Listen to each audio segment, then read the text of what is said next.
There are still people at the entrance. Please find your seats.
Let's find a seat at this time, please.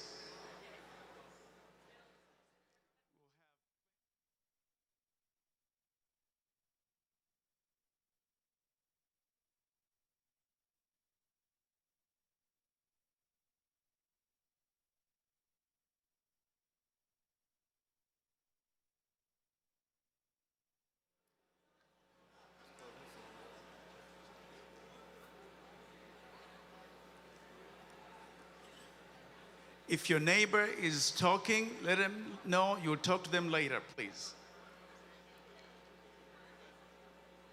Let's have a seat. Thank you. Our program is about to begin.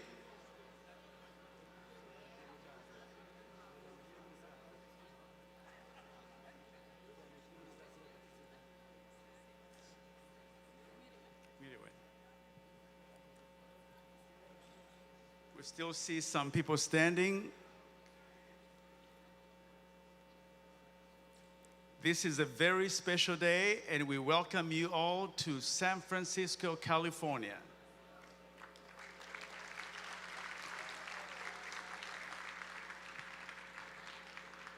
In a moment, as we begin, I'll let you know we will have a wonderful program set up and prepared for you.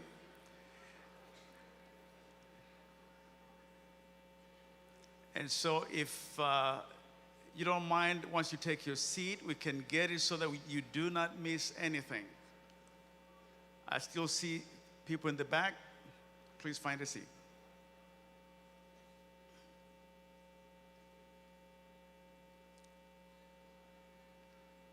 Good afternoon again. My name is Yehoyada Mbangukira, and I happen to be the chairman of the Northern California community of Rwandans. And it is my distinct pleasure, thank you, my pleasure to see as many of you here today. Thank you for coming to this great event, and you will not be disappointed by the time this is over. The question is, will we have enough flights to take you to Rwanda so you can go see what Rwanda is all about? So this afternoon, we'll have the National Ballet will grace us with their performance. We'll have speeches from some of the dignitaries, especially our lady, the Minister of Foreign Affairs of Rwanda. We'll have a panel discussion, and then we'll have several other things planned for you. We have wonderful people here, and we look forward to a great interaction. And the reason we are here today, as it was told to each and every one of you that is here, we are celebrating, and we're going to have an experience to learn about the Rwandan culture. And so thank you for being here. And people have come from various parts of the world, and you have come to California. You traveled a long ways, and for that we appreciate and thank you for being here today.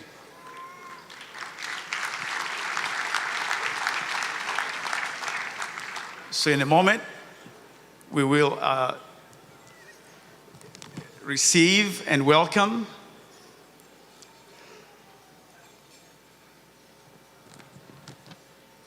I can hear some jingling, so something's about to happen.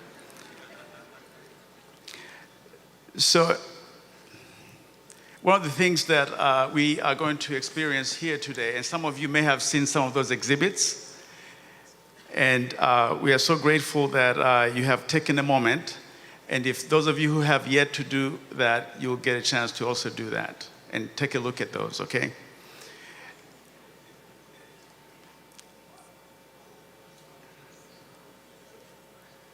There is still some talking in the audience, please.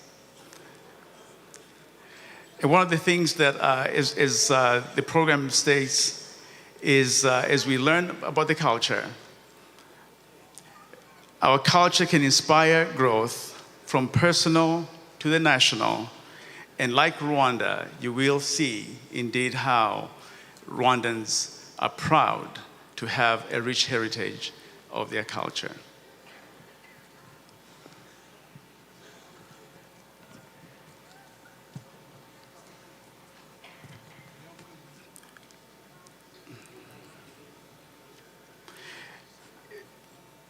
We have a group of individuals here, and as the National Ballet comes up in a moment, they're called urukerereza, and I've been told that urukerereza, some of you may know what that means, but for those of you who do not know what urukerereza means, is they're so good that you'll be late to go to your next appointment. They're that entertaining. So, gukererwa, which is the root word, I believe, of the word urukerereza. So that is how entertaining the National Ballet is. And they will grace us with a theatrical performance. And in a moment, you'll hear that as soon as we receive some of our special guests.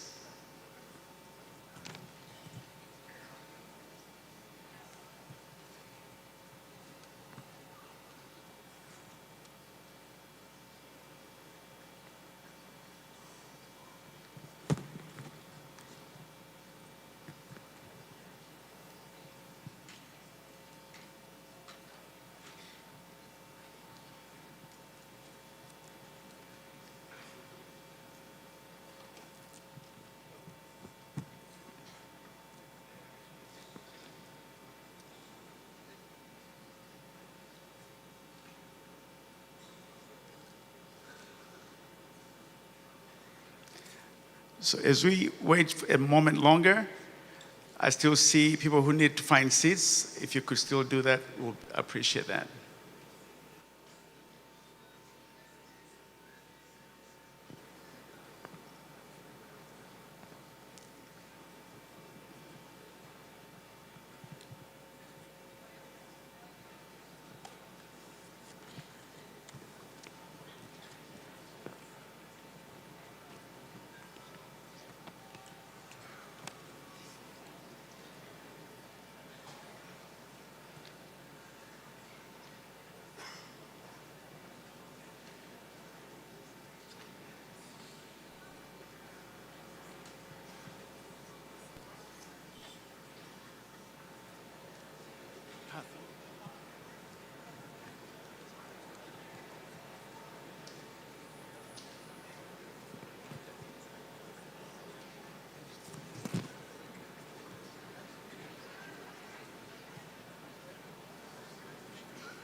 Ladies and gentlemen, help me welcome the First Lady of the Republic of Rwanda, Her Excellency Jeannette Kagame. Nimudufashe twakire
we welcome First Lady. We are grateful for you to have come to join us this afternoon. Thank you. Thank you. Another round of applause, please. Thank you.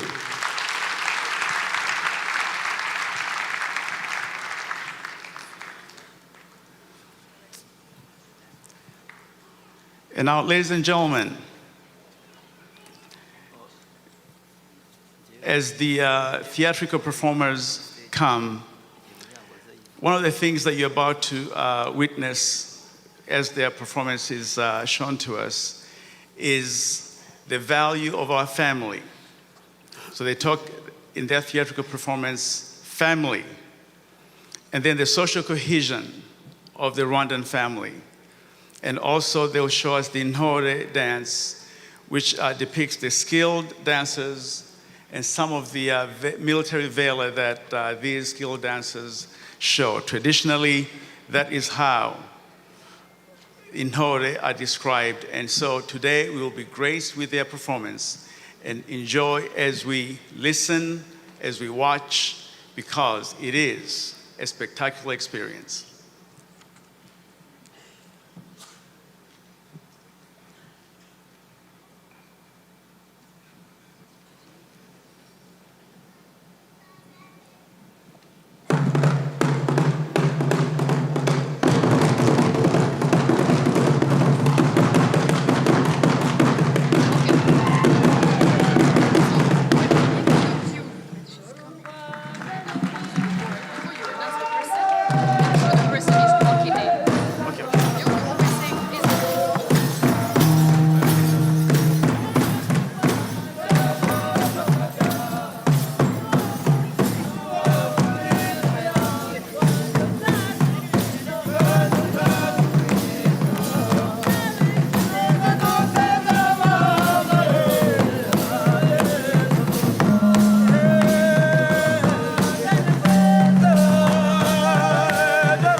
niba bitaro taganira ngarambe ardo henye kwandiro je imbaraga nururikanwa rw'ingenzi rwagize rw'ikirenga nimbaza mu myambi ya rugomwe nuwe nyaririmba ijoro rigaca umutako nkiri n'inkundirwa kuruka muraho banyarwanda ba California banyarwanda kazi namwe muraho namwe inshuti z'u Rwanda murakomeye turabaramukije twese abantu mubona n'itorero ry'igihugu rukerereza baje kubataramira ngo babakumbuza umuco w'iwacu wa kera abawumenye abatarawumenya barebereho, ndetse n'abatawuzi cyane bo mu mahanga, turabasobanurira uko umuco wacu ari mwiza.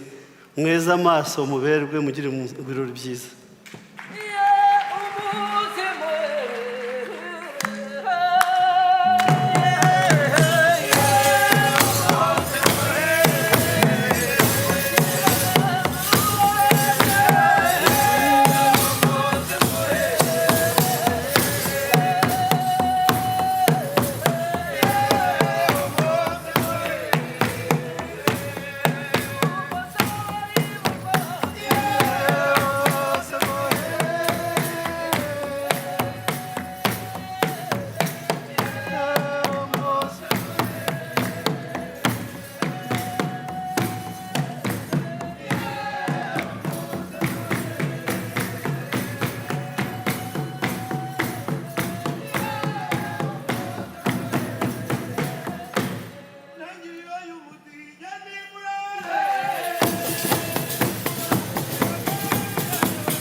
Abandi bana bato kugira ngo bamwite izina, nicyo kintu mu muhango wa mbere bakoraga.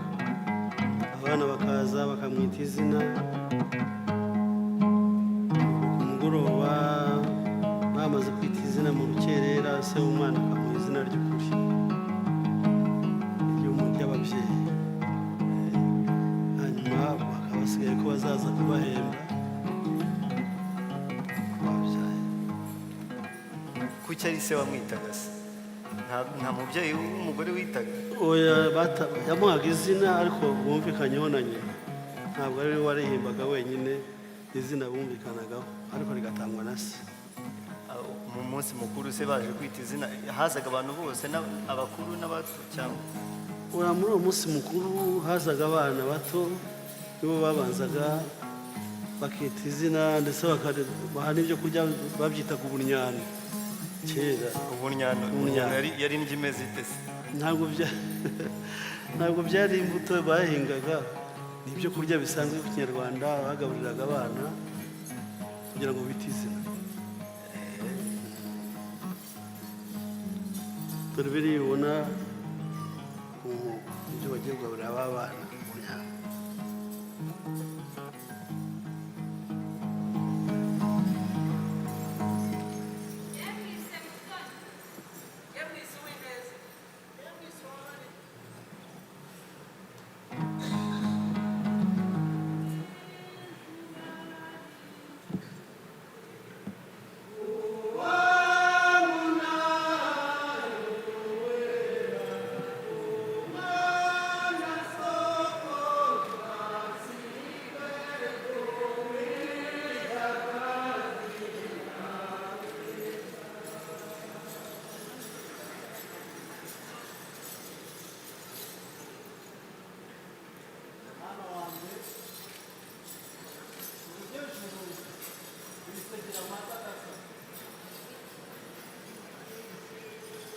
wigeze kumbwira ko banahembaga hahembaga abandi nyuma y'igihe kingana n'iki umwana avutse. nyuma y'igihe gito cyane amaze kuvuka bamwise izina bazaga guhemba ababyeyi be, kwa sebukwe, inshuti, abavandimwe, umuntu wese yashobora guhemba. Baziraga icyarimwe se? Ntabwo baziraga umunsi umwe, hazaga umwe bakazana amayoga, bakazana amafu, bakazana amata, byose byo bahemba umubyeyi.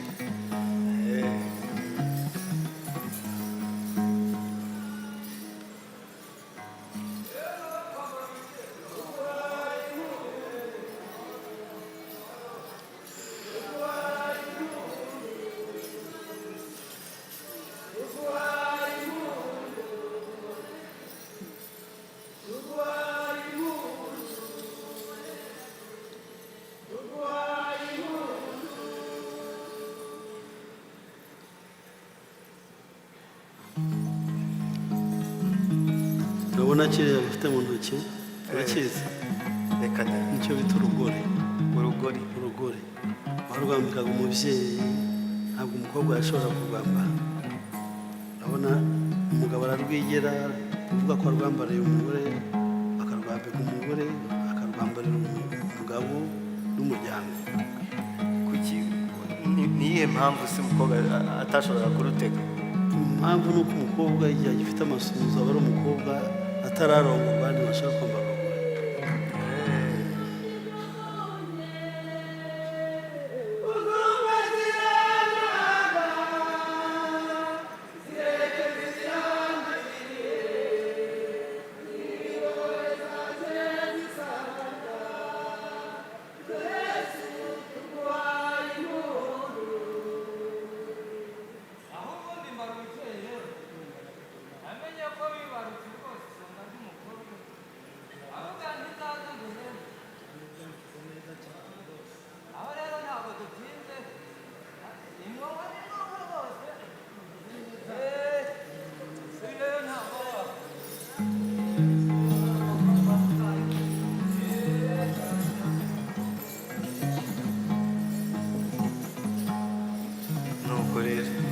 Umwana baramwise n'iwabo barahembye.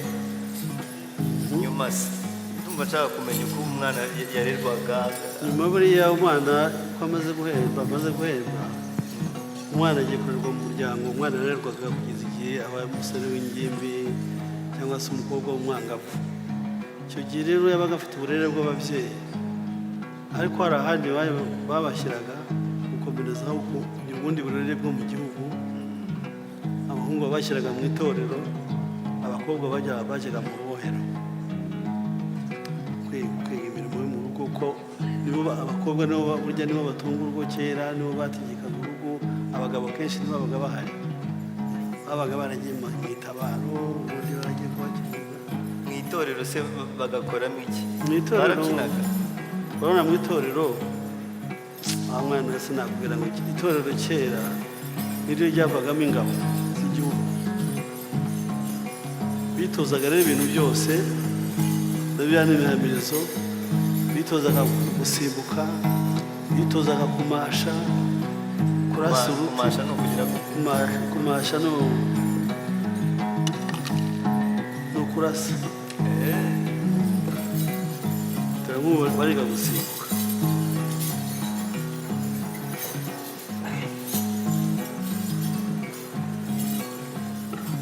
hanyuma ukabona abakobwa rero nabo urabona byabo, hariho abasiye amasaka, abandi baravuruga amata, abandi hirya baraboha bari gukora ibiseke.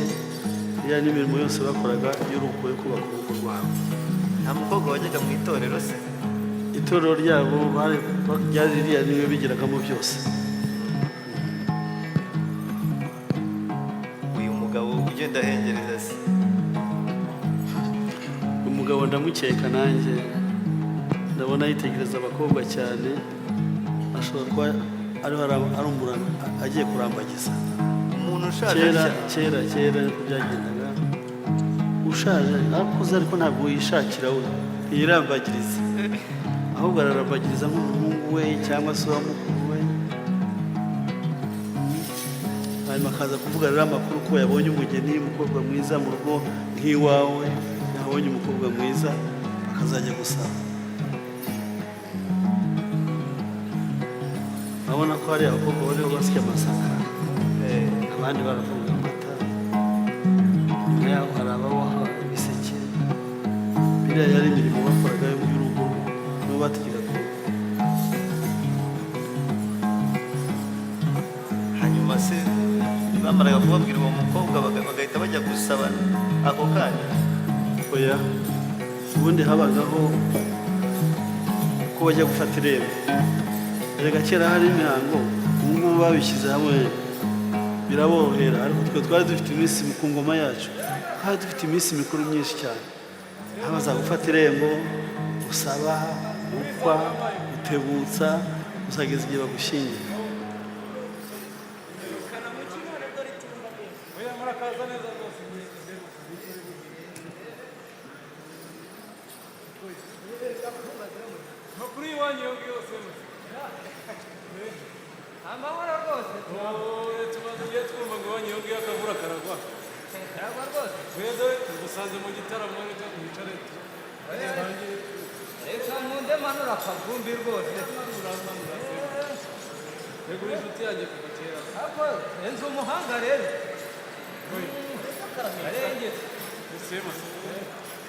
Yewe nari ngukumbuye aho nzira muhindo rero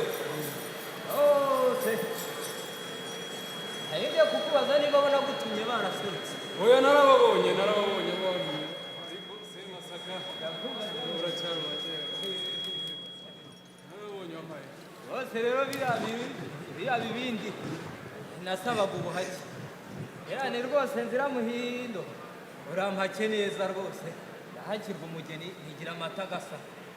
Ariko se masaka amata kubizi barakana, ariko ntugashenge se masaka nkacyari bakera. Ahubwo se nzira muhindo utanyujije hino unyuze hirya, abana rega nibo basaba. Hari aho wabonye basaba umukecuru, dore Karima yagiye gusaba kwa Gahindi. Kugira ngo iyo saba umukecuru niwe ubuze ibyo agiyemo. Nzira muhindo reka nkwibarire inkuru. Karima yagiye kwa Gahindi ati Gahindiro wampaye umugeni. Gahindiro amunyuza hirya amunyuza hino, arangije undi ati ashyiduka yamubwiye ati se Gahindiro wampaye umugeni uracyaca hirya nka kera. Reka nkurangirize inkuru. Ababwiye Gahindiro ati se wampaye umugeni ko bucya bwitwe ntutume mvuga ibyo ngibyo biragatabwa. Yewe ntiwirirwe ujya kure. Erega dore muhingo kariya mu irembo Mungu wanjye yambwiye ko hari uwaba yaratatiriye igihango mu bantu muri, ariko nikosha ninde harya nireka Uriya mugabo uwo ni uwuhe? wowe ni wowe ureba hirya wowe se kwareba hirya ha niko yagize ati kuri buku munsi nacuye inka nkubwira ngo zarumanze ntabyibuka ashaka wowe mugabo watumye inka zacu zidashoka mbaho niko yemasa yakumva nziramo urumva bo mwagendanye. Oya nire ibyo rwose uwo munsi ndawibuka koko, ariko buryo urya munsi iriba ryacu bari barihumanyije. Bitwabima amazi. uyu uri umuntu w'umugabo mwe Bise masaka ntabwo ngira muhinduka ubizi hari ikiri cyaturuka iwanjye kizi wawe. Oya ntibishoboka. Oya nubwo byari byantunguye. Aho ndi senzira muhindo ntitwibagirwe ibya rya jambo seze nk'asaza akamura kandi kuzakora. Se masaka rero umukobwa wanjye afite ba nyirasenge. Yakumva nzira muhindo. Reka ntumeho ba nyirasenge numve niba bemera, wasanga rega bakimukunze badashaka no. Oya ni umwana uva mu rugo ajya mu rundi azamukundira nuko rero iwanyutse se masaka amahoro rwose. baje gusaba umugeni gira amata, none baranumye ngo nze mbaze ba nyirasenge ngo mumbwire niba mutanga umugeni. Komeza twitaramire dore ariko dusanzwe dushyingirana wacu duhora mu bitaramo. ntabwo akwiye kubura umugeni muri Ariko ubu ndabizi haravayo yego rwose. Kwa nzira muhindo ntabwo havayo wowe kirazira Byose aremera rwose. Iyi nkurira yewe ndakunda. ba nyirasenge barateranye n'ubundi bari kumuhanura Atiki uko bisanzwe. atiki sha Nyirasenge wundi wo mu nyange za Rucereye atiki abimbwije ukuri ngo kwa Semasaka basanzwe babana neza bashingirana ngo ntibabima umugeni baba bakunda. Erega ngira ngo babanje no kubaza abakuru niko ye. Oya nawe ndagukemanga rwose Semasaka. Uracyari bakira Semasaka. ndakumva ndiramuhinda Dore bw'umugeni ariko singuye inkwano. oya kubita imfubyi Erega ngira ngo urumvaho ngusha Semasaka. umwaduko rwose ku ngoma y'ihigahindiro Yego. rwadutse imvugo ngo amatama masa ntanyura igituza. Oya ntibishoboka. aba bashumba bawe bajyane n'abanjye rwose izo batera inkoni zibisa. Niko ye ngaho sha nyaruka undebere dore zirongore neza sha.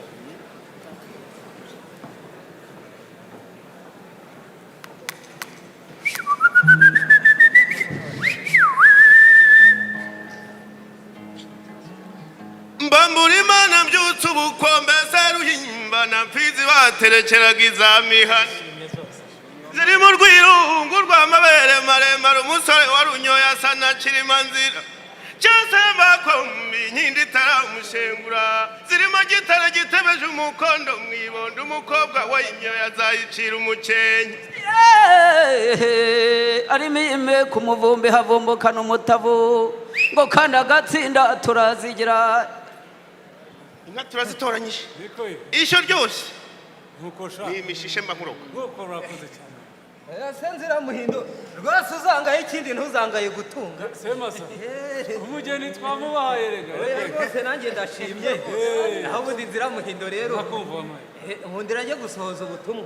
Semasaka. gusohoza ubutumwa rwose Uti ni igihe gito nabo bakabaye. musigara amahoro. ye mwareje uzagenda ye mwareje uzagenda umenyere ye mwareje uzagenda uramenya umugabo wawe ye mwareje uzagenda ye dore simusiga yaje kubwira ababyeyi basezereho bose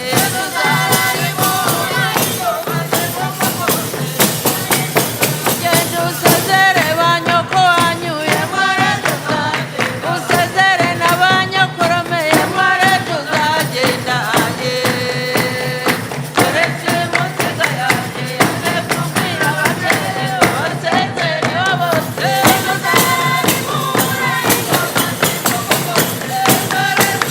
genda usezere babyara bawe ye mwareje uzagenda usezere ba nyogosenge ye mwareje uzagenda ye dore simusiga yaje kubwira ababyeyi basezereho bose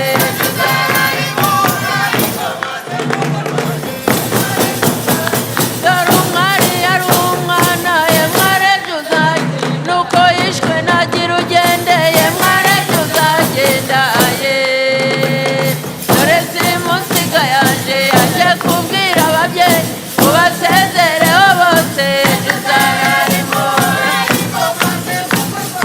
ye mwareje uzagenda ye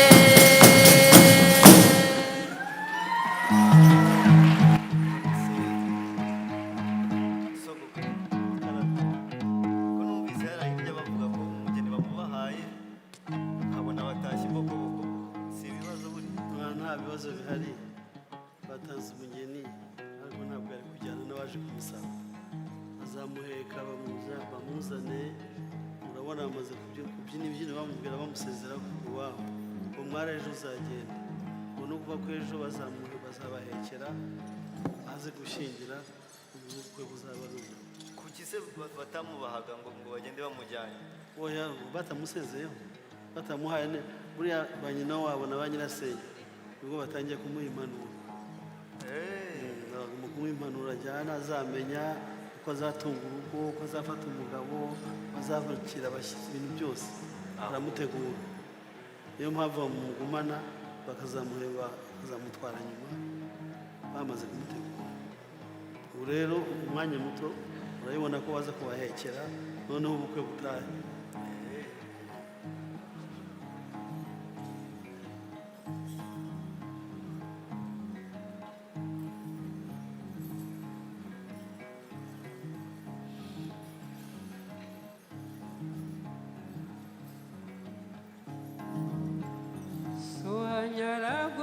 nsanze agasaro weye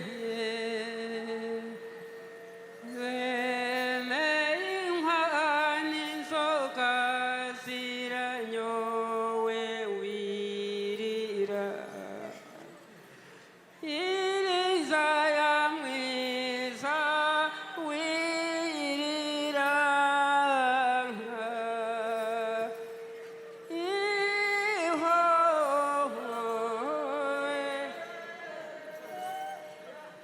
ikigero ni iki inshuti y'abatonko igihe ni iki cyo kubakurwawe wirira iwanyu niyugiye shengewe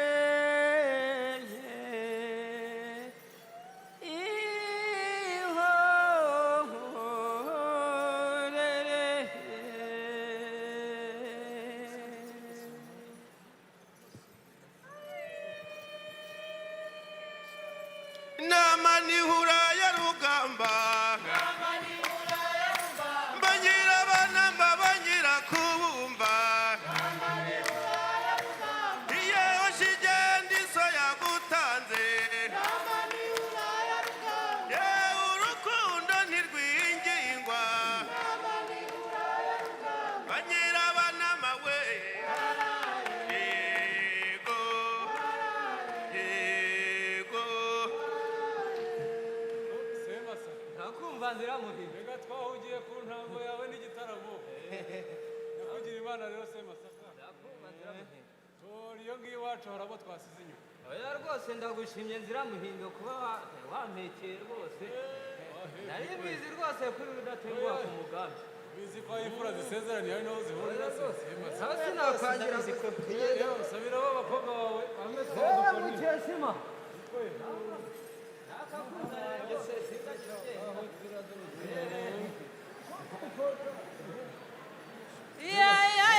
kuba gito n'ubwende umva rero gutanga n'ubushake n'abamama ni rubanda mwarusigara amahoro yewe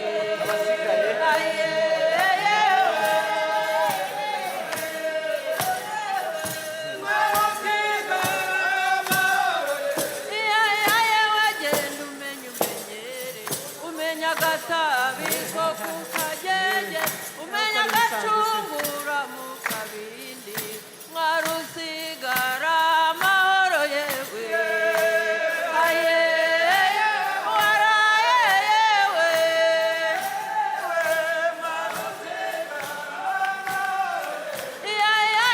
dore ugiye mu byiza none wowe mu by'imana harenga mwarusigara amahoro yewe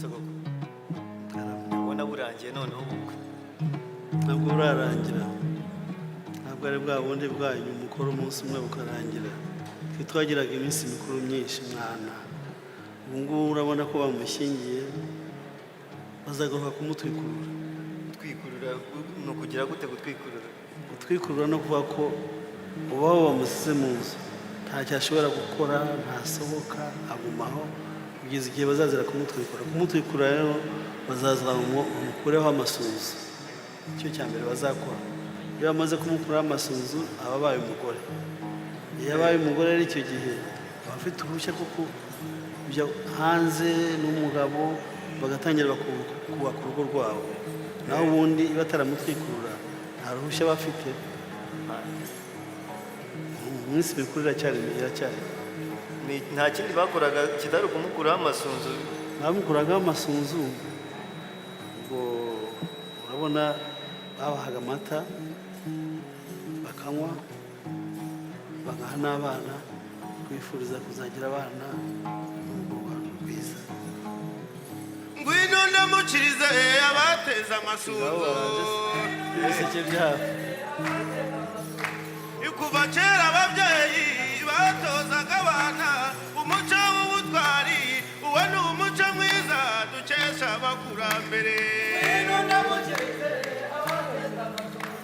yewe bana b'abanyarwanda dushimira ababyeyi badutoje umuco mwiza twese turabashima bana b'abanyarwanda sayinganda nakumva nzira bagira unyereka aho bubakiye abana rwose ntabwo tugerayo nakwereke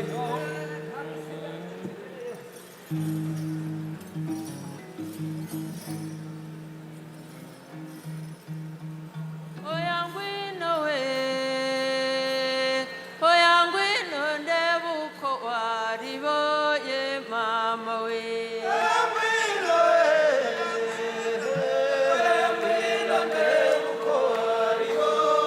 ngwino ndebe aho bagusize ejo nawe uzajye gusiga abandi mama we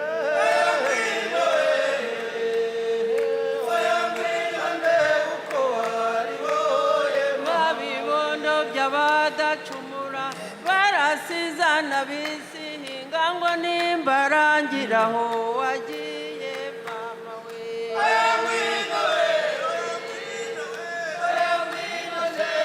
ukenze rwose ngwino ndebe uko wariboye intege n'ibyano wariboye umubiri wose mama we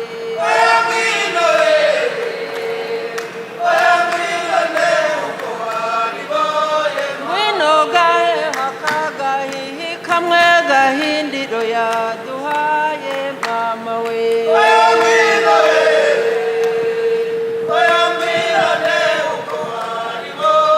ngwino mata kwabasha inkanda cyangwa ngwino bibero by'uruyumba mama we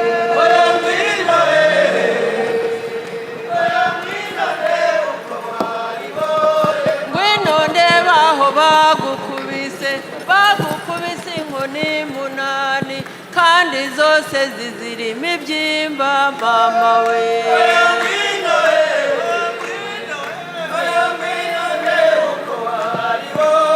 ngwino ndeba aho bagusize ejo nawe uzajye gusiga abandi mama we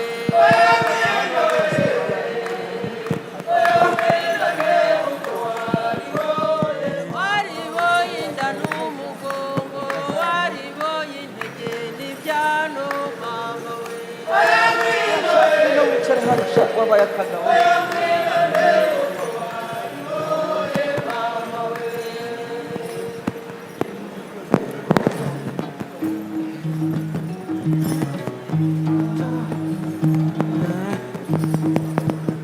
babyeyi b'u Rwanda muhawe isango cyane mubwiye muri aya majyambere namwe bareba ye nimubwire mu muco w'u Rwanda nimwe gicumbiye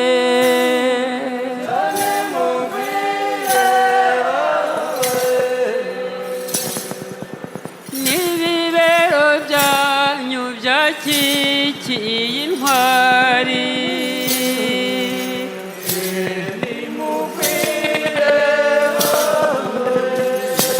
have mwikwigunga nimwikundwa kaze cyane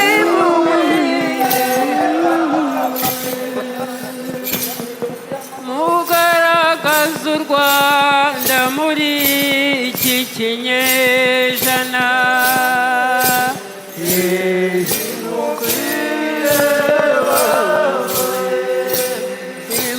imugwiriza nyonga murega igituze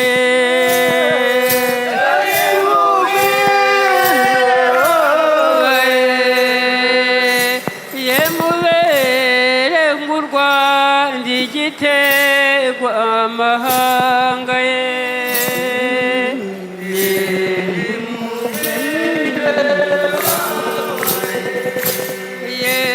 mu muco w'u Rwanda nimwegire icumbi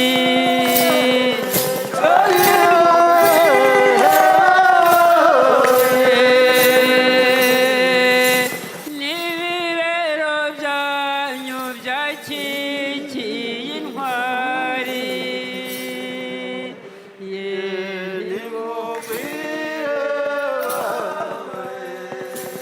have mwikwigunga nimwikungahaze cyari mu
none se kuva kare wambwiye ibintu byabuzaga abanyarwanda sinigeze numvamo ibitaramo ubu ngubu hari ibyo bajya bavuga ngo ikirori cyahiye byabagaho kera ibitaramo kera byabagaho na byinshi ibitaramo hataraba ngaho bakagabirana inka ubundi akagira ibitaramo bivamo kugira umuntu wafasha kera nk'umuntu w'umukene bakamwubakira ibitaramo byabagaho bikitwa ngo iki si byo byitwaga ibitaramo nk'aba ngaba ubona biruka ni umuryango batumiye ugiye gutaramana n'ubu kuko mu gitaramo cyabo ureba bafite icyo baza gukoramo ntabwo bapfa gutaramira gusa habaga harimo imihigo n'ikintu bagomba gukora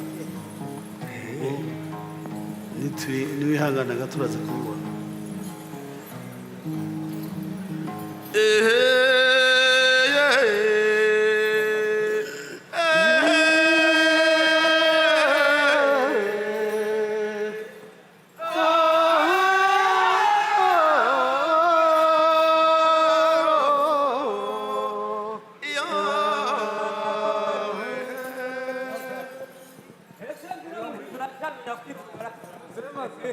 Oya,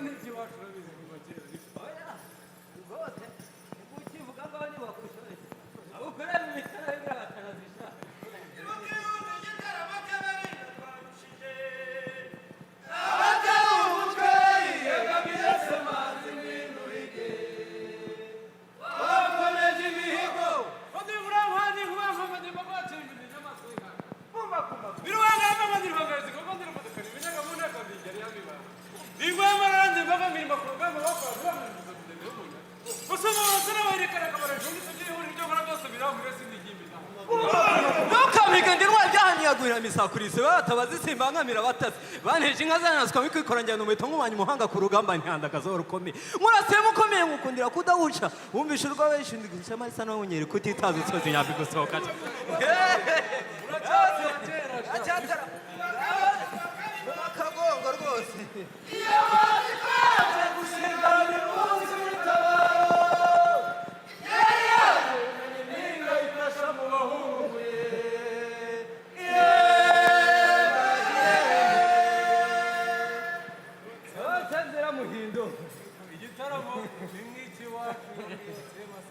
ariko nawe ntukigereze rwose urabizi kera guhera kera naraguhigaga rwose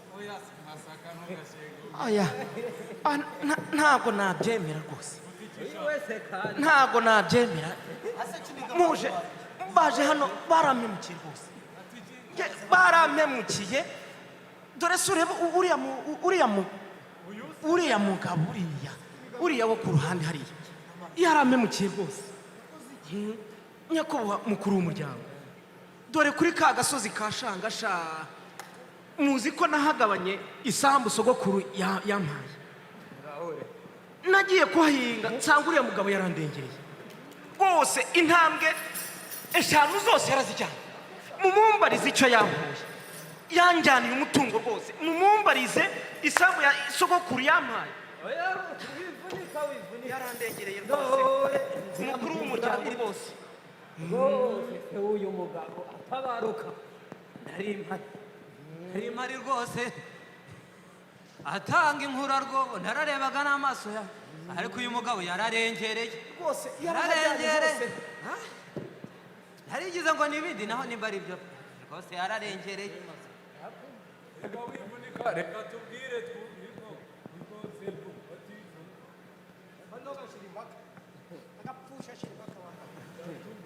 ndakubwiza ukuri ko uriya murima nawuhawe na data uhabwa na data ari rwobo yuko maze gushyingura sogokuru wanjye batwitore mwana ubonye umurima w'inkurarwobo uzajya uwo murima nawuhinze muri ubwo buryo aha nta kundi nahinze aho banyeretse ntabwo narenze Sebwugu mwana wa mama icara se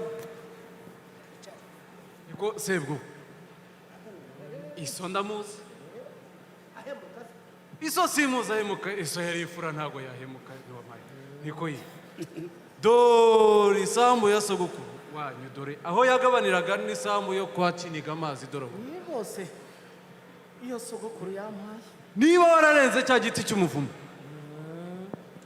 Sebwugu aho waba wararengereye niba uzi ko warenze cya giti cy'umuvumo dore hariya niho yagabaniraga dore na sekuru w'uyu Sebwugu rwose dore twibereye mu gitaramo dore mureke dukomeze twitaramire nk'ifura urumva ko twahawe n'abasaza twese ntabwo ari isambu twagabanya ubwacu twahawe n'abasaza kandi nakoze ahantu abasaza banyeretse Sebwugu nakubwiye ngo niba uzi ko warenze cya giti cy'umuvumo aho hasigaye hamwe rwose nk'ifura dukomeze twitaramire yarahajyanye rwose umva rero intambwe 5 zose yarazijyanye umva rero rwose ahari abagabo ntihapfa abandi ndanabashimye muri ifu kuko igitotsi kiba mu muryango oya rwose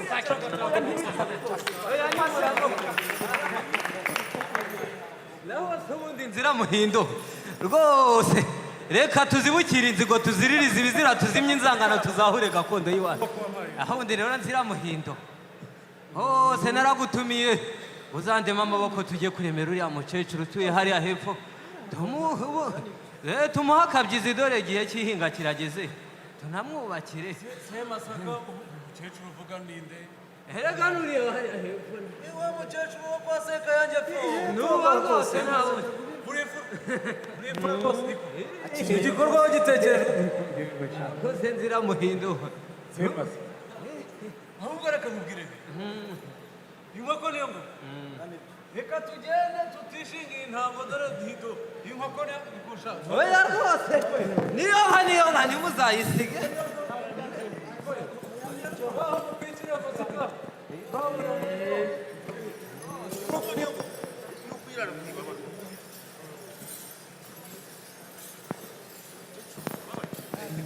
biriya bumvikanye se bagiyemo ni ibiki? wumvise cya gitaramo nakubwiraga ikivuyemo wumvise cya gitaramo ikivuyemo bagiye inama yo kubakira wa muturanyi wabo w'umukene bashaka kujya kumufasha byitwaga kumuha umubyizi no kumwubakira baraza bahinga ubudehe niwo mubyizi babitaga ubudehe ko numva ari nk'umuganda uwo muganda no kubaka niwo muganda aho guhinga babyita urakeye we ubudehe. yego urakeye ma mu gitondo we cy'urukerera urakeye mama yaba mu gitondo cyangwa nimugoroba zirikana rya jambo ngo waramutira guma ye urakeye mama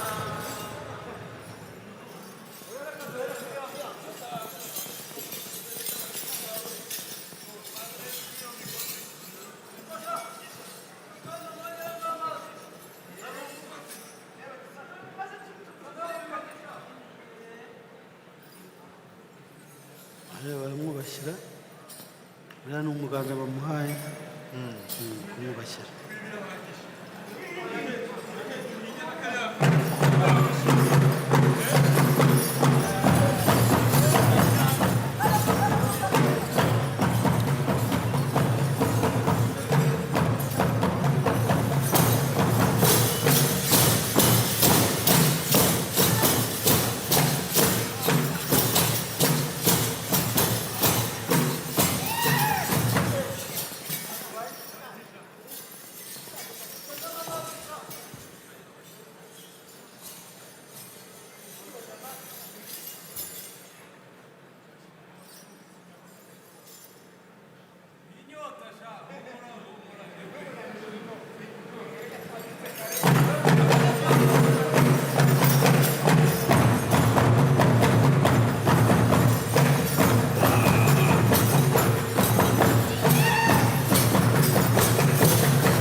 mubikira bomukama yera sebe Rwanda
uranyuzwe ariko banza ubwira ko unyuzwe niba ni ukuri nanyuzwe ariko rero ubwo igitaramo kirangiye ntabwo igitaramo cyarangirira hari intore zitaje kubera intore nizo zisoza igitaramo kubera iki byavugaga iki se kubera ko intore ni ingenzi mu gihugu intore zirubaha icyubahiro zihesha icyubahiro nsaba ari bo si ingenzi rakarekare bariya erega nakubwiye intore zavagamo ingabo z'igihugu cyane cyane buriya nicyo kintu babaga bakora urumva rero abantu bavamo ingabo z'igihugu se babagereranya n'abandi bantu izo ngabo twari dufite igihe cyacu ariko kandi z'intwari cyane amateka yawe ujya wumva jya nyumva uri umwana nawe uzakura uba intore izo ntore nizo ngiye kuvuga ntuzabice iruhande ugomba kuba intore ntiwavamo umugabo ntiwavamo kwihisha agaciro ugomba kuba intore sinzabutera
n'ishyaka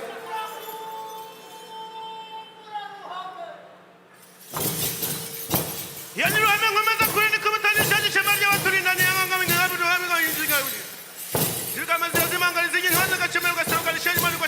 imihigo nawe namenyega w'imbiranga ntutinya gukotana wumvise ikobe nirariye tete kandi nirariye tangabo kugeza ibibazo bajya mu kunguri nazingiza mu mataba y'amerika yemwe bahungu muhuye ikirere n'abagabo bambaye iyo mwiriwe narunguye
kabasa w'abasumburuzi ibamuratira ingabo y'urutara turwa rutarenda ruturita ibamuratira ingabo y'ibyuma iti waramukanye ibyago wa mugabo we ingwagira umuheto w'umurongo araforojejeje ku nkiko y'igitugu ararekura iyo mukamyo mu bikorwa riri rwiza uramarira mbangana bicyoza iyo mukanajya mu ntanira mbwa yarunyura nibwo yakunze aratabara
uwo musore usobanuye ntiyarasanya satira intambara impamba na cyumba yabaye icyomoro cy'ingabo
sogokuru ni impamo y'Imana, bya bintu nibyo abibonye mwana ni ukuri. Reka hariya niyo rero nzira ugomba kunyura ni hariya ugomba guca abibonye sinzaba wowe nabo usiga itorero ugomba kuricamo ndatashye kandi uyu munsi uramerekeza. werekeze ariko ibyo twasezeranye ibyo wabonye utabisiga urumva biriya byose nakweretse ni ukugira ngo nawe ujye uzabibwira abana bawe iminsi mike ukaba uri umugabo ukubaka urugo rwawe ukabyara abana ukabashyira mu itorero. Itorero ni ikintu gikomeye mu Rwanda, ni ikintu cyubashywe cyane. Itorero intore ziheshaga agaciro mu gihugu, zigahesha igihugu agaciro n'ubu n'uyu munsi. Urumva ntuzareke kutaba mu itorero, ntuzabyibagirwe, ntuzagire ikindi kintu kikurangaza n'abo byara bose. Ni umurage nkuraze. Sinzagutenguha sogokuru. Nuko mwana wanjye tugenda.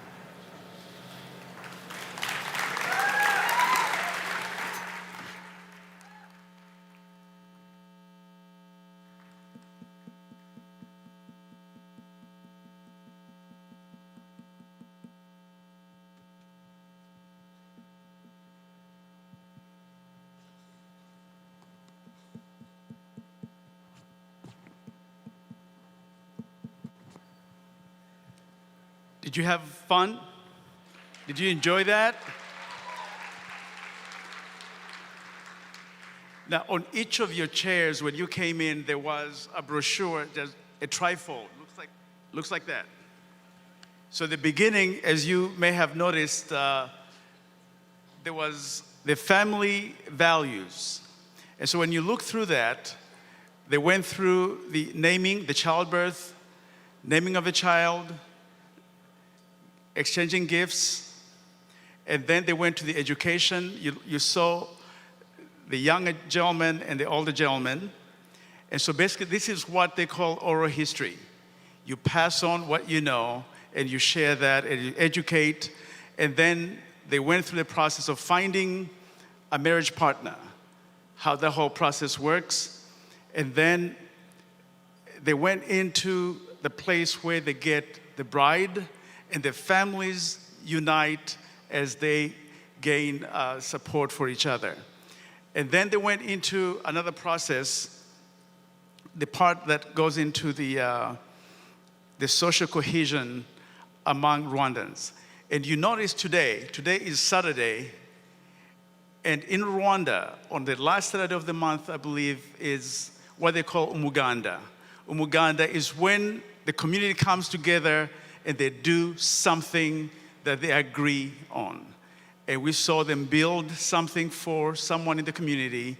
And like everything else Rwandan, when they are done doing something for the community, they celebrate with music and dancing. And so with that, you can follow through as you read the brochure. And then the next thing that they went through, as you can see, part 3, is the Intore dance. And so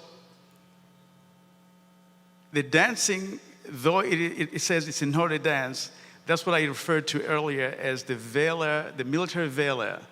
And it's a beautiful experience when children, they witness it as they're growing up. And even now, as adults, we enjoy this tremendously. And so take this with you, refer to it, and may you today continue to learn about the Rwandan experience as you come here to celebrate this wonderful experience with us, the culture of Rwandans. And so without further ado, we are going to now welcome to the stage the Honorable Louise Mushikiwabo, who is the Minister of Foreign Affairs and Cooperation in Rwanda.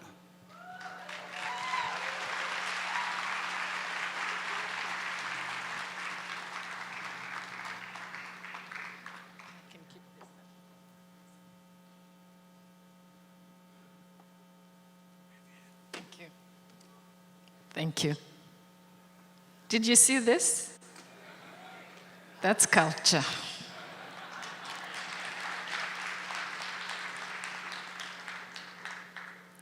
Good afternoon, everybody.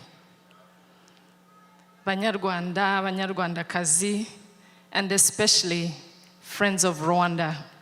Those who speak the language of Rwanda and those who do not speak the language of Rwanda. Good afternoon.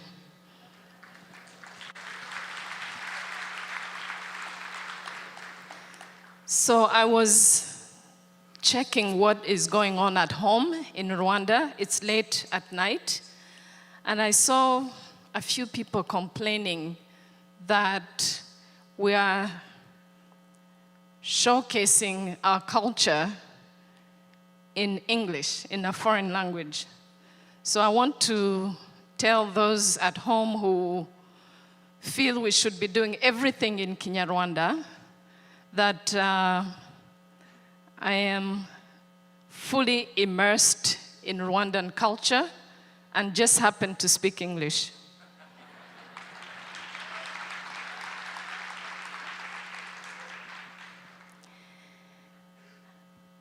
I was asked to do an introduction this afternoon, both to the theme of this very special day, but also to the panel that is about to start a good debate up here. And I thought my introduction should be really to reflect, to ask questions, so that the very interesting people that are going to be seated here shortly can give us some of the answers. Why did we want to talk about our culture?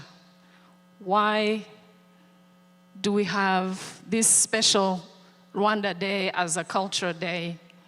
And I think besides the fact that we're in California and in San Francisco, where there is a lot of value in culture, we thought that we need to explore ourselves, for ourselves and our friends and those who know us as a people and as a country, who we are,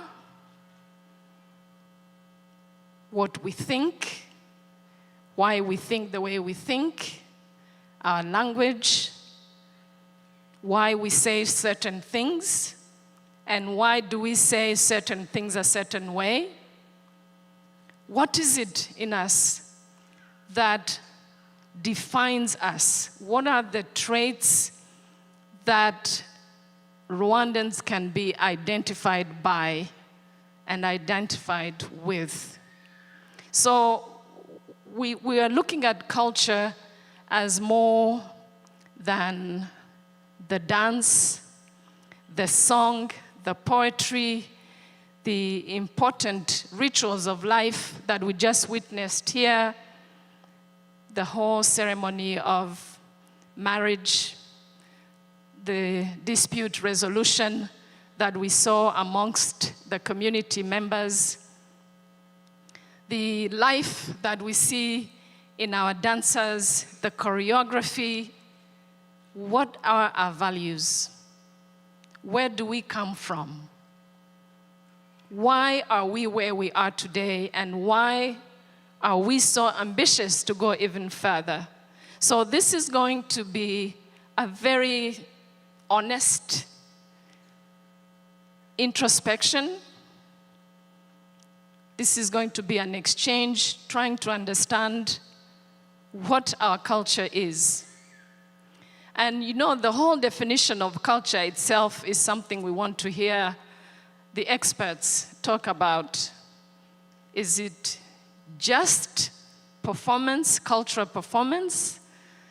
Is it just the way we gesture? Many people say that we Rwandans are very discreet, sometimes too discreet for our own good. Sometimes people even mistake that for hypocrisy. We look like we're too quiet and therefore we're hiding something. So who really are we? and what is it that we share, what is it that we don't share with others. This is really what we're trying to share with you this afternoon.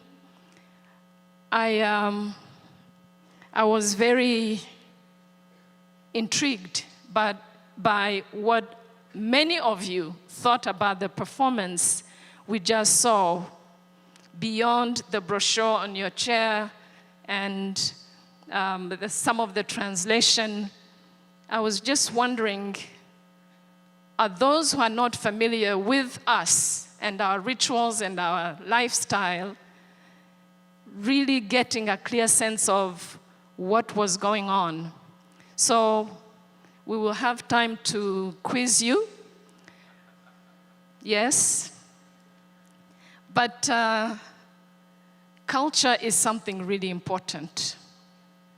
It's really important. And what we're trying to examine with the panel in particular is how who we are influences how we advance ourselves, our country, how we move together as a nation, and how we relate with others. So I just thought I should whet your appetite here and then ask those who are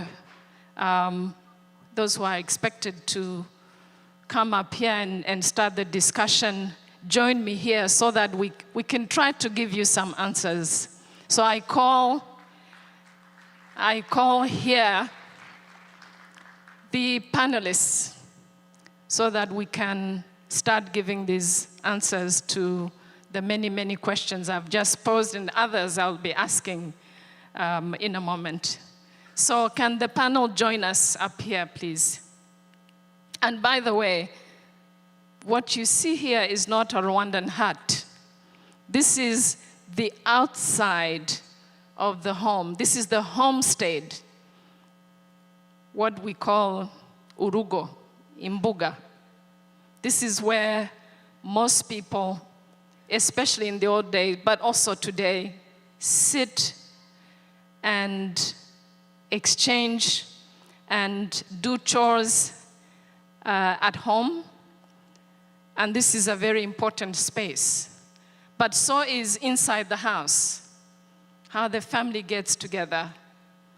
The evenings of exchange and song and dance and poetry and the sharing of daily life amongst family members. So the panel, can you please join me? Anastase Shaka, Michael Fairbanks,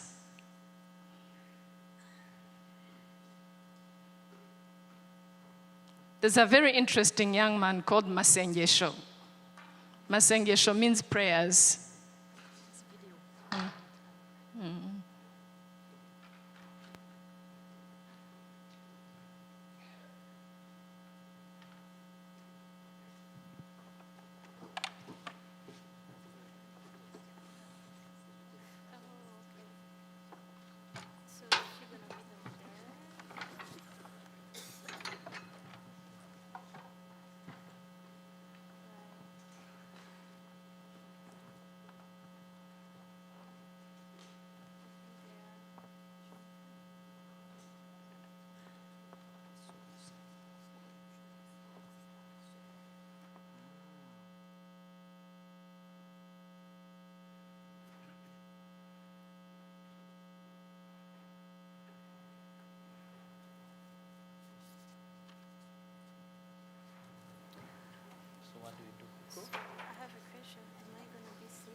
Tape is not going to stay, I don't think. So anyway, yeah.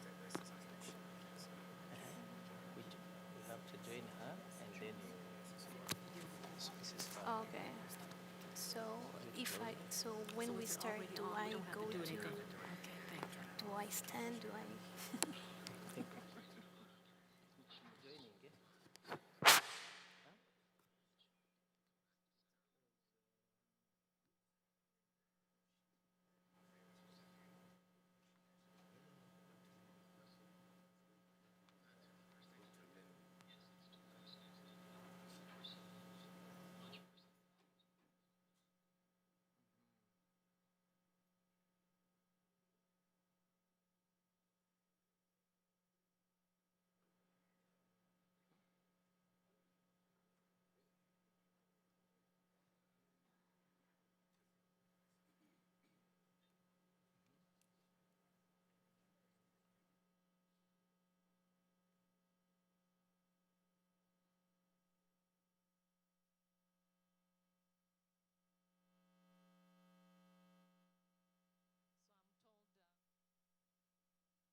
I'm told that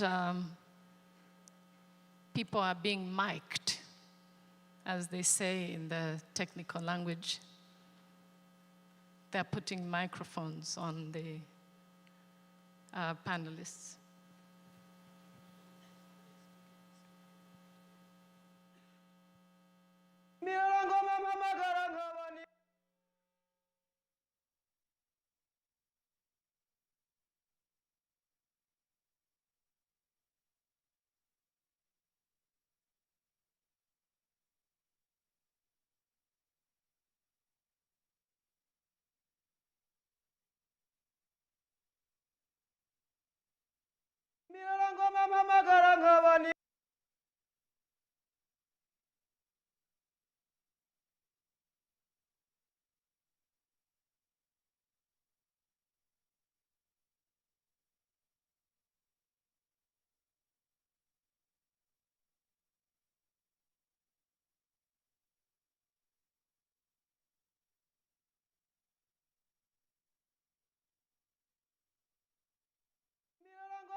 ku gutorwa kuva kera habagaho icyitwa itorero abantu bakajya mu itorero bakiga ibintu bitandukanye na n'ubu rero ni kimwe haba kwiga ubupfura haba kwiga n'indi mirimo yose ya gitore n'ubu ni kimwe ariko hakabamo n'urwego rwo guhamiriza.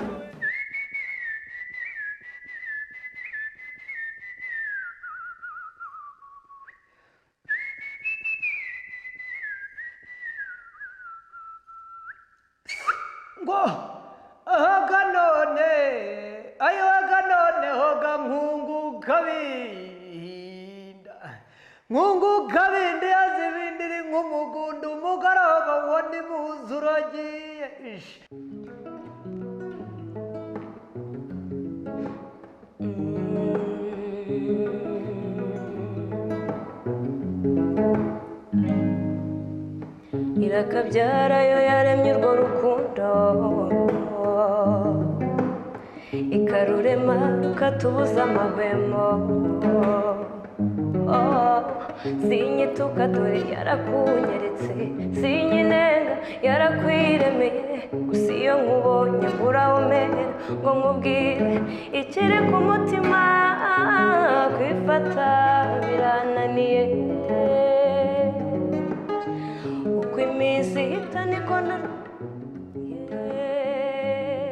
I grew up listening to Inanga, Rujindiri, all those guys, and Kamariza most of the times.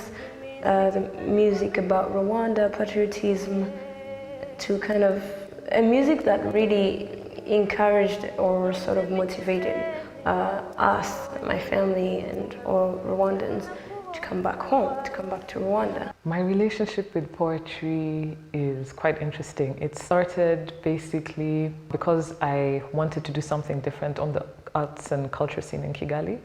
And one of the things we thought we would come up with, at this time it was myself and my partner, was a poetry platform that not only was there for entertainment, but there as well for education and exposure of Rwandan young talent. y'umwaduko w'inyandiko nta tushi nta rubaho abenge bataritwa inkandagira bitabo umweru uvi bukuru butari buzungu imana itaritwa mungu kiliziya itarigabira kirazira abatware bataratangira gutangira imahanga impanga zitaranika ku karubanda twari dufite amateka. C'est comme l'envie d'écrire ou l'envie de fuir. L'envie de dire en regardant les mots partir. C'est comme le désir en visite anonyme. C'est quand rien ne rime et que pourtant tout anime. Les gestes qu'on mime se fondent aux questions intimes. Alors tu sais de quoi je parle. When I ask myself how it is that I got here, why it is that I count, when it is that I began to belong to a place called home and not that place where nobody knows, I cannot help but wonder if I could look in the mind of the hands that wove me, I would ask him, what was your plan? I would ask so many questions and still not be able to understand that which is beyond me.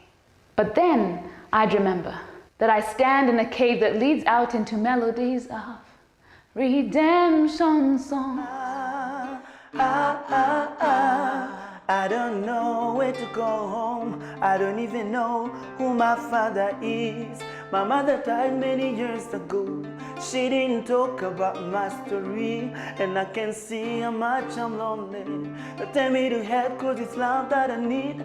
I wanna respect every person I see. Love is coming home, I live to see the future. Whatever I do, however I walk, I wanna touch my destiny. I sing about peace, people, places, nature, imagination, love, and life.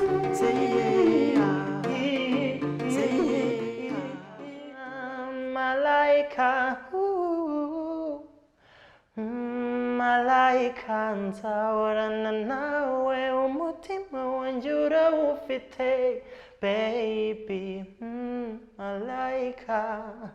Your good memories never die, darling. I dream to take the Rwandan music all over the world. uyu munsi kuba nkora ari nk'umwuga ni n'inzira inamfasha no gutangamo ibitekerezo byanjye muri kimwe mu buryo mu buzima tubamo ku isi kimfasha kuba ngewe. Dans un avenir proche, c'est déjà de faire connaître la marque ici au Rwanda. En tout cas, ça m'a apporté de l'assurance, de croire en mon projet aussi. Ça m'a aussi apporté, ouvert sur une autre direction, c'est l'enseignement. Donc ça fait partie aussi de mon projet ici au Rwanda. Dans l'avenir, c'est d'ouvrir une école de bijouterie. C'est quelque chose qui me tient à cœur, c'est peut-être pas maintenant, mais en tout cas au fil du temps, j'espère pouvoir lancer ça. We have Rwandan myth, tales, so all those things are going to be forgotten in a few years if nothing is done to keep a visual preservation of all those historical resources that we are losing. I want to do comics and take Rwandan myth and stories instead of having kids reading Spider-Man while he has nothing to do with their culture and tradition.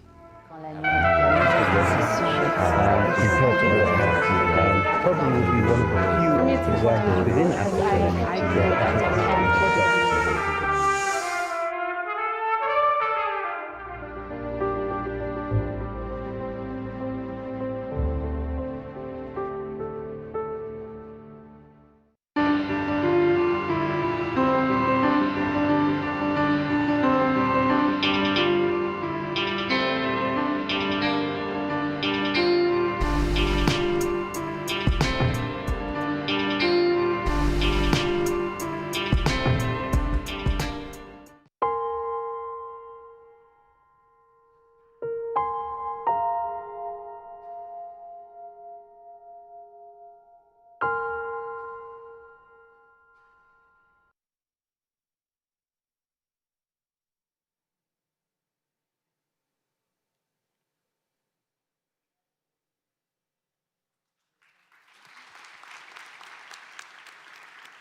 Good afternoon, everybody, senior government officials, representatives from Rwandan communities abroad, fellow Rwandans, friends of Rwanda, all protocols observed. Welcome to the very first Rwanda Culture Day panel discussion. My name is Kayla Gasabwa, co-youth leader for the Rwandan community of Northern California.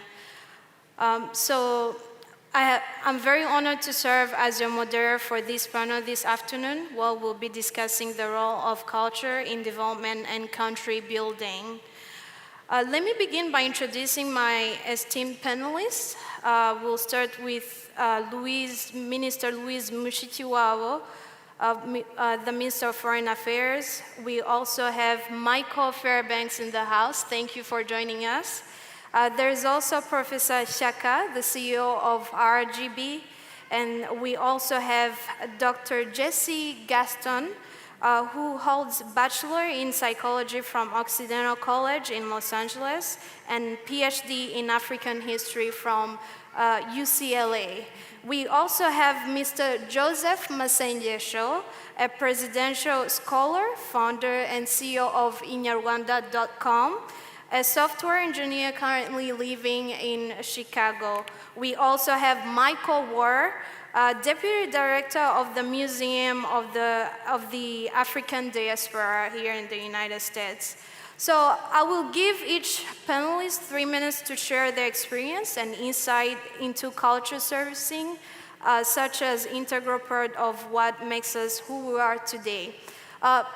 If I may start with Minister Mushitiwao along with Mr. Fairbanks, can you please share with us your perspective on the role of culture for sustainable development? And this is working? Oh, okay. I love that this is our conversation. And at the end of my comment, I'm going to tell you what I think the secret of Rwandan success is. Culture has 3 levels. The first level is the explicit articulation of culture. It's the food we eat, the language we hear and speak.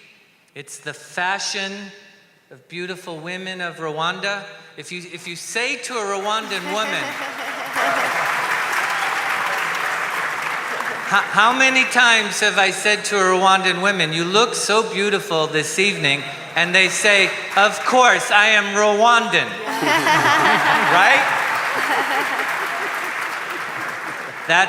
Can I stand up, Minister? That's okay, that's okay. So there's the explicit articulation of culture in Rwanda. The music, the plays, the language, the dancing. You know those long yellow wigs that the dancers have? I have one of those at home. Right? And it's my great treasure from Rwanda. But that's the culture you see. But then there's another type of culture, which are the norms of behavior. What is good, what is bad, right? Sigaho. Sigaho. Am I right? This not acceptable. Rwandans know what it means to be Rwandan. You don't eat food on the street or the sidewalk because another Rwandan may go hungry. Rwandans are punctual people. We show up on time. Are there any Nigerians here? No, they're late. The Nigerians are late. But Rwandans show up on time. We study culture of Africa, you know, Madam Professor, you know. Not just Nigerians. Not just Nigerians. No. But Rwandans show up on time. And the secret to economic growth is punctuality. Not because showing up on time is important, but because punctuality is a proxy for self-respect, respect for other people, respect for time in the future, and because it shows you can Excuse plan. my interruption. Ladies and gentlemen, help me welcome His Excellency, the President of the Republic of Rwanda, Mr. Paul Kagame.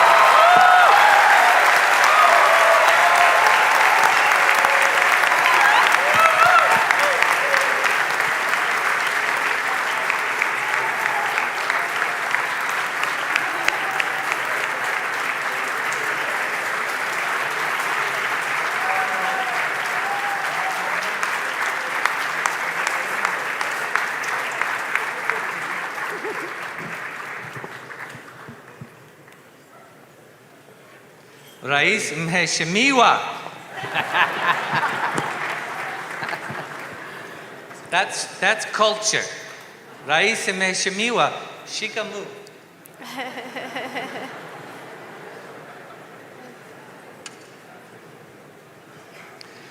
But there's another type of culture. There's the culture you experience, there are the norms of behavior, and then there's your mindset. And I know what it takes for Rwanda to succeed. You have to believe in competition. You have to have a high amount of trust for your fellow citizens. Mistrust is the greatest tax on a nation. And there is no mistrust in Rwanda. We trust our fellow citizens. We socialize with Rwandans just because they're Rwandans. We're optimistic about the future. We're tolerant of new ideas. That's the mindset part of culture that supports innovation. The president says, and I think this is the secret of Rwandan success, Umuganda, Chirinka, Umuhigo. We have found a way to build modern institutions on our traditional values, and our language is the portal into our history and our heritage. The secret of Rwandan success is not to listen to people from Harvard, not to listen to people from the World Bank, especially not the World Bank. We can listen to the African Development Bank when the leader is named Kabaruka. But the secret is to listen to our past. That when we have a problem, we say, this must have been solved before. And we go back into our past, and the answer to our justice problem is in a single blade of grass called gachacha. And then we take those ancient, time-tested institutions and we make them modern. And the Rwandan people own these institutions, and they understand these institutions, and the institutions are cheap to administer, and they work. And that's the secret of Rwandan success. And if we could teach the rest of the world, it would be to listen to their Nigerian soul, their Kenyan soul, their Botswanan soul, and to realize and to have confidence that they have solved the problems they face now at another time in the past. And if they could understand how they did it then and have the ability to modernize those institutions, they can solve anything together, pamoja, and that's the secret of the Rwandan success story.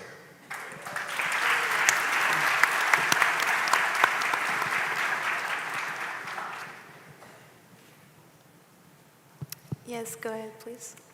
Let me first nicely adjust what Michael just said about Rwandans' success is not from us listening to Harvard and World Bank and so forth. We do listen to Harvard and the World Bank and the African Development Bank.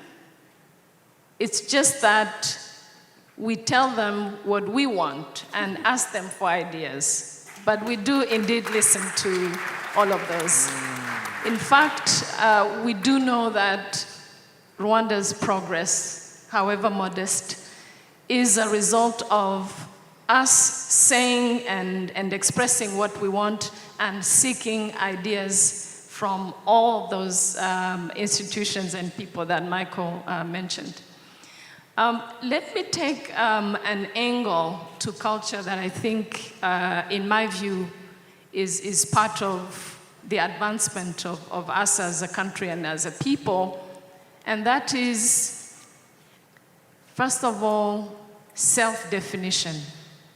We Rwandans, I think, like to define ourselves, who we are, what we want, where we come from, where we're trying to go. It's very important for development, as you asked the question. But there is also the aspect of the quest for excellence, wanting to achieve, wanting to go further than where we are. And as Michael just mentioned, that the language is the portal of our history and I guess our future. You would find in our language so many words that point to the desire for excellence. In the names of people, we have this aspiration of wanting to do better than what we're doing and than many are doing. So you'll find it in many of the daily lifestyle experiences as well, where healthy competition, wanting to be the first, trying to reach heights that are beyond what is normally expected, is also, I think, part of why we want to be even better than who we are. So this desire for excellence, kutarushwa, kudasumbwa, these are names that we even find in our culture. So I wanted to point out those two. Being clear about who we are and where we're trying to go, and also the desire for excellence and moving beyond mediocrity. Yeah, thank you. Professor Seka, please share with us your take on today's theme. Thank you very much, Your Excellency, distinguished gathering. Good afternoon. I'm happy to be able to discuss the theme, because through this theme, we can understand a very important thing. You know, Rwandans, especially those in the past, didn't write. We think they didn't write, but actually they did. Only that their philosophy of thinking, their ideas, their thinking of development, they didn't put it in books. They usually put it in our proverbs. We have them very many, and if you look at them, each of them equals a book, and they reflect the thinking of ancient Rwandans and how they associate culture to their development and to their nation building. I'll give a few. When the Rwandans say, agahugu katagira umuco karachika, it means literally the culture is the bedrock of posterity and of any nation's prosperity. And when they say, u Rwanda ntiruterwa ruratera, that means that is the imperative of security, and with it, the imperative of information, kind of horizon scanning for national development, for nation building. And that was actually the origin of intelligence as a bedrock for national development. That was very long ago. And when they say, imbuto y'umugisha yera ku muruho, that means hard work is the foundation for a better future. And when they say, ineza ikurenza impinga, that you can understand actually, those traditional Rwandans, they understood good service delivery. So you can associate it. You can associate it to doing business, and you can, if you want to understand why Rwanda is one of the best nations in doing business, in doing business. And if you come closer and you look at what our current artists say, you can understand sometimes artists are the teachers of the society. They bear the thinking of a society. one of our artists says, ubukene bw'akarande si isezerano. We don't have any contract with abject poverty. And he adds, uwaba muzima yakamirwa n'amaboko. Uwaba muzima yakamirwa n'amaboko. Meaning our feeding and our development are our sole responsibility. So if we move to another one, if you move to another contemporary artist who says, appealing to our partners and say, amahanga y'ahandi none twaza mwajya he ko twaza twambaye.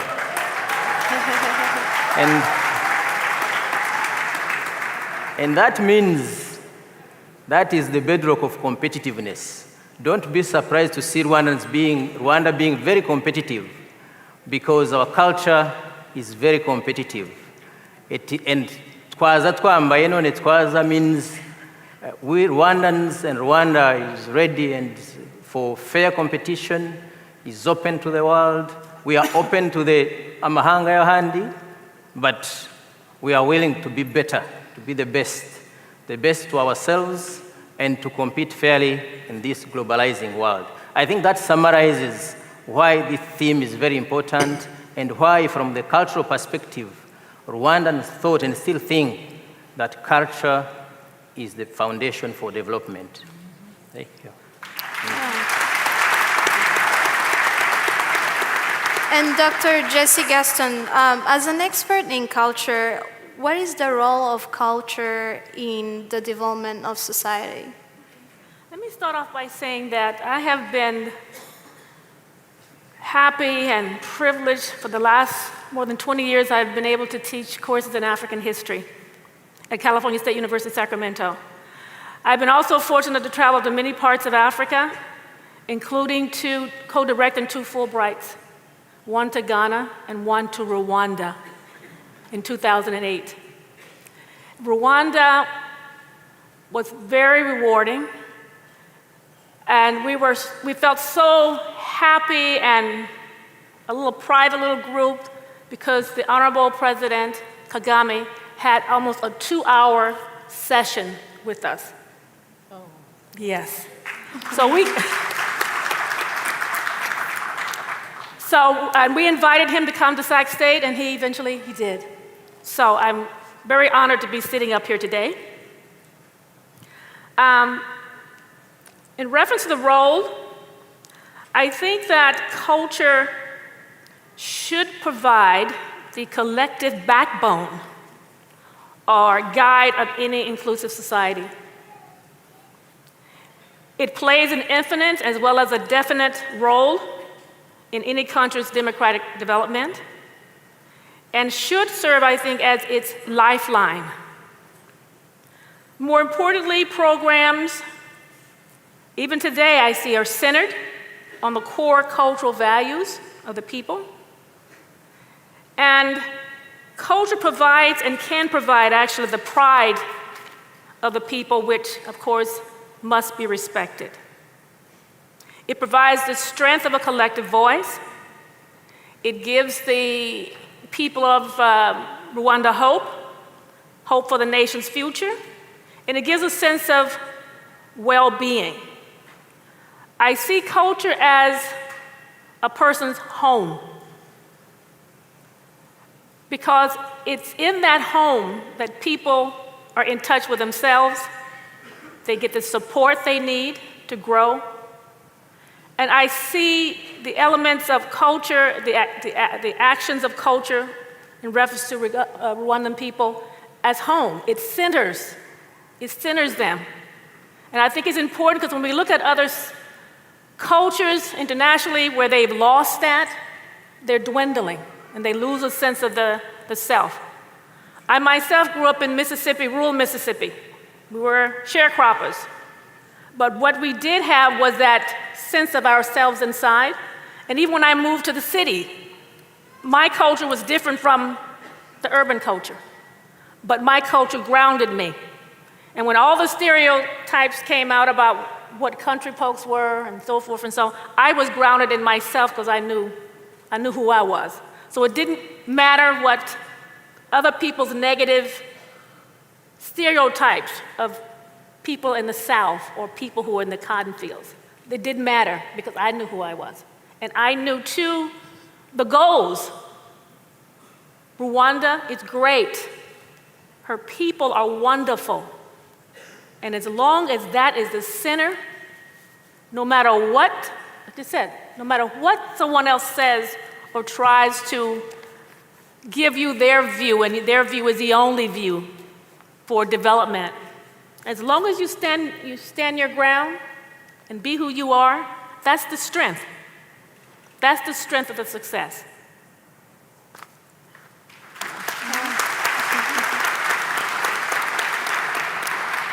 And Mr. Messenger, last night when I was talking to you, I was very impressed by your achievements, and you did inspire me as I'm part of the young generation who's looking into achieving more. So I was very curious to get to know more about you, like as a young student away from home. How did you use technology to spread Rwandan culture and values? Thank you. Ngiriweho. I am pleased to be here discussing culture with our leaders and Rwandans from Rwanda and all over the United States. As you said, my name is Joseph Masengesho. I came to the United States in 2007 under the Presidential Scholarship Program. When I came to the United States, I was far away from home, and I got homesick. There was nothing to associate it to who we are as Rwanda, enjoyed seeing the United States, but there was nothing to know about what's happening in Rwanda. At the same time, the year 2007, 2006, actually even 2008, it was a big revolution of the internet and the social media. So I had an idea. Because I was homesick, how can I take this opportunity to bring the Rwandan presence on the line and help other people who are in the same situation like me to know what's happening in Rwanda? So I created, thank you. I wanted to create a platform, and I was thinking about what the name would be. The name came to be Inyarwanda, meaning something that belongs to Rwanda. So I had 4 main objectives, in that program. The first one was how to use technology and close the gap between the life in Rwanda and the Rwandans in the diaspora. It was very closed, but technology could make it easy. The second objective was how can we create a positive image of Rwanda through arts and humanities that comprises of music, dance, cinema, sports, all that kind of stuff. How can we put it out there so other people can learn the positive side of Rwanda? The third objective was how, as a young person, how can I cooperate with many other young people to create a platform that will benefit musicians to take their creations to the world. The last objective was, now having those objectives, how can you create a business model around that will help other young people in Rwanda? And I think for the last 8 years, we have done that. I know that many people feel positive about Rwanda because they can learn what's happening there through the internet. Even when I was sitting there, I was broadcasting this event on Facebook, and the people from Zimbabwe, Rwanda were, happy to see what's happening here. That's good. The other thing that we were able to do is taking advantage of today's technology and help musicians make money from their creation. So if you have iTunes, you have Google Play, Spotify, even right now you can search your favorite song, you will find it there. So we are the ones who put the music there. And when you listen to it, when you buy it, a certain percentage goes back. Thank you. So when you listen to that song or when you download, a percentage of the money goes back to musicians. I think you guys have seen the improvement of the quality. Musicians feel in control of their creations. And also, it's not just music. We are also working with movie producers. So far, we have 2 TV shows which we produce in partnership with the Rwandan television. I know many of you, especially the ones who came from Rwanda, know the name Sebri Koko. So that's our TV show, which is trying to teach the indangagaciro of Rwandans through a play, a TV show. What I can say is culture is about the values of a generation. That's the identity. It's who we are. It's what we need to cherish so that other people can love us. If we don't love ourselves, who we are, our language, our culture, it will be so hard for other people to have an interest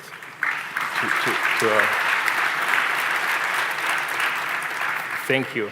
And as arts, I think Africa is expected to be the economic success of the 21st century.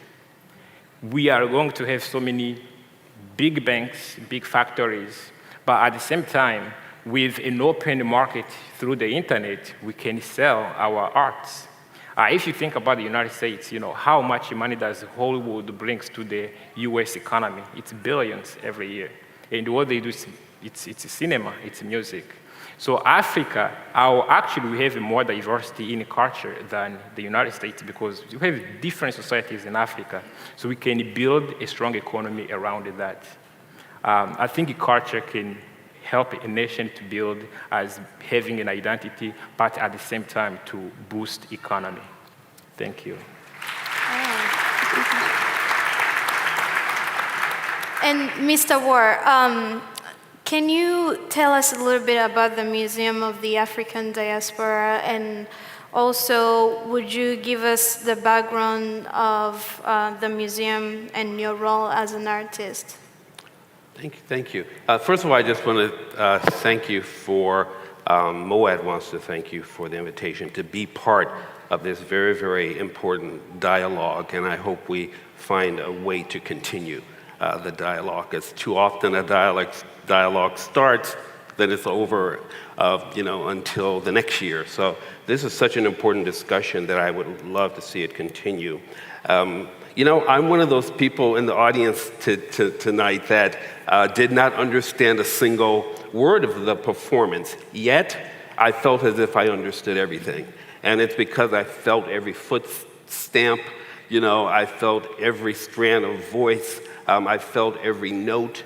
And I think that that's the communicative power of arts and culture.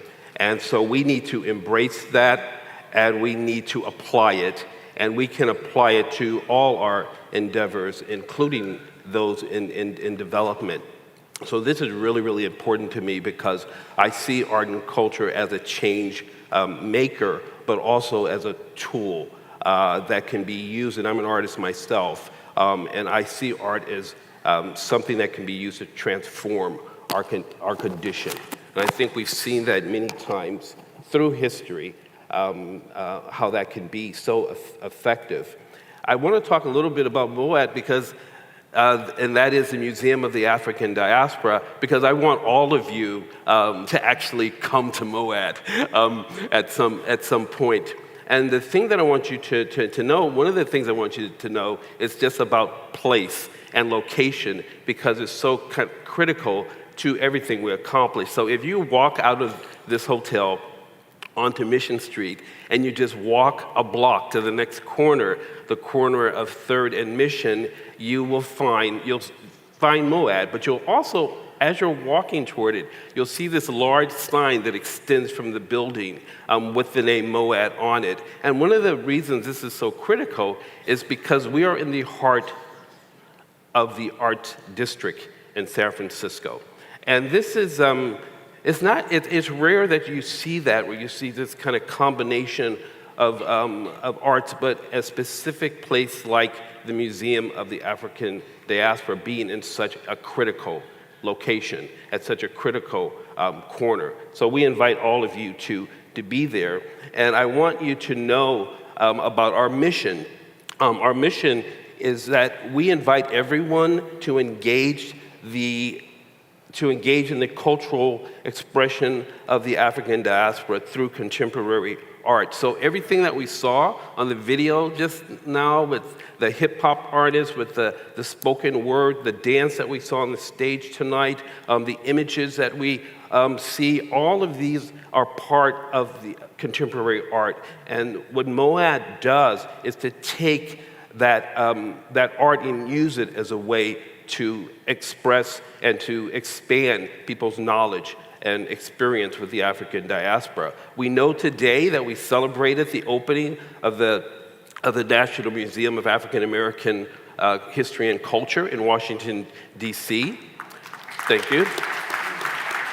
This morning we actually had a large gathering. We had a breakfast at 7 o'clock in the morning to do a simulcast with the opening, and it was very, very joyous occasion. And that museum is focusing on the African American experience. And what we do at MOAD is we not only focus on that experience of the African American or of people of African descent in the United States, and on Africa as well, but we take it also beyond those two places and follow the African diaspora throughout the entire world. And so Africa is everywhere.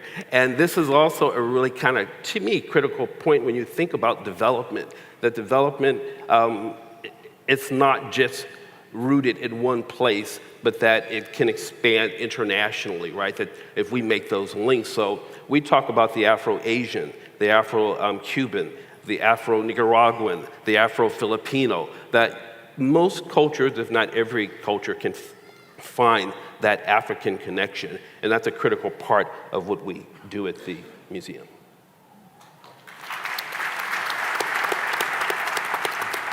And back to you, Professor Shaka. Tell us more about homegrown solutions acting as drivers of development of Rwanda.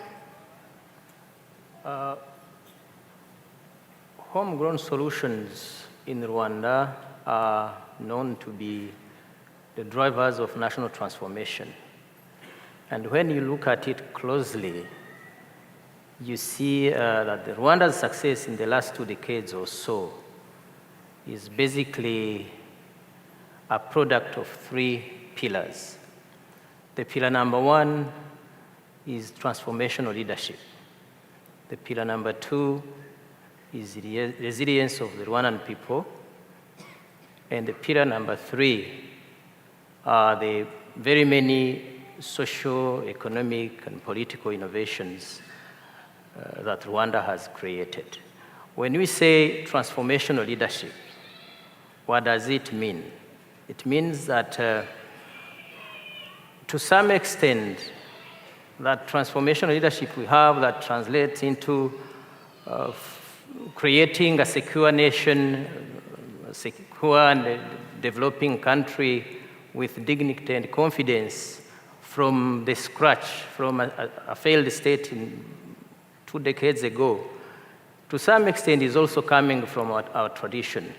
Because the transformational leadership of Rwanda has emphasized the imperative of unity, which is a cultural issue, and the imperative of togetherness, the imperative of security as foundation for national development, the imperative of consensus, and even power sharing. If you go back in tradition, you will see some form of women empowerment, you will see some form of power sharing, and I think the leadership we have today has definitely built on many things, but also on that cultural reference.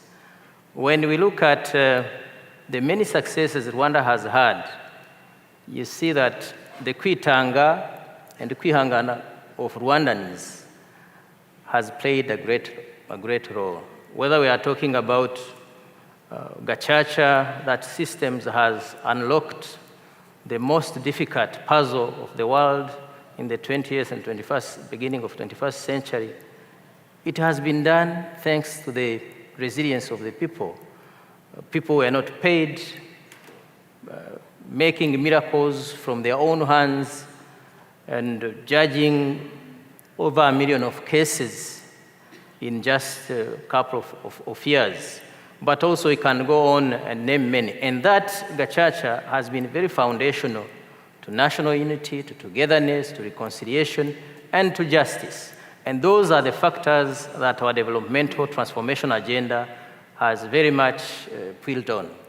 When you look at issues of other homegrown solutions, let's say umwiherero, umushyikirano, for those who are conversant with the terms, or imihigo, if you hear the world saying Rwanda has achieved all the MDGs, it doesn't come from nowhere. It's just coming from those unconventional and innovative approaches in governance. And actually, I should say, because of those homegrown innovations, if anyone is objective, you will give the governance prize for Rwanda to have the best governance ever, because some of the global countries we are dealing with have established, after many years of building their economies, they have established different models of governance. And today, we are pushed to some extent to compete with them, but from different levels of our economic development. And that does not stop us from doing so. And more importantly, our governance pushes or participates very much in national development. And when you hear that, when you look at Rwanda and we talk about reduction of infant mortality, you have to understand where is it coming from, why Rwandans are becoming more and more healthy. It's simply because of a set of approaches we have opted for, the community health workers, the insurance, universal health insurance, those socio-economic, socio-development innovations has made a difference that probably Rwanda has never made such a difference in our whole history, and most likely very few countries, if any, have been able to do such a jump in our transformation and developmental journey. So for me, those three pillars are foundational, are drivers of our transformation, but more importantly, directly or indirectly, they are also linked, directly linked to our culture, which makes, again, our culture the indirect driver of our transformation and of our success as well. Yeah, and back to you, Dr. Jesse Gaston. So with the pressure of globalization we witness in today's world, how does one maintain their culture? I think, first of all, we have to be conscious of globalization, and especially when it gets to the point where it's really simply westernization, because sometimes those are very slippery slopes. With that knowledge, I do think you can take from elements of globalization that fits your situation, but do it in such a way that you retain your uniqueness. Because what you'll find out later is somebody will take your uniqueness and make money off of it, but you might not have access or the control of it anymore. I think, too, in reference to parenting, I think the emphasis on maintaining one's culture and who they are creates that strong enough individual, pass those traits down, and don't just think, I know in America sometimes we think the school's gonna do it, but it should come out of the household, it could come out of the family.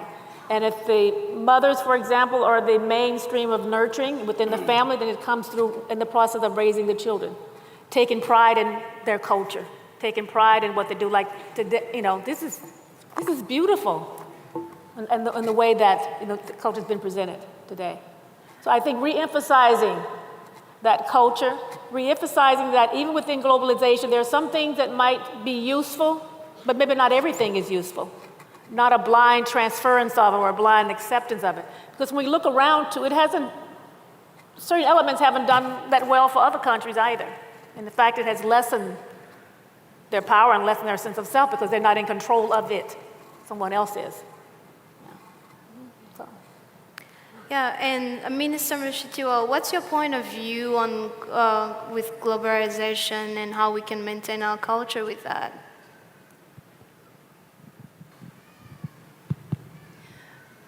I'm going to say differently what Jesse just said. Before we think of a global world, we need to find our own world. We need to understand our own world. When we talked earlier about competition, you are competing with your own product, with somebody else's product. So the most basic part of this, preserving ourselves and our culture and who we are in the global world, is really keeping your relevance and taking your relevance out there and be there and fight in this global world. I know that, by the way, the homegrown solutions that Dr. Shaka talked about are very, very nicely explained on the website rwandapedia.org. So go to that site and you will see the different homegrown solutions explained vis-a-vis the tradition and how they are being used today to advance the country.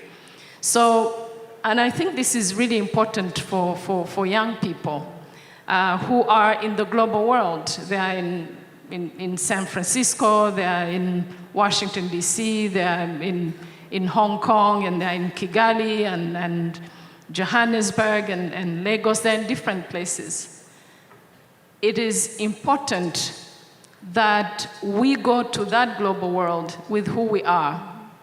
But I also think, and the academics here would know it better than me, that, you know, to be able to actually get benefit out of this globalized world, it's important to understand the other products. What is being brought by others to us or to our common space is important. And that's why for many of our young people, young Rwandans across the globe, you go to the world with your Rwandanness, but that would not be enough for you to fit in the globalized world. You need to take time and understand the world you live in. You need to take time and exchange and show respect for what others have to bring. That way, we fit better in this global world. But I think all this would not be enough if I didn't say that it's a big fight out there in the global world.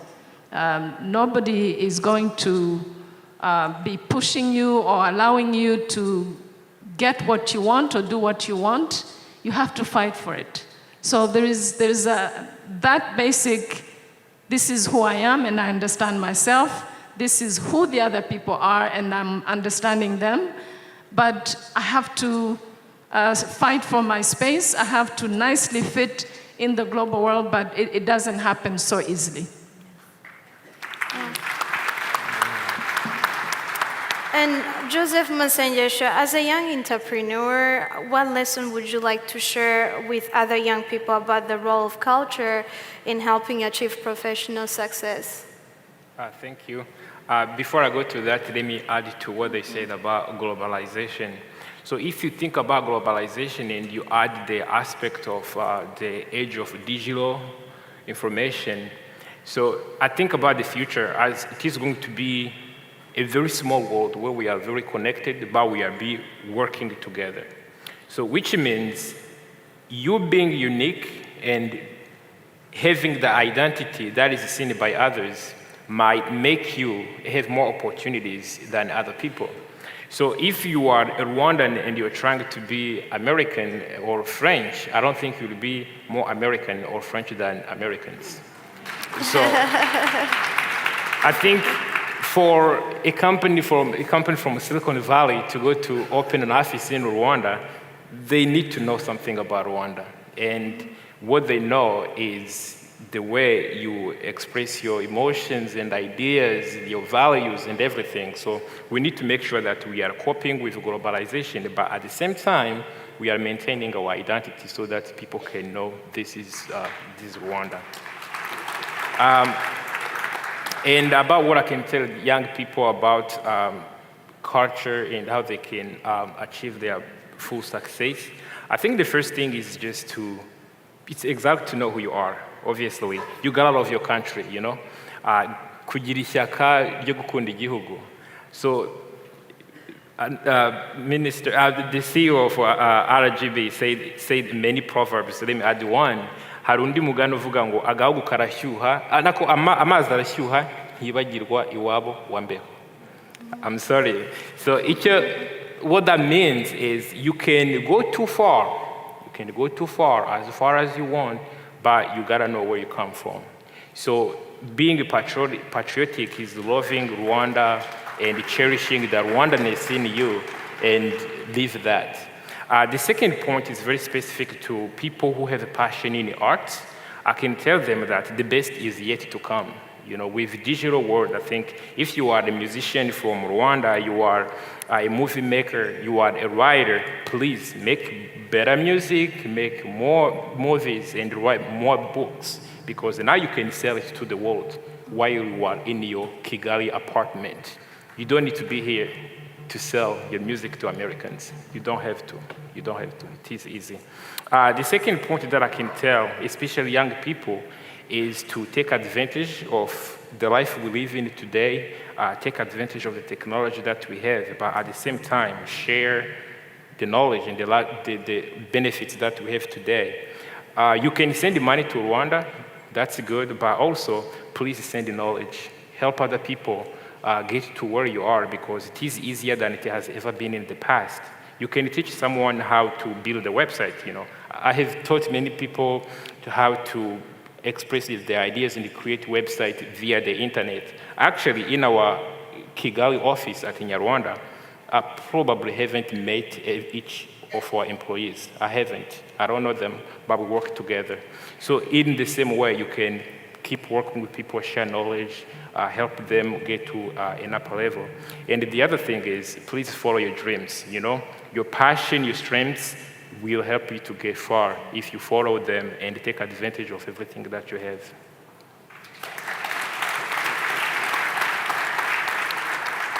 Yeah, and Mr. Ward, what opportunities do you see for arts and culture in development? Well, we know that the world is shrinking and shrinking and shrinking, and that has a lot to do with what you just mentioned, and that is the digital technology and the application of it. This is, again, a big part of what the Museum of the African Diaspora is focusing on now, and that is the digitization of the museum itself, to bring it to that level to meet current demands, and these are international demands. I know as a poet, my poetry has been translated into Mandarin. As an arts administrator, I have galleries in China, you know, coming to the museum, wanting to know how can we exchange our emerging artist program, because they see themselves with the same type of focus. So there is this international connection that continues every single day. But I also know on a more basic level here in San Francisco, for instance, we are always looking for opportunities to work with developers. And Kofi Bonner is a great example of it. At 5 Points, the development company there, that we have what we call a pop-up in the Bayview area of San Francisco, which is like having an extended piece of the museum out in the community.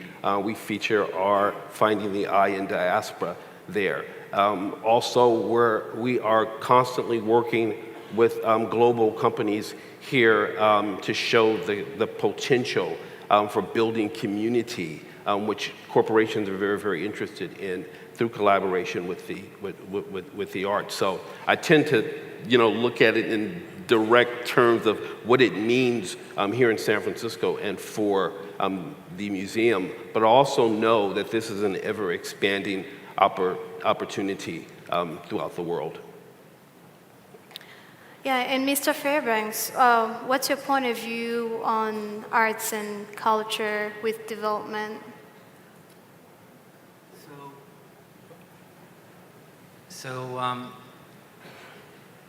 I mean, Rwanda is an inspiration to not just Africa now, but everywhere I go, Cuba, Colombia, the Bahamas. Last week I was in Haiti.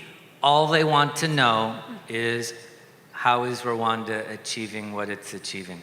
Everywhere in the world.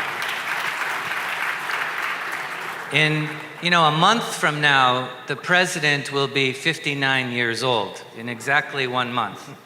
He's one of the youngest leaders in the world of his caliber. And he is 6 weeks older than me. And I told my wife once, yes, President Kagame is great. He's probably the greatest president in the history of Africa, if not the world. He is. Rwanda is probably one of the greatest success stories in world history. And President Kagame has accomplished a lot, and I have not.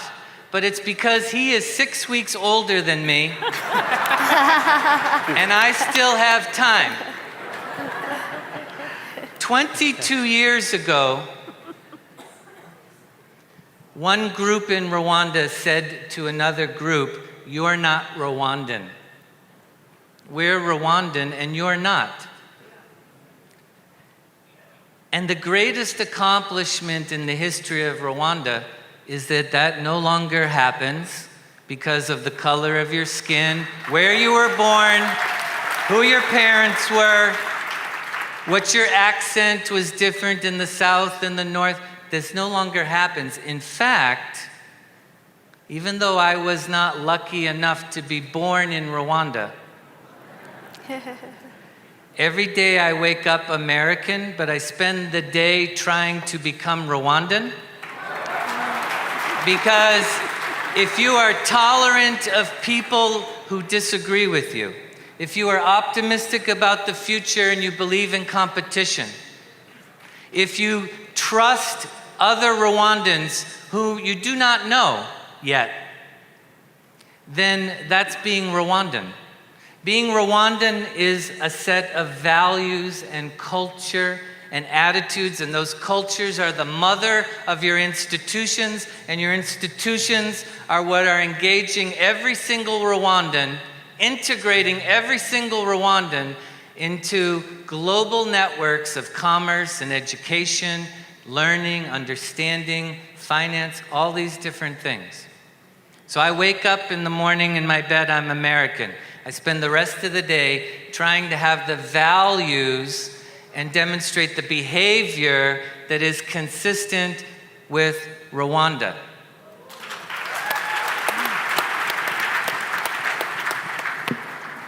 Yeah, thank you. Now let's take 3 questions from the audience. Anybody with a question?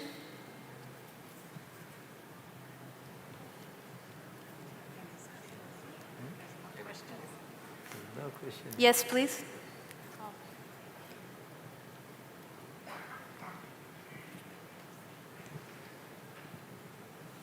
I know because my question is about mental health in Rwanda. In particular, because of the fact of the 22 years ago, what occurred, PTSD and depression, and whether it's possible, or what projects do you have online for that? And in particular, whether you use meditation or Kirtan Kriya, which is a methodology for dealing with PTSD. So I'm wondering about your healthcare system as far as the mental aspects and the repercussions, because sometimes PTSD is intergenerational. Does it make sense? You got okay. I would address that to Professor Sheka.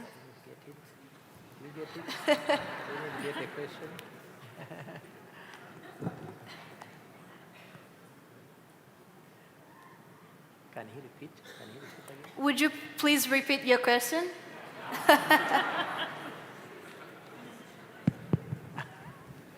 If I can come in? Yes, I think I understood the question very well. He's asking about how we're dealing with mental health, given the genocide 22 years ago, and how we're handling cases of mental health. I think, and he mentioned meditation as one of the ways to deal with some of the mental health issues. The first way we're dealing with it is with the classic health systems, with mental health professionals and at least one good hospital that I know of. But there's also, I think, in our own setting, something that's been extremely helpful is family and friends, people to talk to. Rwandans in the last 22 years have been telling their stories, and that has been healing. There's been an impact of improvement of the mental health by confiding in a friend or a relative or a coworker. We have, I think, in our social setting, ways of comforting one another by confiding and talking. But of course, that is not enough. Usually, mental health professionals are more helpful.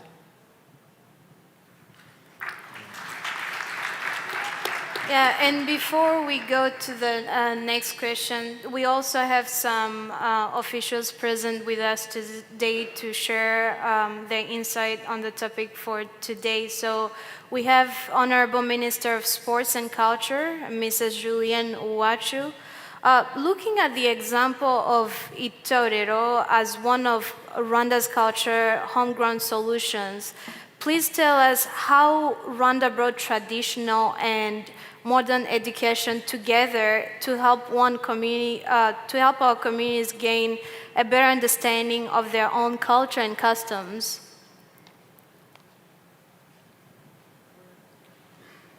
Thank you, Excellency. Thank you, moderator. I would like to use my mother tongue, Kinyarwanda, to explain and give my comments. Abanyarwanda baravuga ngo uburere buruta ubuvuke, kandi igiti kigororwa kikiri gito. Ibyiza byose tumaze kugeraho, indangagaciro z'umuco wacu, ntidushobora gukomeza kuzisigasira igihe tudashobora kuziha abana bacu kugira ngo nabo bazikurane. Mu muryango nyarwanda, ukwibyara gutera ababyeyi neza.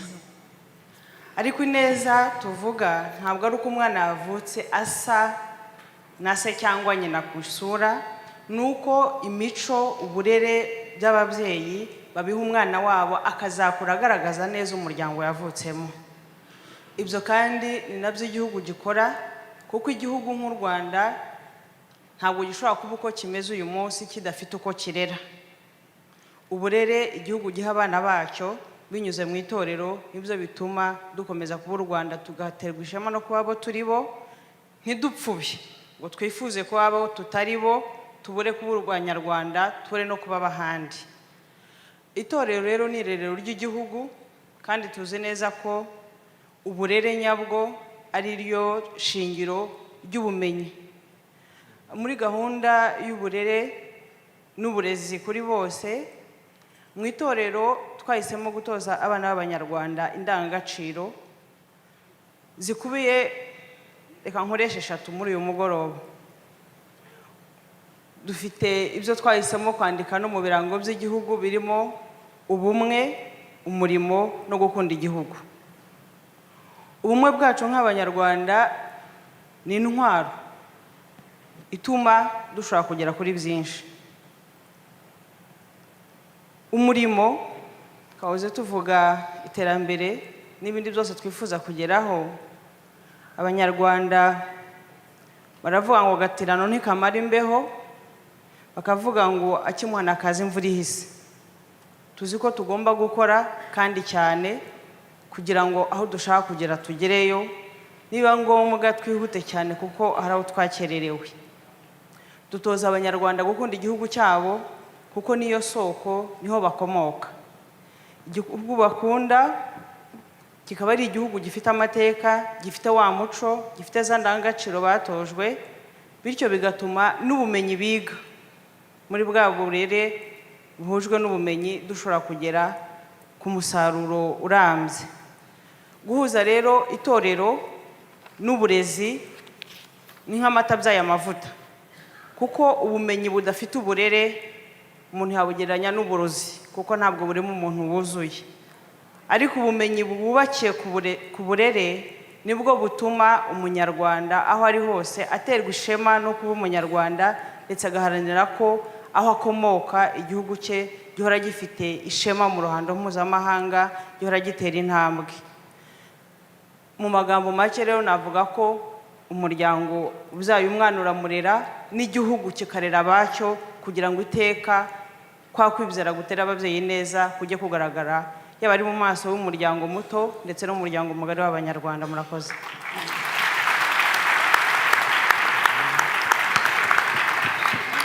Back with the audience, anybody with a comment or a question?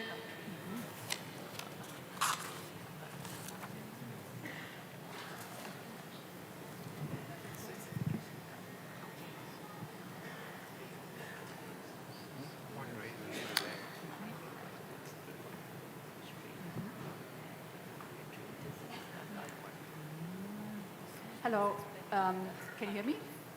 Yeah. I've been to Rwanda in 2008, and I was very impressed with the role of women in government.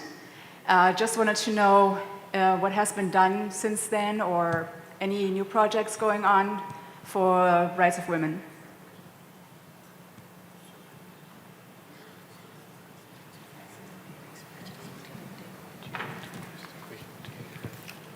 Anyone else with a question or comment? Who will answer the question?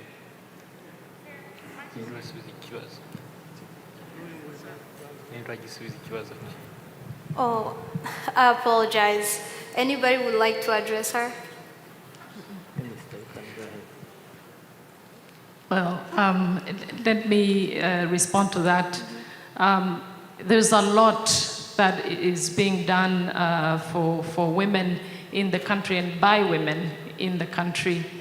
But perhaps the most important aspects of that would speak to the question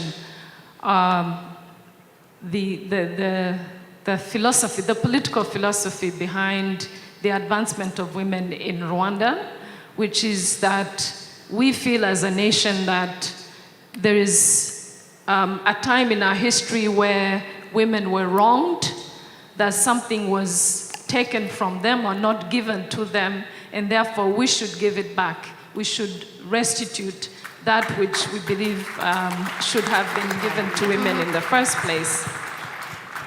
The other important aspect is that women, in fact, are great contributors to their own well-being, but especially to society. And therefore, it is only normal, it's common sense that we would want the energy and the transformational power and the contribution in many different areas of women as part of the country rebuilding itself. Yes? I'd like to comment too. Many years ago, I was in the football stadium, and a group came out and sang a song. And in the song, they had a line that said, "We want to thank the warriors for finding freedom for our country, but we want to thank the mothers for carrying the warriors on their backs." But something has changed in Rwanda since 2008, which is we can no longer assume that the warriors were men. The mothers do carry all the warriors on their back, but some of the warriors are women too. This is one right here next to me. I'd like to add too that Rwanda has the highest percentage of women in parliament in the world. I think it has gone up to about, I know it's 64 point something, it might be over 65. 64% women in parliament. And that's no place else in the world. Yeah, thank you. And to wrap up, I would like to thank each and every one of you for participating in this panel, and for the audience also for listening in and for your great questions. So thank you so much. You're welcome. Thank you. I'm staying.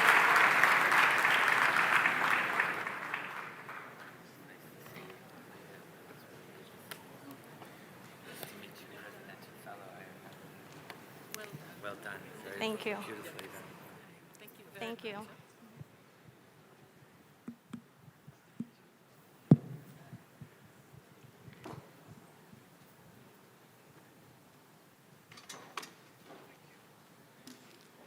We'd like to thank the panel. Let's give them another round of applause.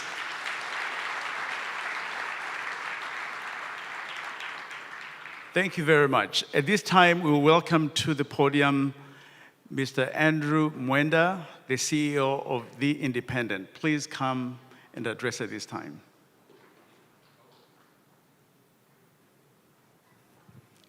Is Andrew in the audience? Oh, there he is.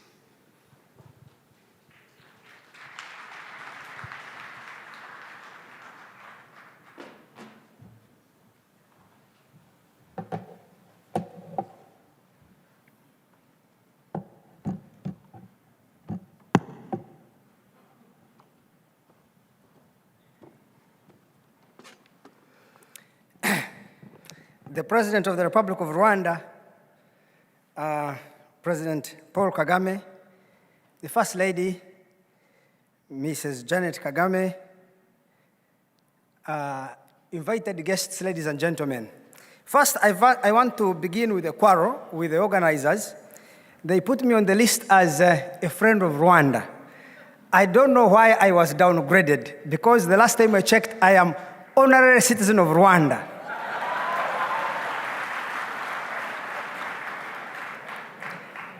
The second thing they missed is, I think it was early this year, the president, and he's my witness here, he gave me a rank in the RDF. I'm now Colonel General of the RDF. So please, please, please, next time, don't downgrade me and take away my titles.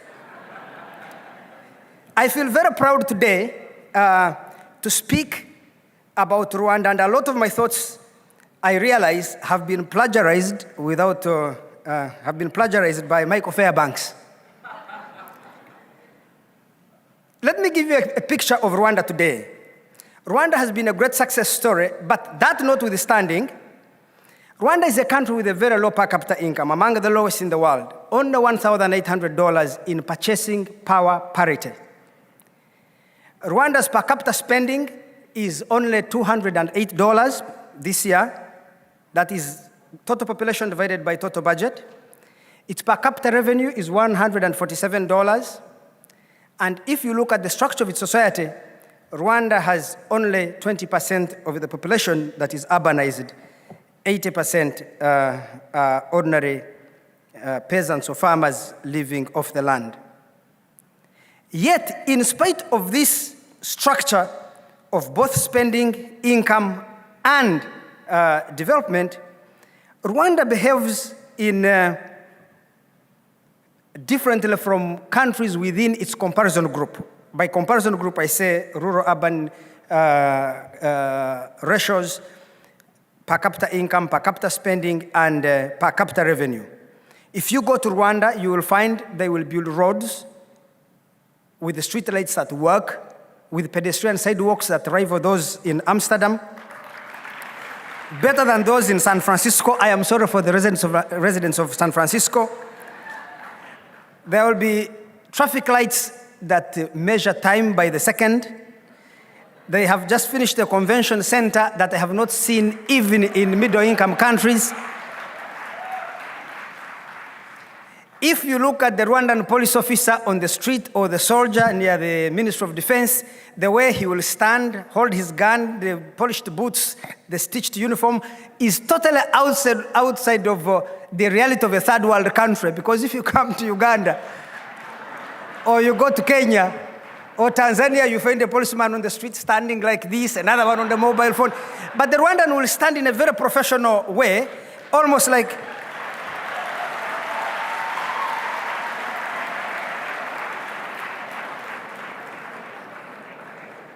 if you go to public institutions in Rwanda, you know the problem is, I forgot to inform the organizers that I want to use a PowerPoint presentation.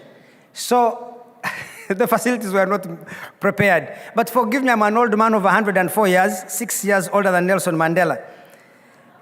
So now I have amazing pictures here of public institutions in Rwanda. If you look at the gardens around ministries and government offices or hospitals, if you look at the quality of the roads, the quality of every single thing that is done, it does not appear like a third world country.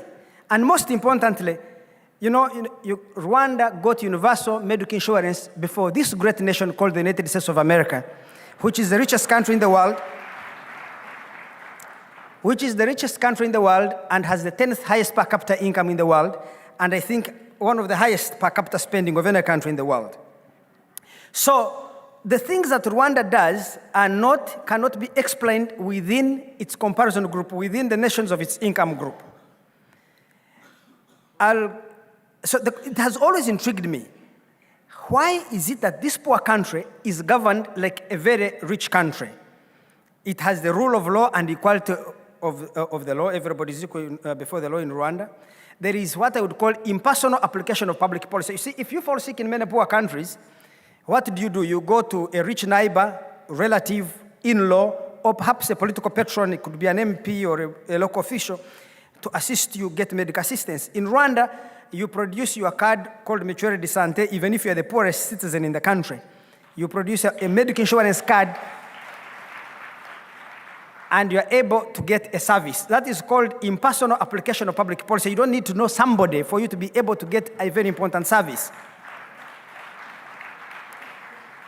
And the other thing that intrigues me about Rwanda is that, you see, the government of Rwanda seeks legitimacy primarily from the delivery of public goods and services, clean water, electricity, good roads, healthcare, education.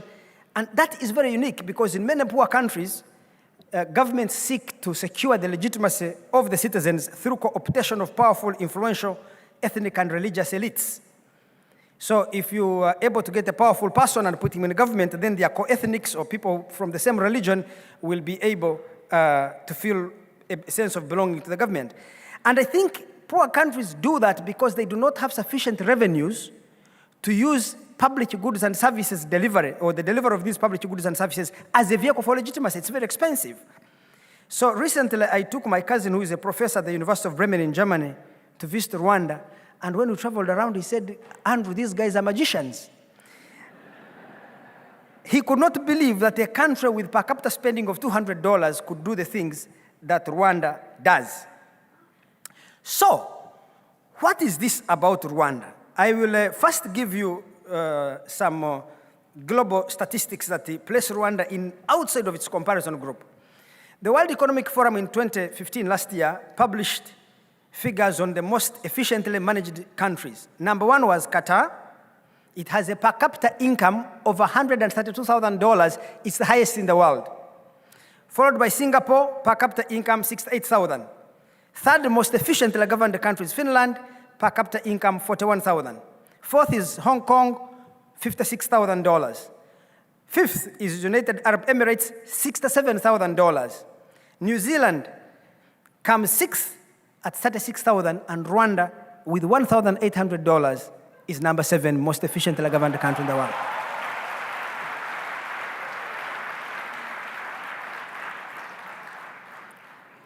Now, given my advanced age and my sight is not very good and those lights are disturbing me, I cannot remember. Oh, this is from Gallup poll. Gallup did a study on the safest countries in the world. Rwanda is the safest country in the world, and in its league is Indonesia, Slovenia, Tajikistan, Armenia, and Australia. Rather, Austria. But again, you can see none of these countries is within Rwanda's comparison group. The third, I think, has just been discussed. Women representation per capita, Rwanda has the highest at 63.8%, roughly 64. Number 2, who is Andorra, never heard of this country, Andorra is at 50%, which is 14% below. So it's a distant number 2. So the question for me is, let us look again at Rwanda's structure of $1,800 per capita income, $147 per capita revenue, $208 per capita spending, with a large peasantry at 80%. How does it manage itself this way? I want to read for you an example of a typical country, and I will want any one of you to shout out which country this is. In this country that is called Country X, corruption is rampant and political parties sell government jobs to their financial backers. The country has never recruited a single civil servant through an open competitive system. The majority of the electorate cannot even vote. Votes that are available are bought and sold like chicken in the marketplace. And public officials can give contracts to their friends, relatives, and in-laws without any form of competitive bidding or any form of bidding at all. Which country is this? I don't even think it is Congo. Let me tell you the country. The country is the United States in 1890. The United States of America in 1890. They had never started this idea that you should hire people on the basis of professional merit. They used to have something called the spoil system. What am I trying to underline? In that year, in 1888, the United States overtook Britain as the world's largest economy. And its per capita income had reached something like 4,900 in 1890. 4,900. More than twice Rwanda's current per capita income. What lesson do we derive from this? It is that countries at lower levels of per capita revenue, rather per capita income leads to low per capita revenue. Low per capita revenue leads to low per capita spending. And low per capita spending leads to inability of the state to provide a large basket of public goods and services to citizens in an impersonal manner. So if you go to DRC, Kenya, Uganda, Tanzania, Senegal, Ghana, Nigeria, and find the governments unable to deliver a large basket of public goods and services in a manner you expect, it is not because the leaders are corrupt, incompetent, or rapacious. It is simply because these countries are poor. Now, whenever I make this argument, people tell me Rwanda. I say, okay, mention another one. And they can't mention another country. Why? Because Rwanda is unique. And my presentation today is to say,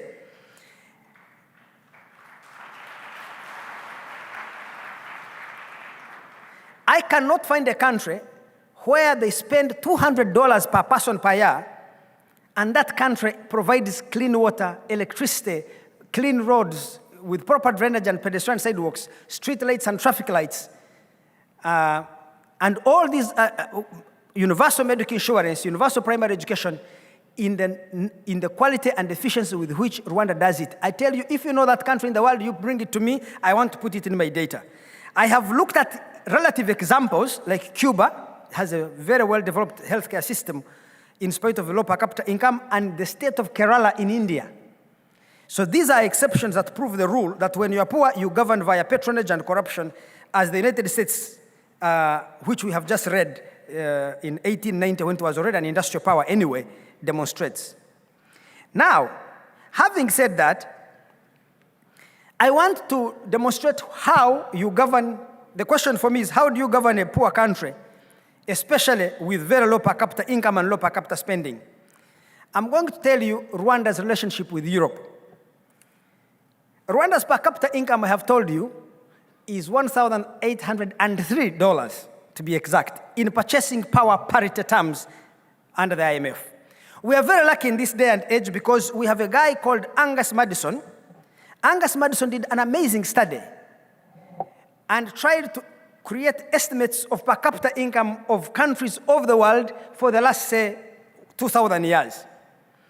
In 1820, the per capita income of France was $2,000, $2,060. This is in 2015 prices at purchasing power parity. So I want to create apples for apples. Belgium was $2,400. Holland, $3,333. England, $3,094. The USA, $2,279. The average for Western Europe was $2,187. It's so sad, I wanted these things to be on the screen. But if you look at this, Rwanda has a lower per capita income than any of these countries in 1820. None of these countries delivered the basket of public goods and services the state in Rwanda delivers today. All of them ruled by patronage. Therefore, what I have learned from these studies by Madison is that, again, Rwanda, even you look at 1870, I'm looking at per capita income figures of 1870. France is $3,400. Belgium, $4,881. Holland, $4,999, which is roughly $5,000. The United Kingdom is $5,784. The US, $4,433. These countries had very high levels of per capita income, more than twice that of Rwanda, some of them 3 times that of Rwanda, in 1870. But each one of them, if you look at Britain in 1890, what today in Britain they call a chief whip. A chief whip is a cabinet minister who whips the side of the government into line so that they can adopt a particular position. In Britain, he was called Secretary for Patronage. So if I have spent my career criticizing my president, Yoweri Museveni, for patronage, I discovered that actually patronage is the way poor countries govern, not the way they fail to govern. Rwanda, again, doesn't govern by patronage. So here is the public spending per capita of the United States and the United Kingdom. This financial year, the US budget is $6.8 trillion. Divided by 320 million people, you get $21,250. The United Kingdom will spend $15,880. Rwanda will spend $208. Surely, how can they produce the same service outcomes? Here is my conclusion from looking at these facts. That the poor countries of Africa, which we accuse of corruption, incompetence, and patronage, are actually not being mismanaged. I think that they're being managed consistently with their levels of development and per capita income. Rwanda, on the other hand, is managed on the standards of a developed country. And I think when I was entering here, I found my friend Innocent Ulayeneza. Innocent was even actually my roommate in high school, wearing a cape, and there was something called ubudasa. Ubudasa means unique. So Rwanda's ubudasa is unprecedented, and I want to put figures onto what Michael Fairbanks was saying. I do not know of any country that has gone through the civil war that Rwanda has gone through and reconstructed so rapidly, reconstructed the state, the economy, and society at such a rapid pace as Rwanda. Not even the US after the civil war. And the US is the country with perhaps the greatest intellectual resources you can find anywhere in the world. What explains the rapid success of Rwanda? Today, we discussed culture, that the Rwandans share one common language and a common culture. But I should remind you that Somalia and Burundi, perhaps the most failed states in Africa, also share a common language and a common culture, even a common religion. Why are they not like Rwanda? Some people say the Rwandan state predates colonialism, so Rwandans have had a long history of a state and they respect the state. The Rwandan state was created perhaps 400 years ago. But Liberia, Swaziland, Lesotho, Burundi, all of them, even Ethiopia is a very highly performing state by any standard. They also share a common history of statehood like Rwanda, but they don't perform like Rwanda. The third element is size. Some people say Rwanda is a very small country, so it is very cheap and easy to broadcast power. If you have a large country like Congo, it's very difficult and even expensive financially to broadcast power or even to build a road. A road from one town to another is 1,000 kilometers. And the fourth issue people raise is that the civil war and genocide in Rwanda destroyed all centers of power. I have been the key proponent of this idea. Destroyed all centers of power and left the society open and conducive to far-reaching reforms. But when I talk of size, Sierra Leone, Liberia, Burundi, Swaziland are some of the smallest countries in Africa, smaller than Rwanda, but they are not well-performing. And my own country, Uganda, Burundi, South Sudan, Nigeria, we have gone through traumatic experiences, even genocidal killings, without creating a government of the quality of Rwanda. So this tells me that these factors of culture, statehood, previous statehood, pre-colonial statehood, small size, and civil war may be necessary, but they are not sufficient to explain Rwanda's success. And my view is that Rwanda's success, therefore, we can infer it from one important factor, leadership. Because leadership in Rwanda is different from other countries. President Kagame is not the president of these other countries. The RPF is not the ruling party in Liberia.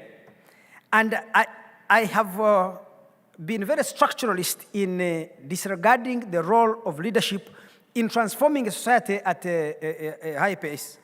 But even though I would ordinarily not like to reduce Rwanda's history over the last 20 years into a biography of President Paul Kagame, I just want to say that without any doubt, he has been the fulcrum around which the reconstruction of Rwanda has happened. And I think also that his success, he has been the fount and matrix of Rwanda's reconstruction. And I have this belief that there is something deep inside him as an individual, some restless energy, some great moral commitment to rebuild Rwanda. I don't know where it comes from, because I ask myself, is it because he left his country at a young age, lived as a refugee, and that put it in him that I must go back home and succeed? But there are so many Africans who have lived as refugees. The president, okay, I am supposed to be concluding. The president of South Africa is one of them. He lived outside of his country, but he doesn't seem to share the same passion. And so many others whom I don't want to mention because I will be arrested on my way back to Africa. But whatever it is, that is one. The second thing, to conclude, I have been told that my time is up. The second thing is that I think I have a certain high level of respect for RPF, because when RPF initially attacked Rwanda, they were badly beaten. And President Kagame had not yet come. When he came, I think many of his people were wise enough to see good generalship, wise generalship when it appeared. That's a great distinction. You can be a great leader, but if people don't follow you, you can't succeed. So I think that the fact that RPF people were able to recognize wise generalship and embrace it was a critical factor in the success of Rwanda. And finally, of course, I want to thank the Rwandan people, because when they saw visionary leadership appear on the horizon, they also embraced it and worked with it to produce a success story that we see today. Thank you so much for listening to an old man.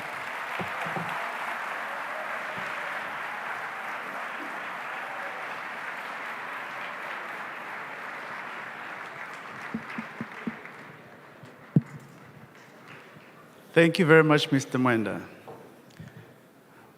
Earlier today, I spoke to our next speaker, and he told me that he was here with his staff. And he said to me, the staff that I have with me here today, they've been to Rwanda in a combined 200 plus times. Ladies and gentlemen, Pastor Rick Warren, the pastor of Saddleback Church.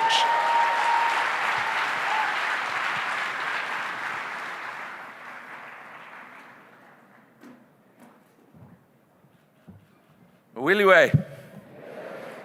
Maraho, maraho. Hamakuru. Diego. Nitwa Rick Warren. I may look like an American, but I'm Rwandan. I may have white skin, but I'm black on the inside. Have I told you lately that I love you? Thank you for letting me be here today. It's an honor. I would like to ask that staff of mine who are here just to stand up. They've been to Rwanda over 250 times. These are the leaders. Let me just explain it. Saddleback Church has sent over 2,100 members to serve in Rwanda, and the people who organized all that are the people who stand up right now. So you guys stand up, and let's just say thank you to them. Thank you. Thank you.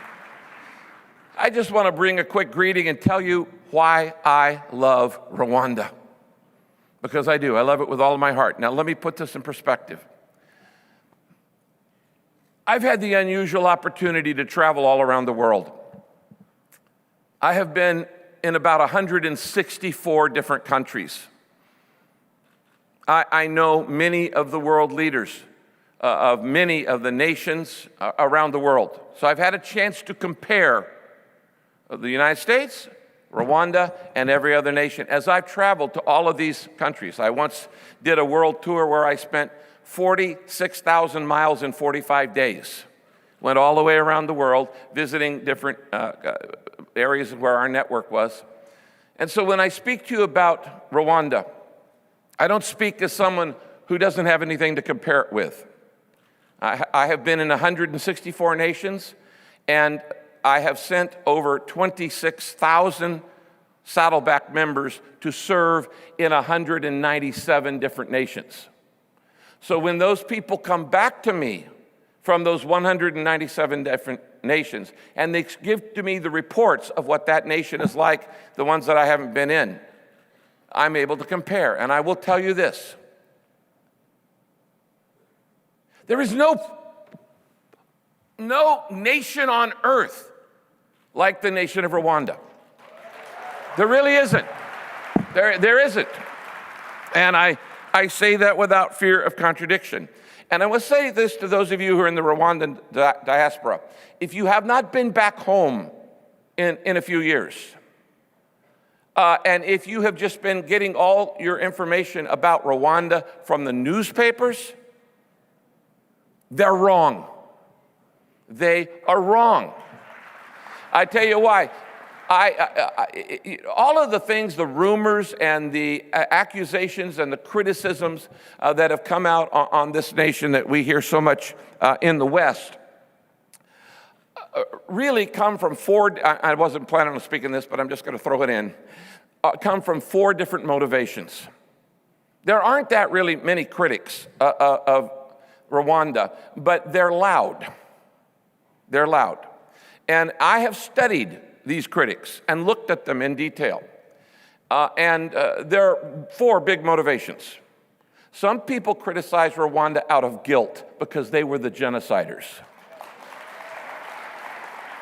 And either they were the genociders or they stood by and did nothing during the genocide, and so they have blood on their hands. And so there's a guilt there. Second, some people criticize and attack Rwanda because they resent your success. Okay? They resent your success. They are envious. And that's so legitimate. I could tell you who these people are. Then there are some people who criticize Rwanda because of shame, because they were caught in corruption and had to leave the country. And with a zero policy for corruption, then when you get kicked out of your position because of this zero tolerance, well, then you just get a personal vendetta. And there's a shame issue there. And then there are some critics or attackers who literally just resent the fact that you succeeded without their help. And they say, wait a minute. Your nation isn't supposed to be able to succeed without, for instance, the United Nations or whatever. I just thought I'd throw that in. So if you really want to know, if you haven't been back to Rwanda lately, well, I have and my teams have, and they are constantly there. And I've had, as I said, over 2,100 people serving there. They come back and they tell their pastors, observers. I've been in all of the provinces. I've been in many of the villages across the nation. And the picture that you often hear in the press and the picture that you actually see on the ground in Rwanda are two different Rwandas. You just need to understand that. Now, I want to tell you that I love this country. And I love this country for, I want to give you, I wrote down here just sitting there, 7 reasons why I love this country. Let me go back a little bit. In 2003, I got a letter from a man named President Paul Kagame. He said, I've read your book, The Purpose-Driven Life. I'm a man of purpose. I'd like to talk with you, and I invite you to come and visit our country and help us as we're building a brand new nation after the genocide. And I couldn't say no to that, and I came. I fell in love with the country. I fell in love with the churches. I fell in love with the people. I fell in love with President and Mrs. Kagame. And I thought, this is an uncommon leadership team, and they are worthy of anything I could do to help them.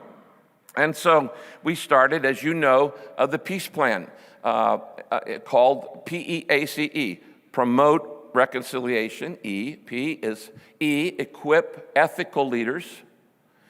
A, assist the poor. C, care for the sick. And E, educate the next generation. It's a plan using churches, government, and business, 3 legs of the stool, to take on 5 giant global problems: poverty, disease, illiteracy, corruption, spiritual emptiness. You heard Andrew give the statistics. This country is succeeding beyond our wildest imagination. Only one other country, Singapore, has gone from a developing country to first world in 1 generation. I think Rwanda can beat that. I honestly do. And I believe in you, and I believe in the leaders.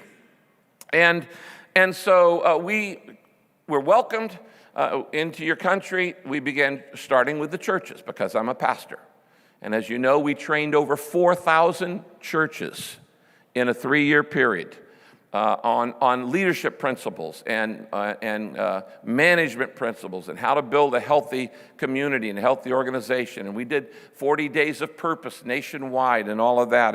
And you've heard all the statistics about the progress in health and healthcare, the progress in the economy, the progress in job creation, the progress in reduction of crime. And as Andrew pointed out, it's the safest nation in the world. And so this is indisputable. What began to happen is I began to get calls from presidents of other countries in Africa. To be specific, 8 different presidents of other nations have called me, said, when are you going to bring the peace plan to our country? And my answer was this: well, I can't, but I'll send the Rwandans. I said, I'm just one church. We can't go to every nation. But now, after 12 years of peace plan, we have leaders in the peace plan in Rwanda who now are actually going to other nations. In fact, to be specific, and you could talk to my staff about this, we've made contracts with 17 other African nations who have sent their leaders to Kigali. We didn't make a big deal about it. We didn't put it in the press. We are taking systematically all of the 56 nations of the African continent. We're bringing the top leaders to Kigali, and we're training them in the peace plan. And then Rwandans are making commitments to do training in those countries too. So you need to be proud of that, because not only are you being a model, but you're being unselfish to help other nations. And when God looks down and he sees those people don't just care about themselves, they care about other people too, God says, that's the group of people I want to bless. So I'm proud of you for that. So let me just quickly give you my little list of what I love about Rwanda. Because maybe you haven't been home in a while, and if you have, you need to go home at some point. Here's what I love. Number one, I love the resilience of the people. What is resilience? It's one of the most important qualities in life. Everybody has tough times. Some people have tougher times than others, but resilience is the ability to bounce back. What happened in Rwanda in the genocide could have permanently destroyed the nation. But there's something in the soul of Rwandans that is resilient, that says, no, we're not going to give up. We're going to be diligent. We're going to be determined. We're going to be decisive. We're going to be persistent. We're going to endure. We're going to let pain make us better, not bitter. And that's what's happened. And there has been a commitment to say, we're going to go forward. We're not just going to be stuck in the past, but we're going to move forward. And that resilience. As a pastor, I deal with people in pain every single day of my life. This last week, I dealt with a suicide attempt, a suicide, a murder, and a drug overdose, just with people that had friends or family that I had to deal with. I deal with it all the time. Pain will either cause you to run away and hide in a hole, or it will cause you to grow. And pain, the seeds of suffering are the seeds of greatness. Anytime you find a leader who is being greatly used, like your president, you need to know that behind every public success, there is always private pain. It's always true in any leader, business, government, church, or whatever. And so resilient people let pain motivate them. Not intimidate them, but motivate them to do more, to be be all that God wants you to be. And I love that about the people of Rwanda, the resilience. Many of you know, and by the way, thank you for your prayers, that 3 years ago, my youngest son, who had struggled with mental illness his entire life, he was born struggling. He had a tender heart and a tortured mind. Wonderful young man, had been to Rwanda many times and loved your country like Kay and I and the rest of our family do. But after struggling with mental illness for an entire life, I'll never forget when one time when he was 17 years old, he came in and he said, "Dad, why can't I just die and go to heaven?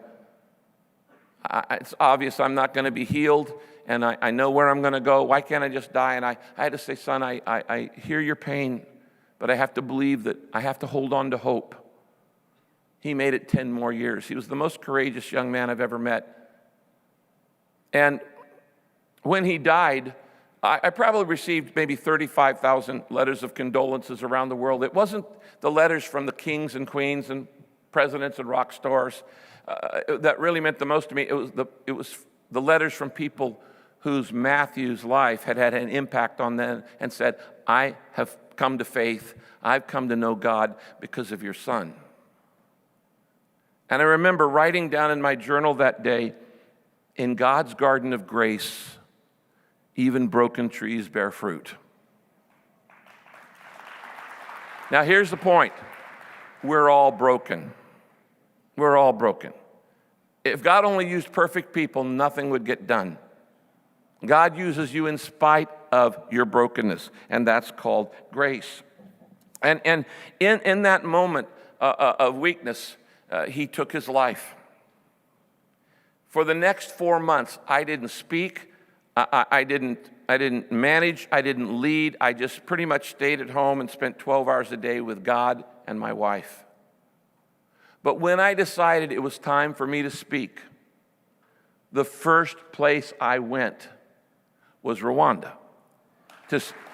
And the first public speaking that I did was at Imanishimwe rally in Amahoro Stadium, because I knew that Rwandans, you would understand my pain. That is resilience. Second thing I love about Rwanda, I love the integrity of your leadership. Now, integrity comes from the word integer or integer. It means a unit of one. People think integrity means honesty. Yes, it does involve honesty, but it's much more than that.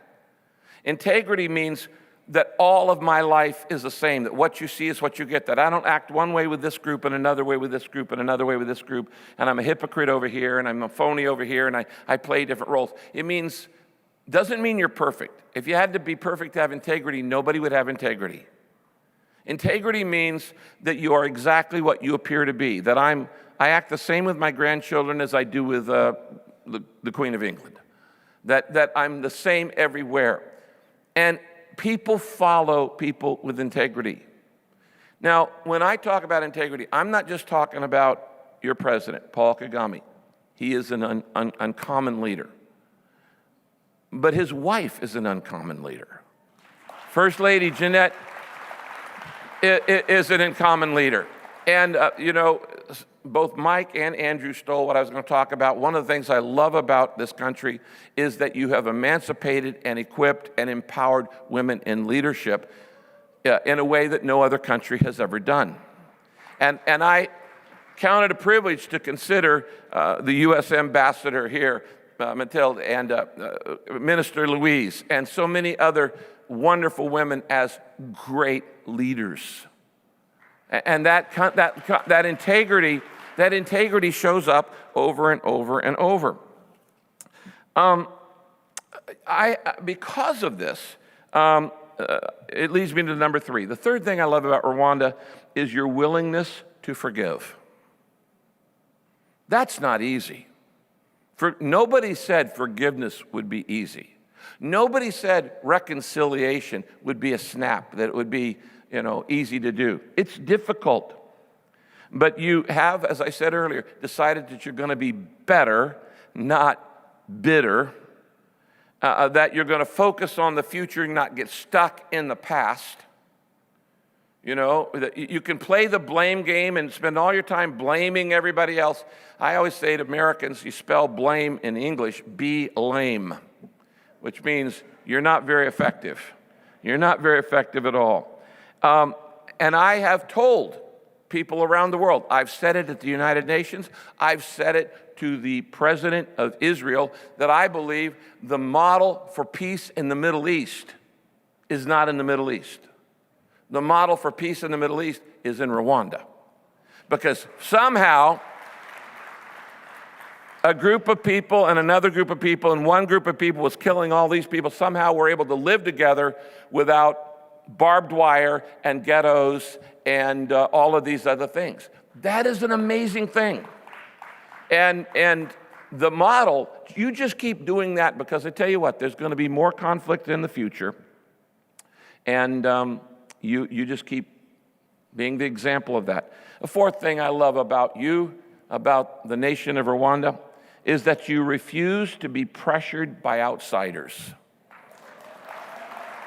Okay? You ever heard this phrase? They are not God. They are not God. That, everybody, God loves you and everybody has a plan for your nation. But this is what Mike was trying to say earlier, is that don't let anybody from the outside pressure you, because you know what's best for you. And they don't even, they're making decisions oftentimes based on inaccurate information. It's not their country. And so I love that fact that you know what you want to do. And we were talking earlier about identity, that if you know who you are, you got identity and you got community and you got creativity, you've got the winning recipe for a successful family, a successful business, a successful church, a successful country. As I said, don't worry about what other people think. Let me just tell you this. You don't need the approval of any other nation or any other person to be happy. And you don't need the opinion or the approval of anybody else to be successful. You are as happy as you choose to be. Happiness is a choice. I've met people in those 164 nations I've been in who were in total despair and in abject poverty and were happier than people who had more, because they had chosen to be happy. Happiness is a choice. And so you don't there are some people, you're trying to get their approval and you haven't got it. Some of you are still trying to get your parents' approval and they haven't given it to you. Or maybe they've even died and you're still trying to get their approval. If you haven't got it by now, you're not going to get it. That's the bad news. The good news is you don't need it to be happy. And you don't need it to be successful. You just say, you know what? What matters is not everybody else's approval, but God's approval. If God likes me and I like me, if you don't like me, what's your problem? Why should I care about that? So I love the fact that you have had that resilience and that resistance to that. And then I love the fact that you, who are the next generation of Rwandans, are dreamers. And I love that about you. I love that about you because everything that happens in life starts as a dream. Nothing happens until somebody dreams it up. Paul Kagame and the other people in the RPF and other leaders and other citizens have got the dream. We can do this better. We're better than this. And if there's anything I believe God sent me here today to talk to you, it is to say this to you. I dare you to dream great dreams for God, for yourself, for your country, for your family, for your business. Dream great dreams for God. Now, the cool thing about dreaming, it doesn't cost a penny. It doesn't cost you anything at all to be a dreamer. And so dream great dreams for God. Some of you need to dream the next great technological breakthrough. Some of you need to dream the next great business idea. Some of you need to dream the next great breakthrough in health, in care, in medicine, in whatever. Go for it.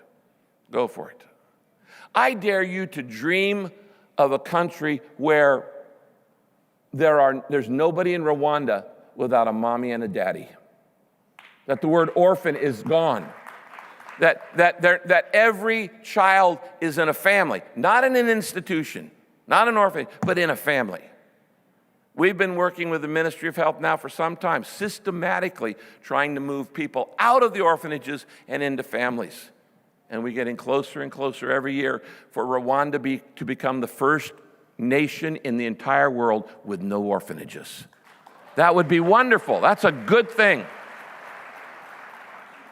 Here today with our staff are Cynthia and Erica and Noah. You guys, where are you? Stand up. Where are you guys? Stand up. These are Rwandans who were adopted at Saddleback Church. They're like in my family too.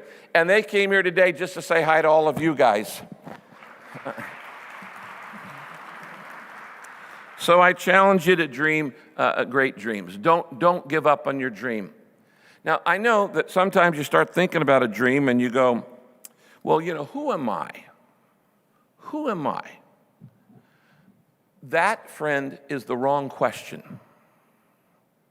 The real question is, who is God?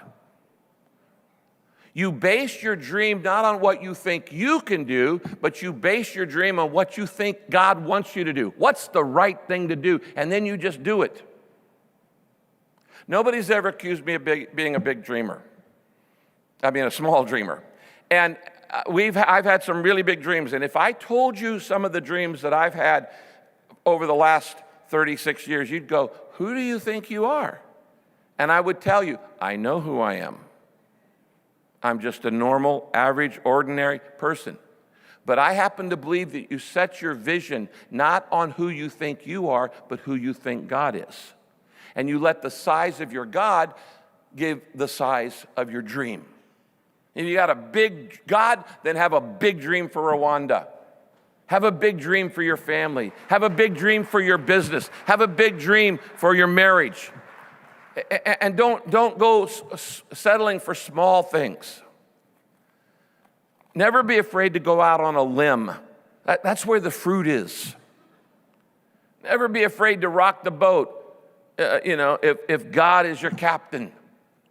Never be afraid to do something you can't do in your own power if you just think it's the right thing to do, because if it's the right thing to do, you're going to get help. You're going to get help from God. You're going to get help from other people. And that is the greatest joy in life. The greatest thrill in life is to be being used for a purpose greater than yourself, that draws you out of yourself, that makes you become more than you ever thought you could be. Let me say a word to those of you who are presidential scholars. Learn all you can. Develop all the skills you can. Make all of the connections you can. Build as many friendships as you can. And then go home to Rwanda and build great dreams. Build great dreams. And let your life and let your church and let your business and let your government and let everything, part of whatever's in your life, be a model for everybody else. God bless you.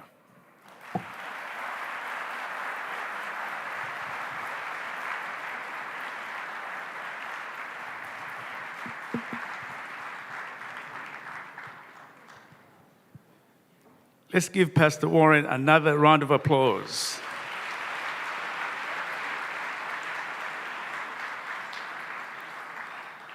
Pastor Warren, if I was not Rwandan, today I would sign up. Thank you very much for that message. And at this time, you've been a wonderful audience. And we'll take a moment right now to set up for the next segment. And so we want you to still stick around, bear with us as we prepare for the next moment that we've been waiting for. Is that okay? All right, thank you. And in a moment, and one other reminder, housekeeping reminder is those translation devices, please make sure you leave them behind. Do not displace them out of the building, please. Thank you very much. In a moment, we'll resume this.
Hello, hello.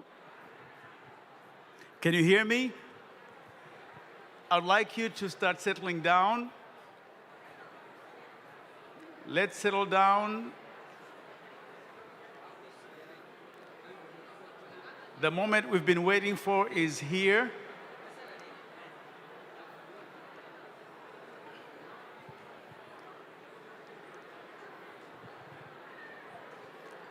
Let's find our seats, please.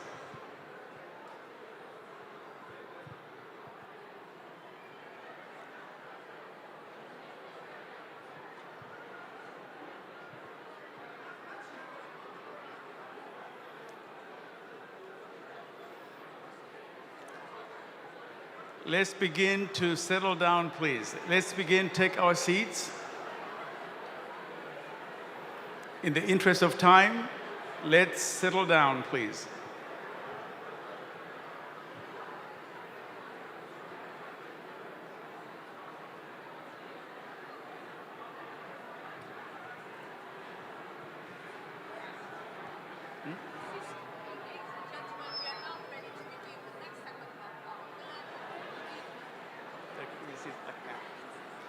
Ladies and gentlemen, we're about to begin. Please tell somebody next to you to take a seat. Would like to get this next session going. Please find your way to your seats. And those of you who are in the hallway, we ask you to come in, please.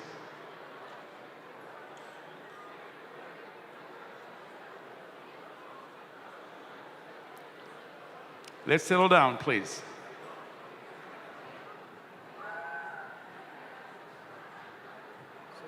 Don't rush things, like abantu babanze bagaruke neza. When people are already settled, are we still having entertainment? Thanks. After one. Okay, right now. Yeah. I think we need some background music when the ushers do that. Then we announce the president.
Seats, please, so we can get on with the next segment. Please take your seats. Our guest of honor is waiting for you to settle down, please.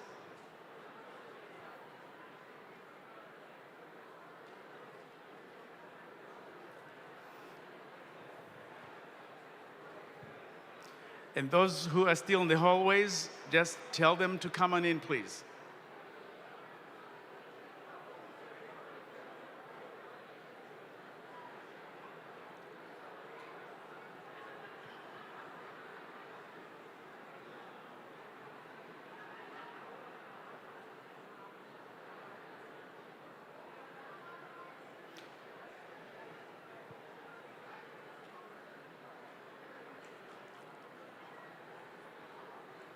I still see people standing in the aisles. Please take your seats. We need to begin.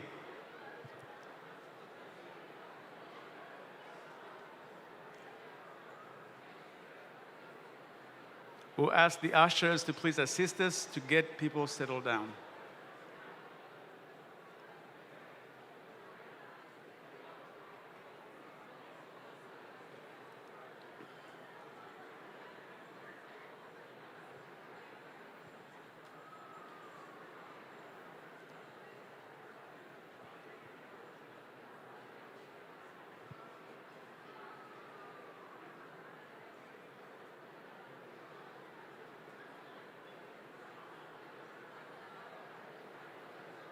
And as we sit down, we can keep it quiet so we can begin, please.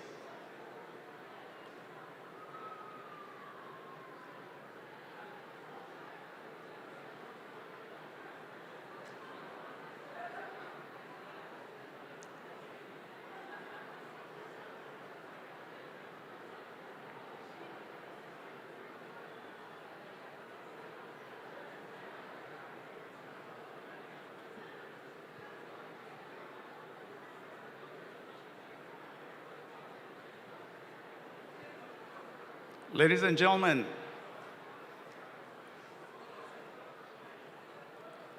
let's get our seats. Let's get our seats.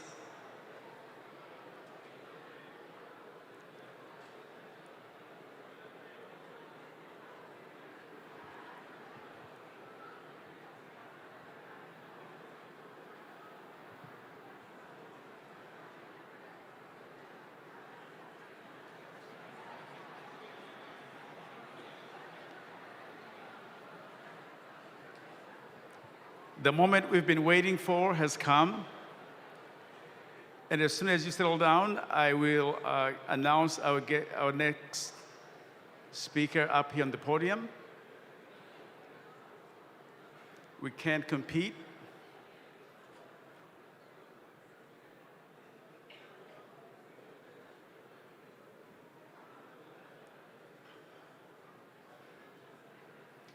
We've had a wonderful day. We've heard from several individuals. And the next person that you will hear from, it gives me the most distinct pleasure to introduce to you an individual that was part of this Northern California diaspora. A few years ago,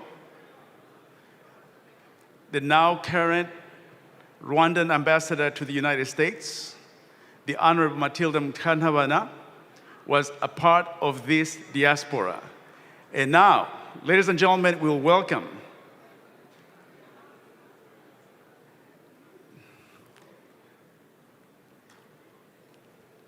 she can take her time. I see her.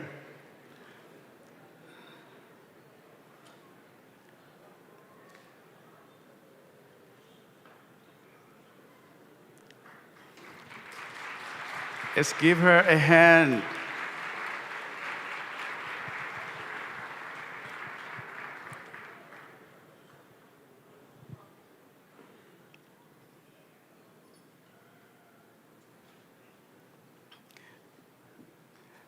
Let's give our ambassador a hand as she comes up to the podium, please. Thank you.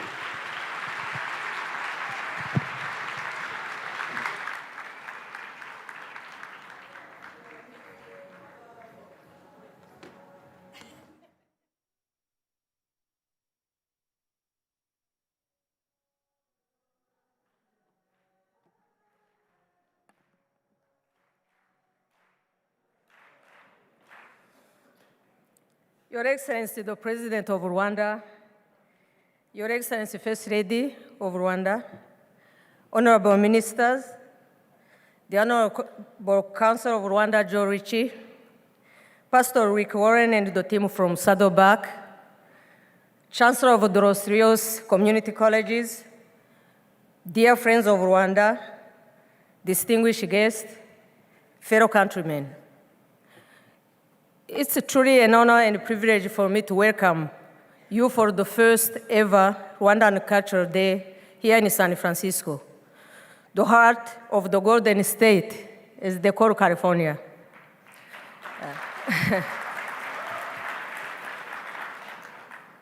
It's really of special meaning that we are celebrating our culture in a city that is so diverse and open to intercultural exchanges as a means for global connectivity.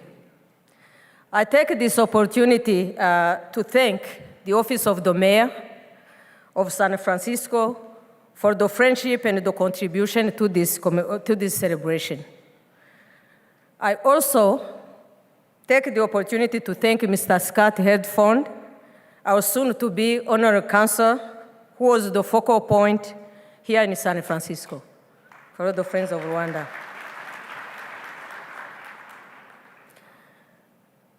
This day wouldn't have happened without the help and incredible engagement of the whole Rwandan community in the United States and beyond. I would like to especially thank our national leadership that is present here, and more specifically the California community for hosting us and all the members of the Rwanda community coming from different states. Ladies and gentlemen, when we first decided to do a cultural event, everyone started to dance. There was joy in the air among our friends of Rwanda, but also among the Rwandans throughout the United States and beyond. The Global Diaspora Network and also Rwandan community abroad was very much a participant in what happened today. Especially today, we welcome all the Rwandans who are coming from almost all the states of the Union, from the United States, but also beyond, from Canada and other foreign countries.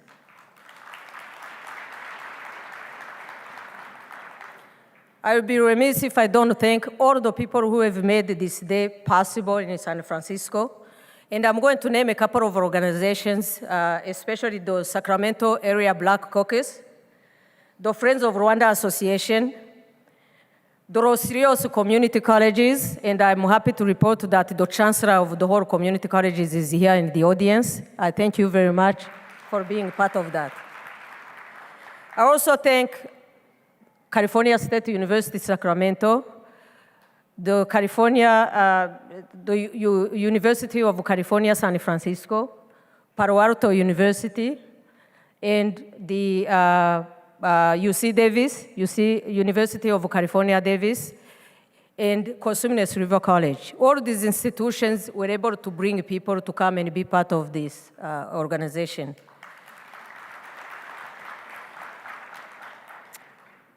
I'm not going to say again much about the culture because our eminent guests, and especially the incredible panel, have addressed all the aspects of our culture and the importance of it in our country building.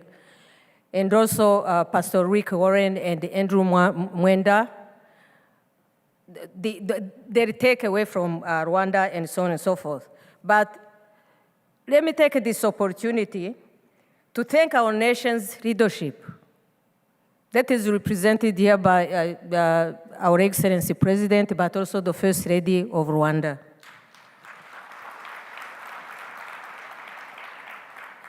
They used every available opportunity to apply our core values as Rwandans to the betterment of our nation, but also to the betterment of each person of Rwandan descent. Our culture is a defining feature of our identity, and it's our duty to preserve it. Today, we have the honor of being joined by His Excellency, the President Paul Kagame, and our First Lady Janet Kagame. And when I address you, Your Excellency, you have exemplified the importance of culture preservation by encouraging us to find homegrown solutions to our challenges. And also, you have helped us, whether we are in the country or outside of Rwanda, how to internalize our agaciro or dignity that we are entitled to as human beings. We thank you for that. As a leader and as an individual, as a family man, our president embodies all the values of agaciro, our dignity in our nation.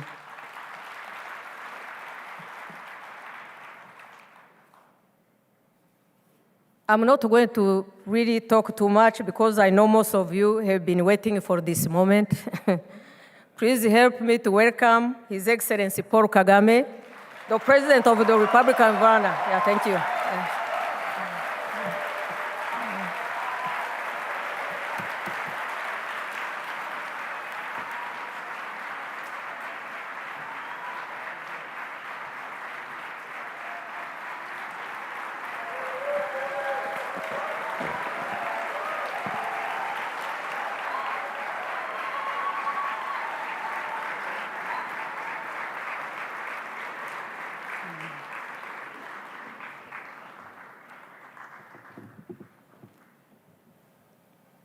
Mwiriwe neza, please get seated.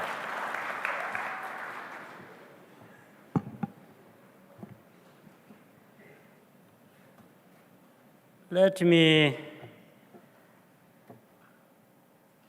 start by thanking our ambassador, Matilda, and the whole team that worked with her to put all this together for this Rwanda Day event where the discussion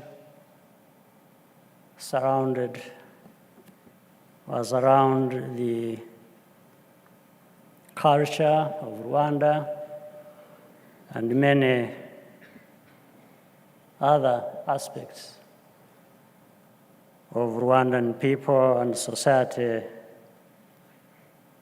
and nation. So thank you very much.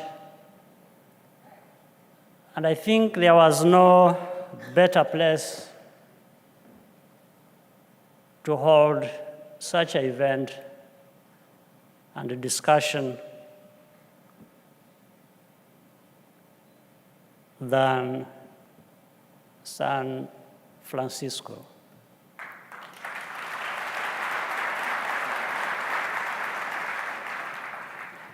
San Francisco as a city, part of California, is a place many of you know better than me, but it brings together all cultures from across the world. It's a place known for technology. It has that history of bringing people together and accepting them, and enables people to express themselves freely in many ways.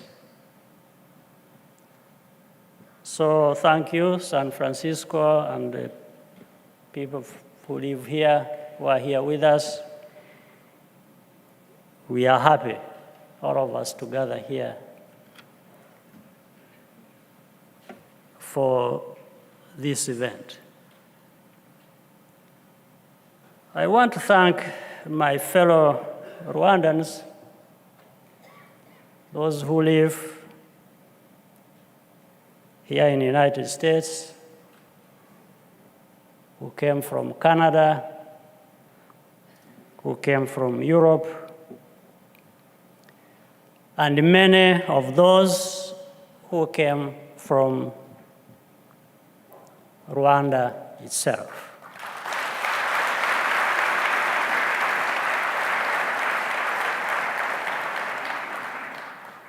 There are many of those who came from Rwanda who have come here for the first time, who don't even speak a word of English, but they are ready to understand what I'm saying.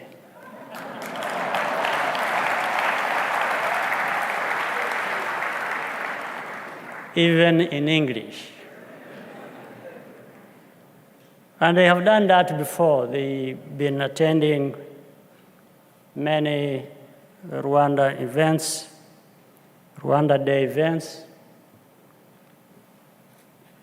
wherever we have been. And they do that, in actual fact, as a sign of good culture. They love their country, they love their leaders. They also want to integrate with others from across the world.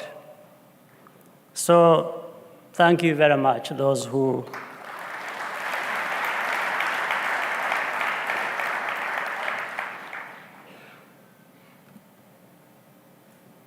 Now, there was a lot of discussion about culture, about history, about values. And the presenters did it so eloquently that I won't dwell much on that, the meaning and the place these have in any nation across the world, the meaning all these have for people, and Rwanda being no exception.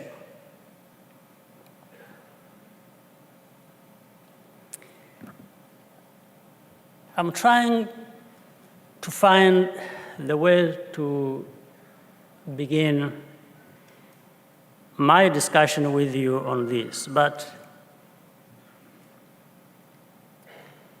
let me just start by, recently I went to Yale University. I was invited to speak there. The audience was big. The discussion was good. There were exchanges of views and so on and so forth. Later on, I read something written by somebody, I think, who works and maybe lives at Yale, a well-educated person, maybe a very good student, or supposedly so, of history. But later on, I saw something written online talking about my presentation at Yale.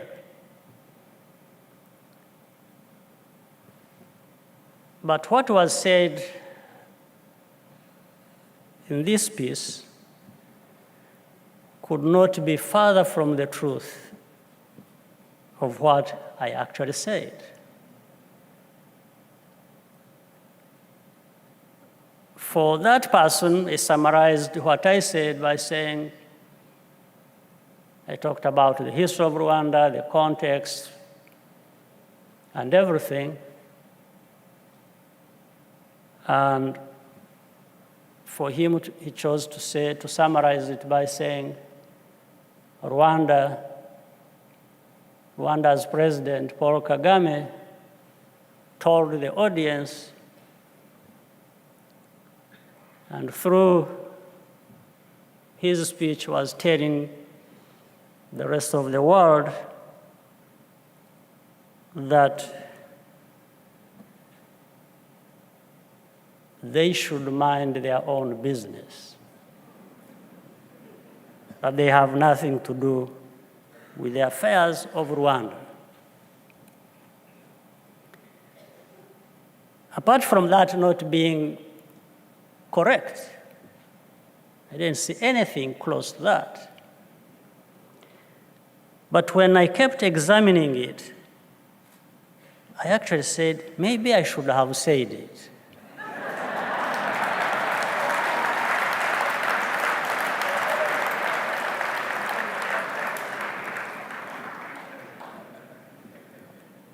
What's actually wrong with telling people to mind their own business? I think we should all be minding our own business.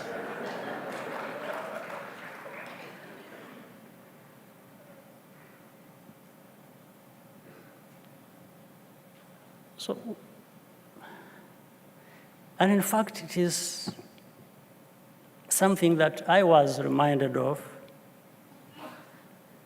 because minding other people's business, their own business, may be in itself a very bad culture. Or if you want to do that, why don't you do it? Why don't you have a conversation with the people for whom it is their business? And then they will welcome you. And you can be part of minding their business. But I could see where this person is coming from. And it is part of the problem we are seeing across the world. People ignoring that, or some people ignoring that others, based on their culture, on their history, on their context, on their values, they are people who actually want to mind their own business, who want to build their lives, their societies, their nations. But where this person comes from is that place that says,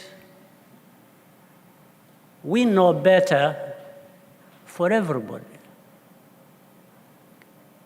We know better for Rwandans, what they need, how they should live their lives. So they would necessarily be very prescriptive. You know,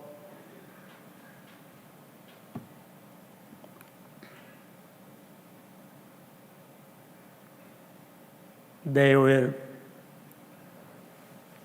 write a list of things you must do, things you can't do, you shouldn't do, and there is no debate about that. They will not expect you to say what you want to say, or to express yourself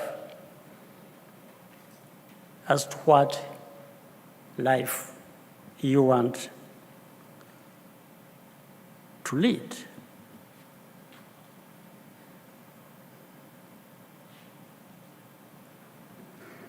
Then, as if that was not enough, just from there, I go back to New York. We had the UN General Assembly, and I meet their friends, leaders, and one of them, when we met and we embraced, we talked and said, "President,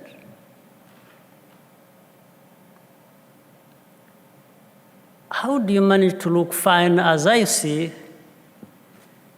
with all this that goes on daily,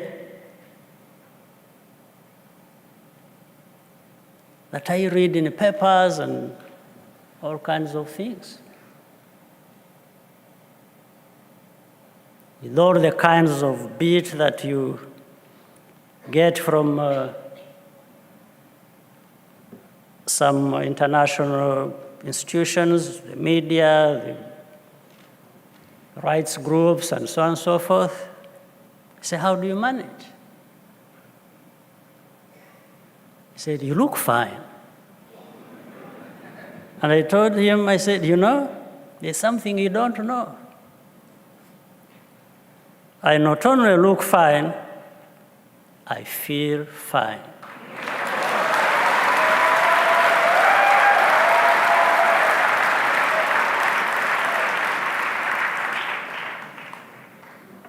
About looking anything, I don't know, but I know how I feel. And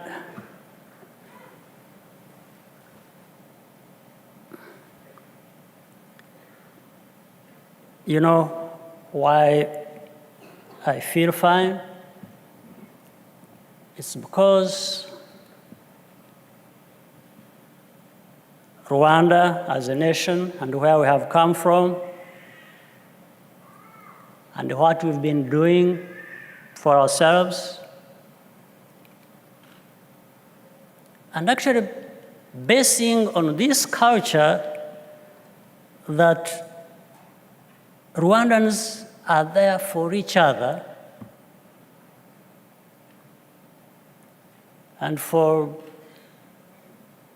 this time I've been selected as their leader. I think Rwandans make it easy because of this culture of being there for each other, of the values that we uphold, of our desire for our dignity, and the many things the panelists said of how I think we are ready to stand up to any of these challenges, as history has shown. You know, it reminds me of part of the history that we lived as refugees. And it speaks to the strong culture that has a lot of meaning. And maybe that's how Rwandans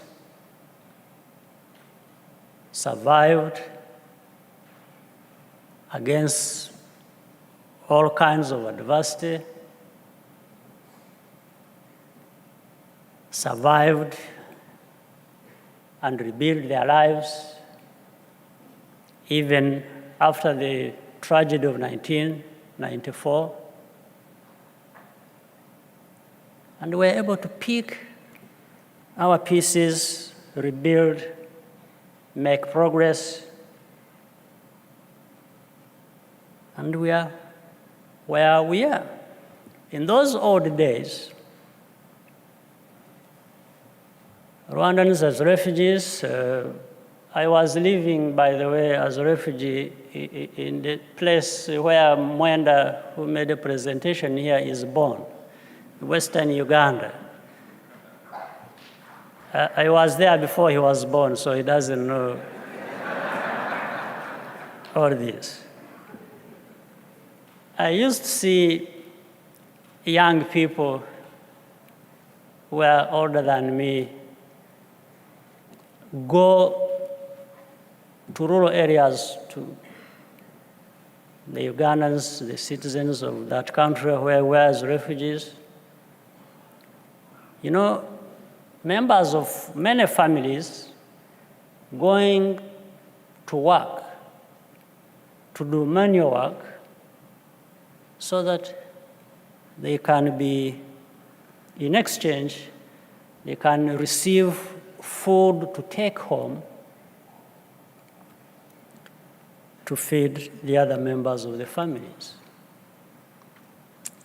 One important thing I want to mention to you here is these young people who would go to do the work and receive food to take back home to feed their families.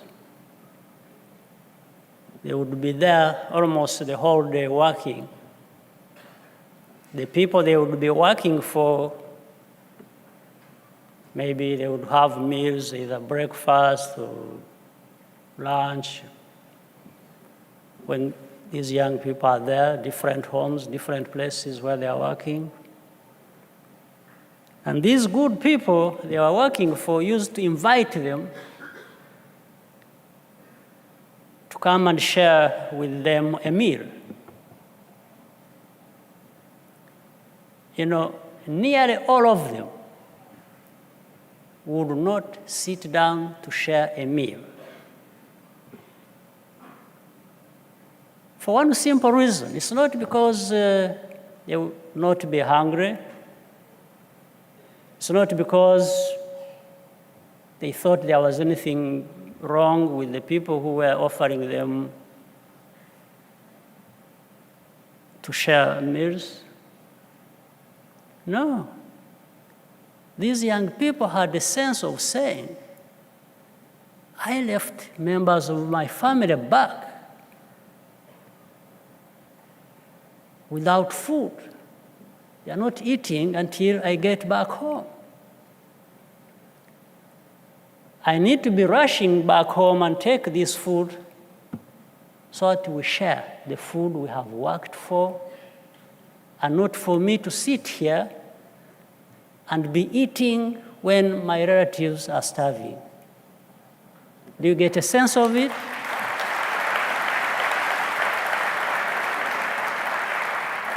They would just say, thank you. But we are in a hurry, we want to carry this food home, and they would be there looking at people they are working for, have meals, and they would not sit down to it. Not because of anything else, but because they are thinking of their families back home they left, hungry and not having food. So if you will, this kind of culture is a strong culture. It kept people together. It kept them together in a sense of dignity. They wanted to work for whatever they get. Later on, as we saw, fought for it, fought for their country and fought for their dignity.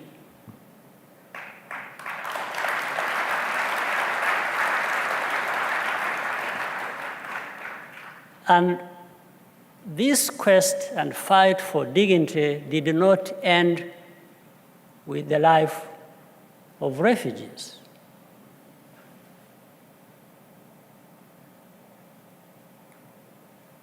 It had to continue.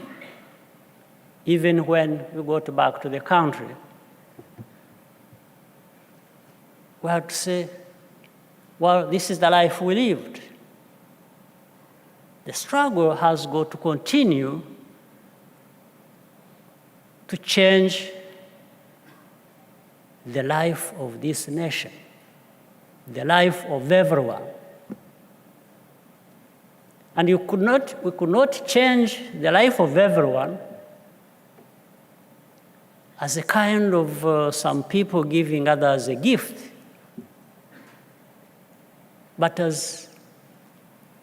and by the way of bringing everybody to participate, to feel like they are working hard to be where they deserve to be and get what they deserve to have. This is a strong culture. This is an important culture. And culture, in many regards, is neutral.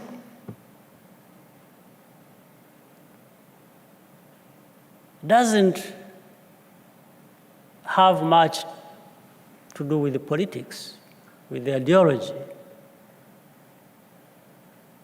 It transcends that. It's a common thread that runs through many activities you see in a society and brings people together.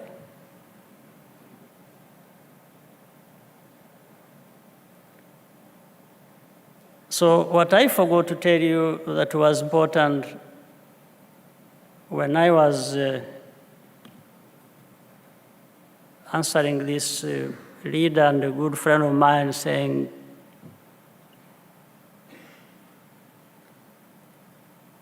you know, I told him, I said, with this kind of suffering people have had, or the kind of pressures from outside and the beating and everything, I gave him an example of, do people know there is a plant, this plant called sisal, you know, sisal, from which you get, is a fiber that forms very tough strings, and tough ropes are made out of that. It's a plant, sisal. S-I-S-A-L. It's grown a lot in some African countries, mainly Tanzania and so on. I said, Rwandans, based on our culture and the desire to fight for our dignity, the analogy would be like, you know, sisal. Sisal, before you get very tough ropes out of that, it is crushed and heat and beaten, and every beating, you get these very strong, very tough ropes come out of it. So the more and the harder you beat Rwanda, you get these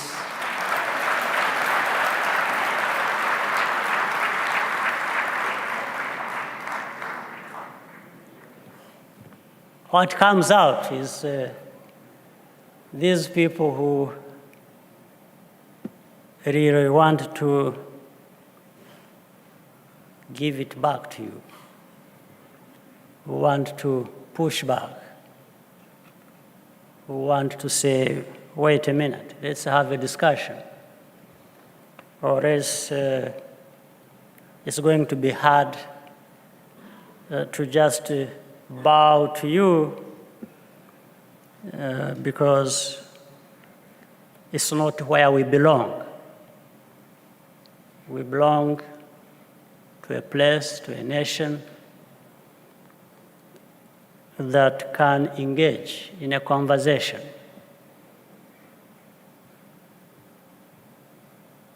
That can give and take. We just can't be a nation of taking. No, we must be a nation of giving as well.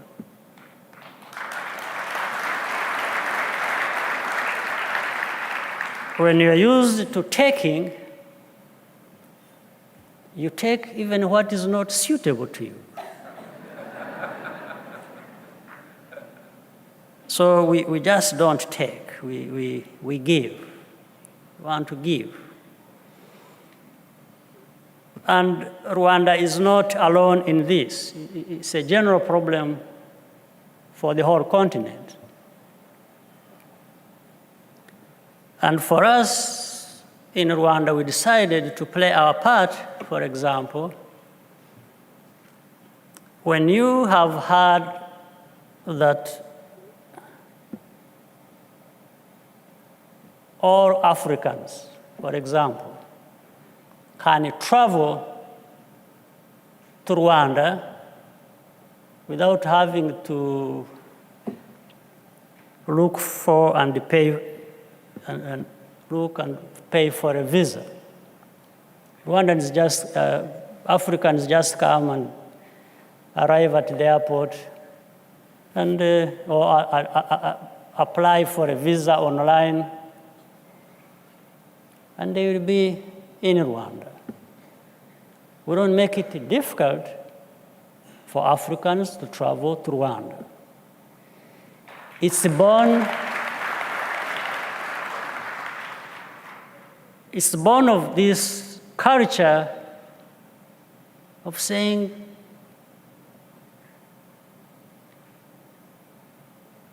we want to be there for each other. We want to work together, we want to cooperate.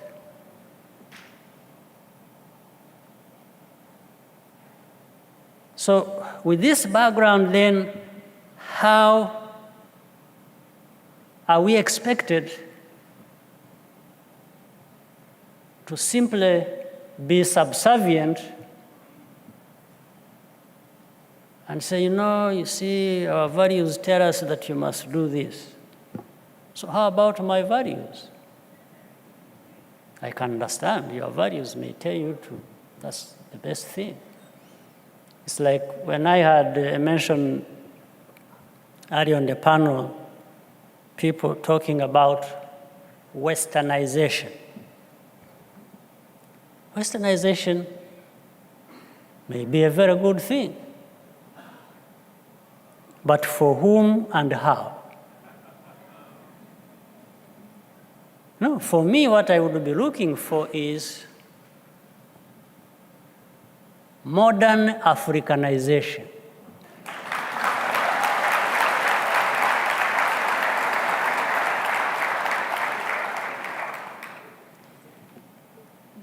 Say, people, this liberal democracy, you must swallow it without chewing. And I said, no, but in our culture, we chew these things we are supposed to swallow. We just don't swallow anything, we chew, So, who said that this is what we must all swallow? And swallow it the way you do it. We have our thing. I'm an African, I don't know what you are. What you are is your business. My business is to be who I am, and that's an African.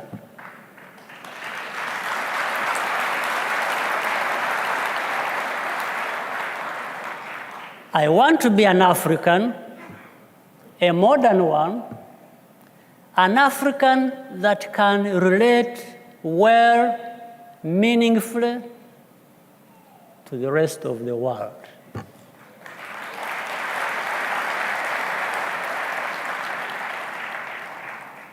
not an African who is there, lost in the jungle, looking for people who are very magnanimous and gracious to give me a sense of direction. No. Well, this is a good thing. That might be. Actually, some of the mistakes are made unintentionally. Or behind some of these mistakes, there are good intentions, but nonetheless, if we are not careful,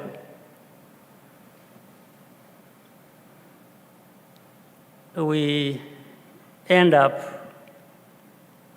with consequences that everybody ends up regretting.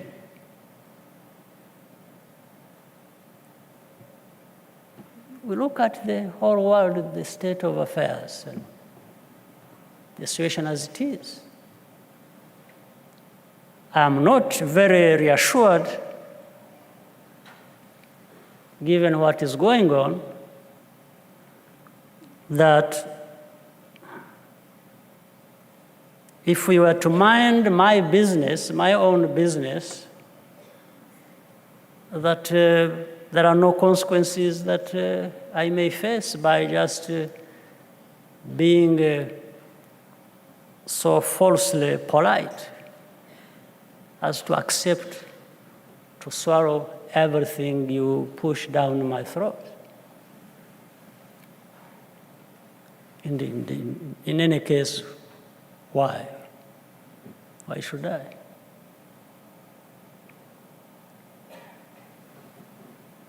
The best way maybe is to accept me the way I am, is to accept us the way we are, and in the way the world is interdependent and interconnected, even with the most powerful nations that seem to give a sense of direction that people must follow. I don't mind if you hold me accountable for what I'm doing, but again, you must be able to listen. There is no such a power that people have that they should not be able to listen to others. Listen to my explanation, listen to my concerns.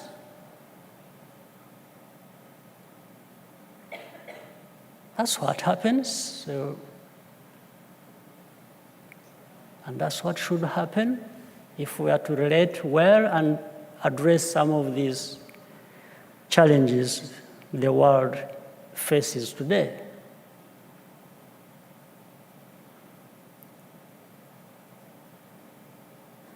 There must be a sense of listening to one another.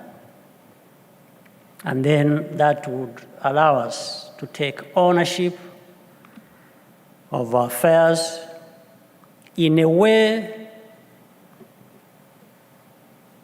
that fits well with the rest of the world.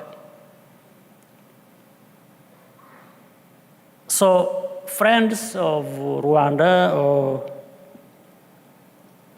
honorary Rwandans, I had Mwenda complain about. So we are happy to be here. We are happy that you associate with our country, and many of you do a lot of things in our country, supporting our education, our health,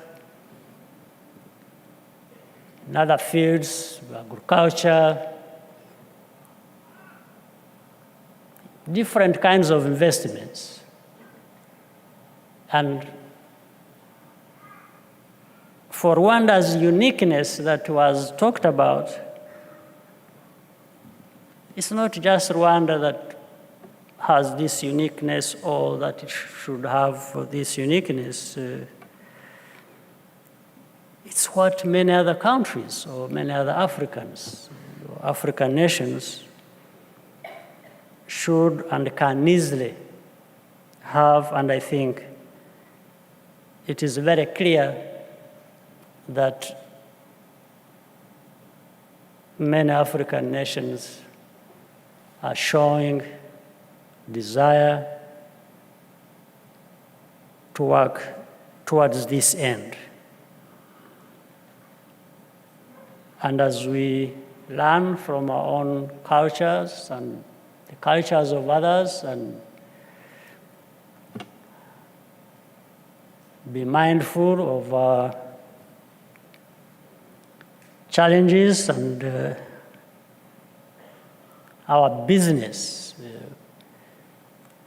to keep growing, to grow with the people. The moment we put our people at the center of every one of these activities, I think culture becomes very helpful in acting as a glue, as holding the societies together, our people together. And I think for us in Rwanda, it has been very challenging to rebuild the country for the last 22 years. But it has been a very happy experience as well to see that what we are doing is working. It's working for us. At least it works for us. It may not work for other people also mainly in their opinions, because it really doesn't affect them. But we think it is working for us, we who live these lives that are affected one way or the other. Even when we are so hard beat and we don't give up. We are never thrown off balance. And we are held up, standing by this rich culture that is expressed in many ways, not only practically, the way it happens, and even through the music, the different arts, the different expressions, as was expressed by many others before. So finally, my message to the young Rwandans who are here, our children, the children of Rwanda, the young and upcoming, already some leaders, others growing to be leaders, studying here, working here, doing many things, useful things to you, yourselves. In fact, by extension, when these things you are doing are meaningful to you and useful to you, I want to believe that they are meaningful to your country, where you come from, to your families. And I want to invite you to consider these values, the Rwandan culture, our history, our dignity, as guiding principles, so that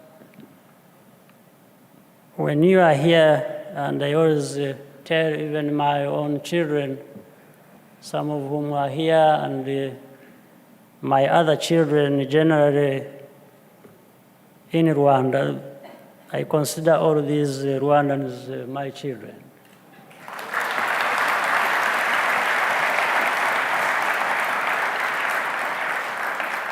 But what I tell them is, go out there, go to United States. It's a good place, it's a great country. There is a lot to learn from there. But be mindful of not embracing those things that are not suitable to you or to your country.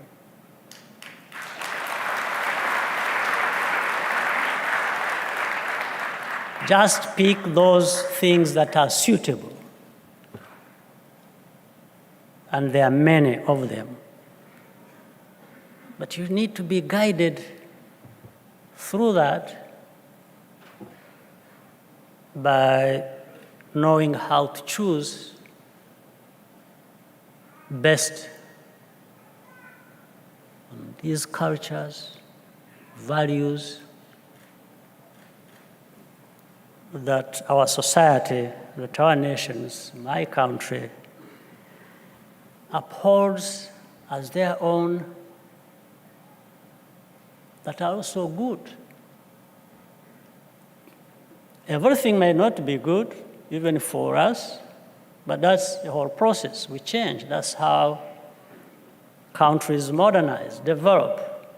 They overcome these barriers brought about by some of these things that must change.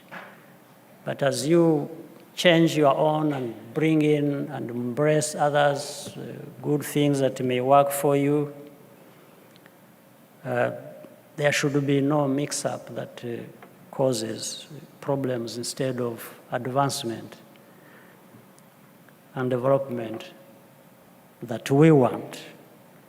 So that is the message to the young people and others. Even the old ones, they can pick something from that. It's never too late. It's never too late if you consider that you fully understand what this entails and the change that must come, and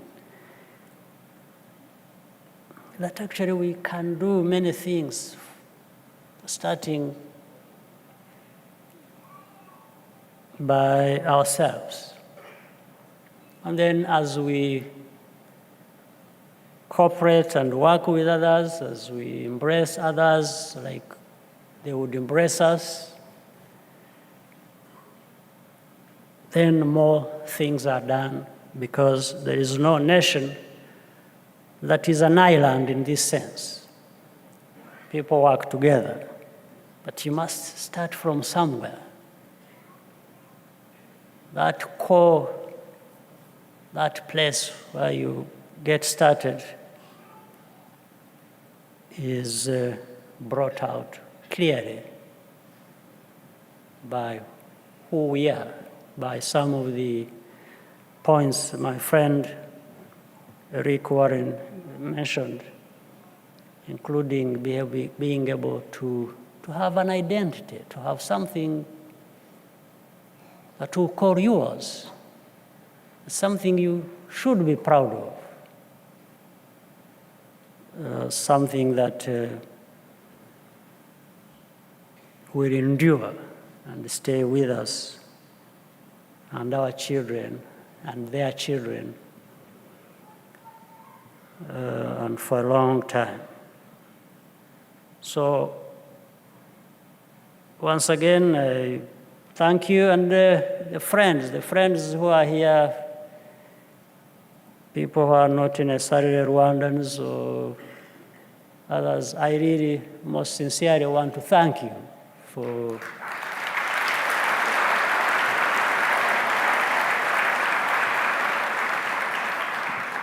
These are friends even when we have been under attack.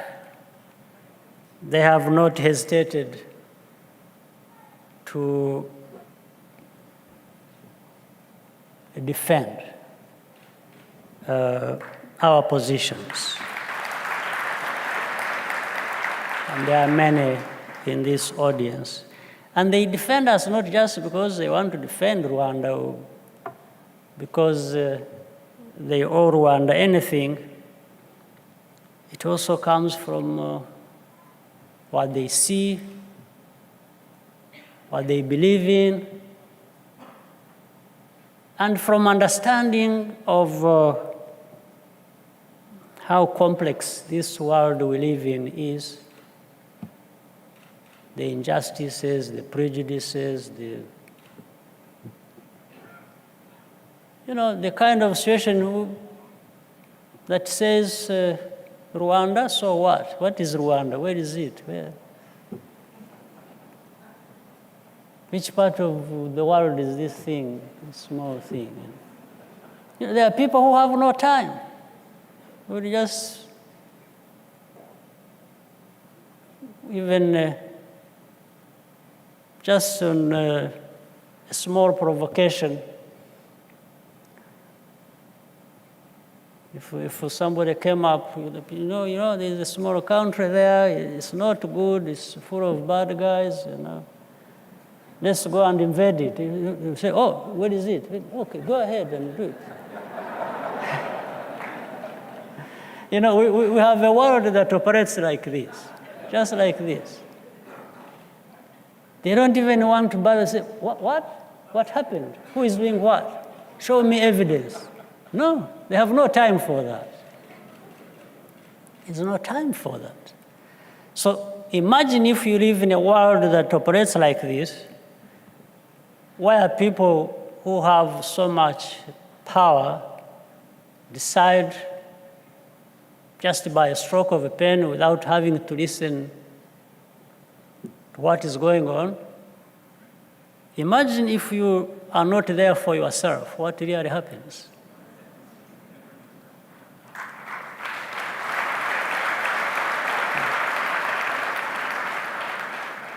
Just imagine. You just keep living on borrowed time. We don't want to live on borrowed time. It is our time.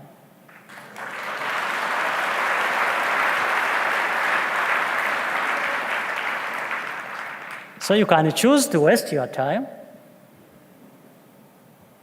You can choose to live on borrowed time. But I want us to choose believing that it is our time.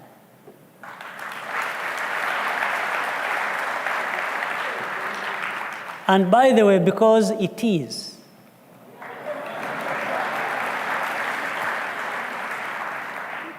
So if you live on a borrowed time, it seems you are living a borrowed life. Think about that. So, I want to join many who believe that it is our lives.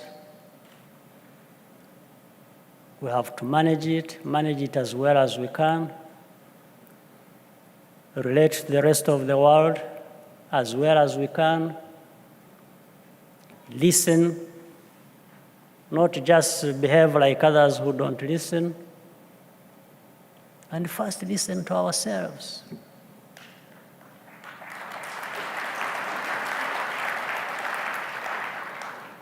That is what will continue to take us through these difficulties as we continue to develop, to grow our economies, to join the others who have left us. They are so far ahead, and there is no reason why we can't catch up and be with them at the high table. Because this world You know, some people are sitting at the high table there, and others are here, and then others there, and others are on the floor. So I think we belong up there.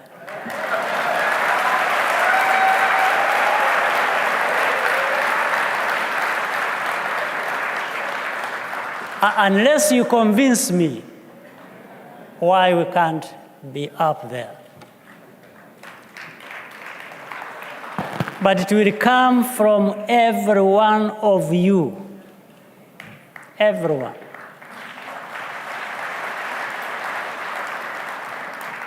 In fact, my job, which you entrusted me with, is just you do the harder part, the hard work.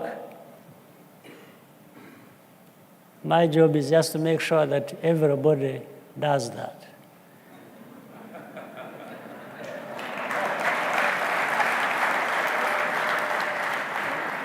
That everyone is participating, that everyone is involved. And then the rest of these injustices, prejudices, as they have started being, they will be history. And we shall be where we want to be. Thank you very much. You want to meet someone? Thank you.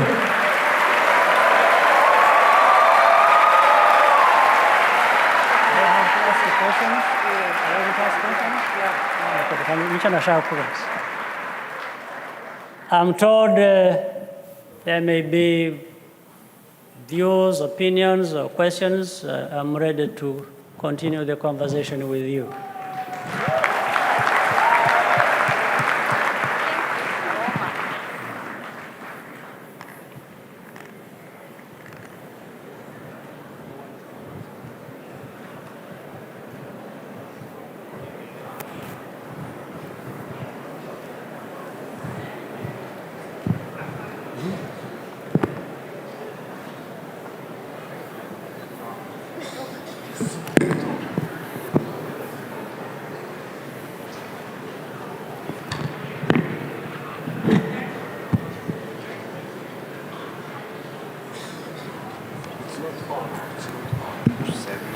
Thank you. Your Excellency, we'd like to thank you very much for the words of wisdom and for coming to spend this wonderful day with us today.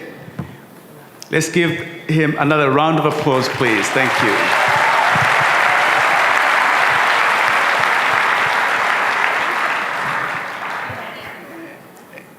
And we'll get you some mics, and then we'll have a couple questions. If you give us just a moment, we'll get mics to you.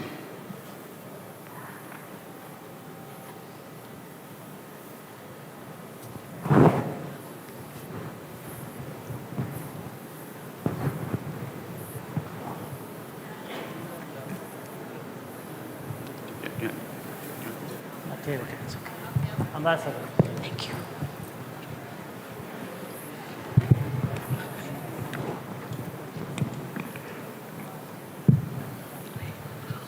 Thank you. Thank you, Mr. President, Your Excellency. Mine is actually just a comment, and too very proud I am of being here today. I actually went to Rwanda in 2009, and this is a message for the youth, because I do consider myself a youth. And I have now invested heavily into Rwanda. I love the country. I love the leadership. Mr. President, a dream of mine, you being a mentor after coming to Rwanda in 2009. It is a pleasure to see you. Thank you so much. And please do go to Rwanda. It is fantastic.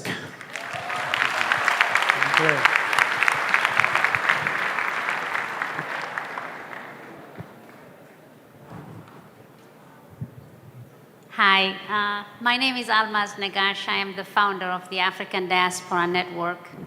I am so humbled and so grateful to hear you change the narrative of Africa. I've never heard of a president or a leader of Africa, so far anyway, who has said that Africa is not a taker, it is also a giver.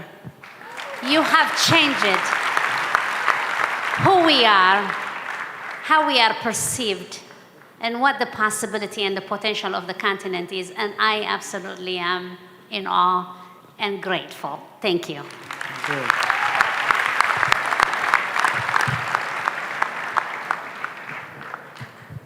Thank you. Mr. President, you were speaking about a modern Africa, and I'm here with the Bay Area Reporter, which is the LGBT newspaper. And for people who don't know what LGBT is, that's the gay and lesbian community. So I'm wondering, you've done so much for women in Rwanda, and they have so much power. I'm wondering, is the LGBT community a part of the future of Rwanda?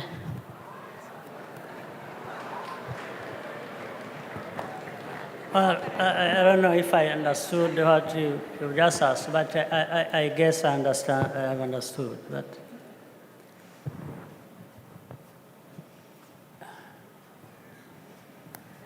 LGBT, homosexuality. Yes, it hasn't been our problem.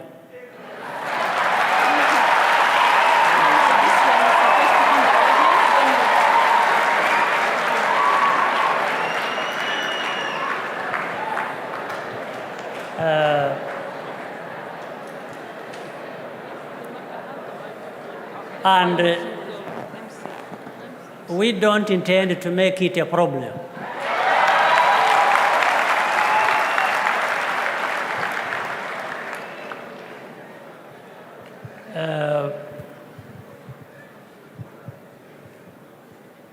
So we are struggling with all kinds of problems we have. And as I said earlier, we want to have everybody involved, participating.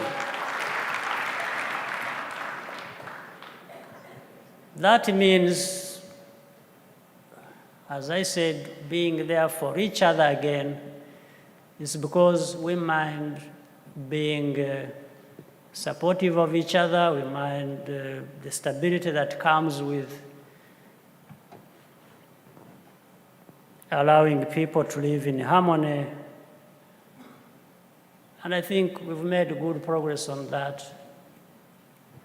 So this far, since, as I said, that is not a big problem for us, I don't want to make it a problem.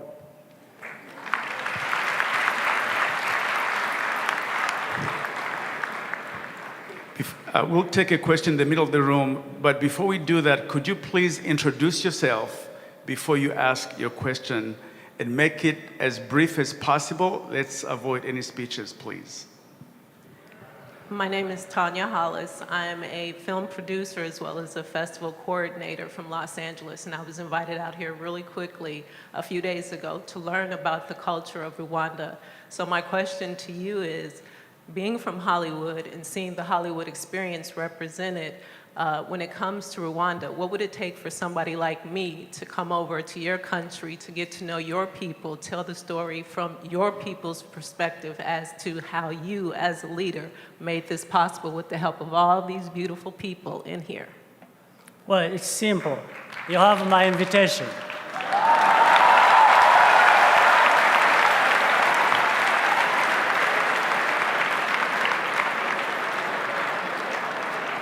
If you want it in writing, I write an invitation and just come and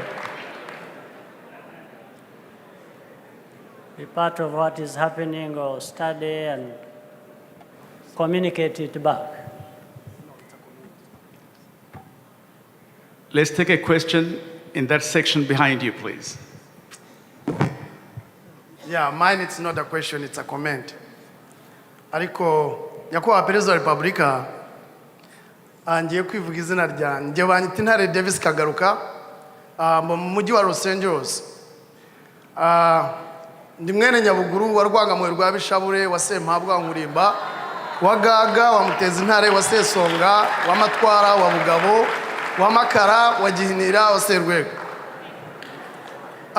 Nyakubahwa kuri ka gaciro bavuze ngiye maze imyaka 12 hano, ariko burya baravuga ngo umwana utaraganiye na se ntamenye ibyo sekuru yavuze. Ikindi umwana utazi yava ntamenye niyajya. Ibi ni ibintu duhora tuvuga.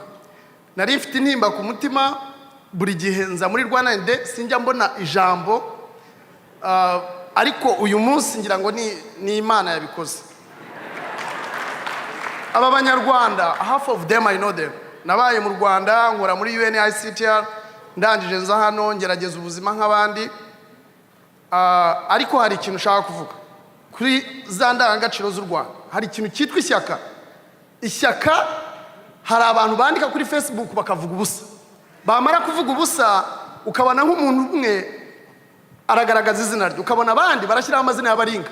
Kuki mushyiraho amazina y'abaringa muri ingabo z'igihugu muba mu Rwanda muryama mukagira ingabo zibarinda?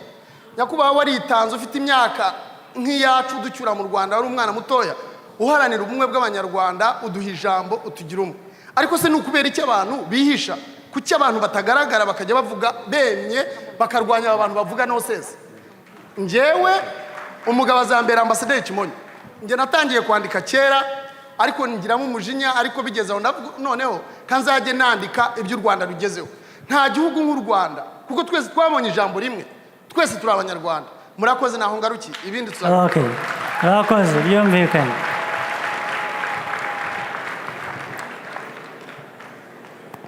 In the interest of time, please let's keep it short. Thank you.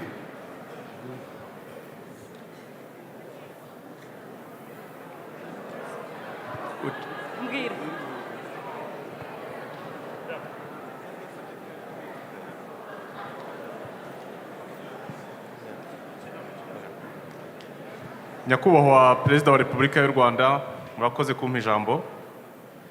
Nitwa Loris Munderere, mbarizwa muri diaspora yo mu Bubiligi, aba nkomoka mu ntara y'Iburengerazuba mu karere ka Nyabihu.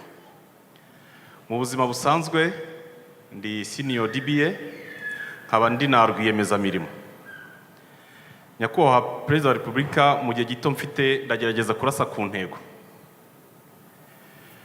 Navuye mu Rwanda mu mwaka wa 1994 igihe mwahagarikaga jenoside yakoreraga Abatutsi mubohora igihugu n'Abanyarwanda.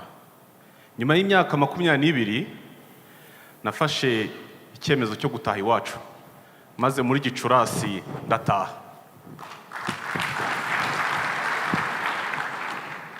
Nyakubahwa Perezida wa Repubulika, nkurikije amasano nari mfite numvaga gutaha bidashoboka, ariko nageze iwacu, uburyo nakiwemo n'inshuti n'abavandimwe n'abayobozi batandukanye byanyeretse ko hari ikintu naburaga. Ubu numva ndi umuntu wuzuye.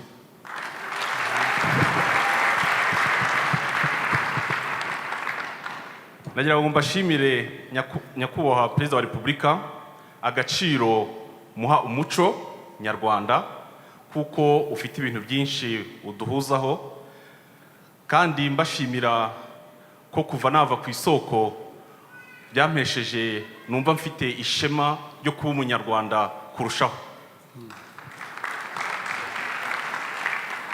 Nagira ngo ndangize mbashimira Nyakubahwa Perezida wa Repubulika ku bintu byose nabonye mwatugejejeho mu gihe gito.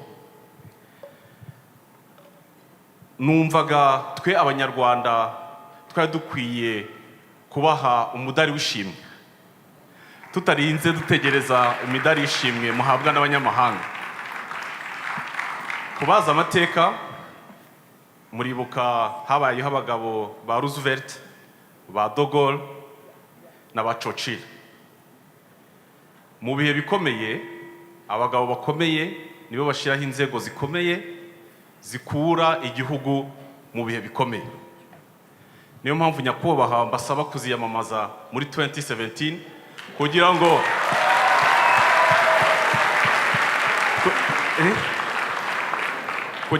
umudari mwiza ni ibikorwa byanyu bibateza imbere, nimutera imbere niwo mudari mwiza.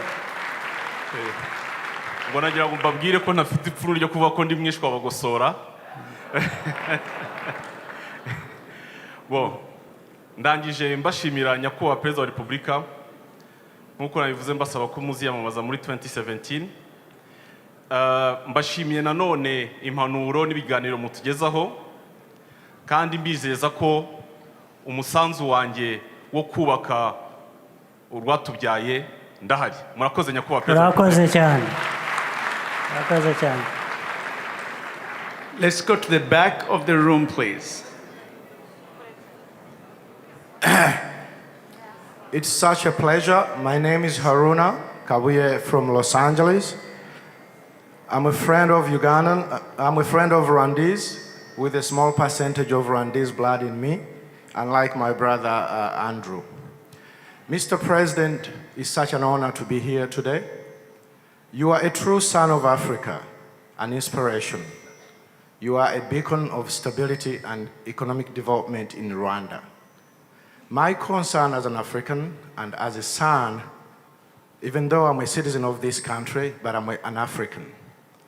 With that stability and development in Rwanda, what haven't you shared with the friends of yours in terms of leadership to bring that stability and development in other countries, especially the greater region and Africa at large? Thank you so much, Mr. President, and I'm honored to be part of you here today.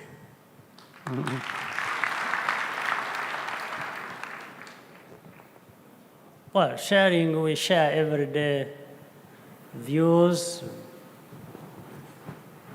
discussions that go on. At the end of the day, people will decide what to do for themselves.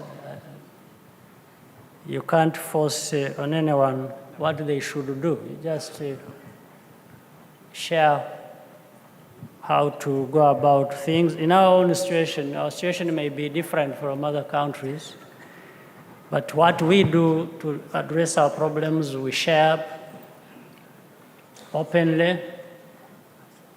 Maybe some people may find it useful in their own places or not useful, and they have something else to do, and I have no quarrel with that. So, but I think Africa, to be sincere, is also making some progress generally, much as there are problems in different places of the continent. I think largely the continent is doing well, and it's only the pace that at which we are moving. We need to move faster than we are actually moving, but I think we are moving in the right direction, even with all the problems that Africa has,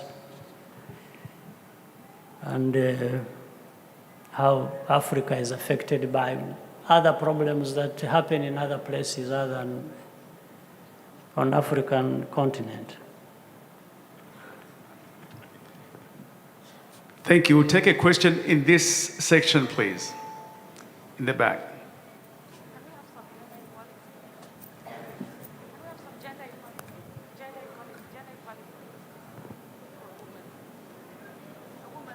Let's try the people in the back, please.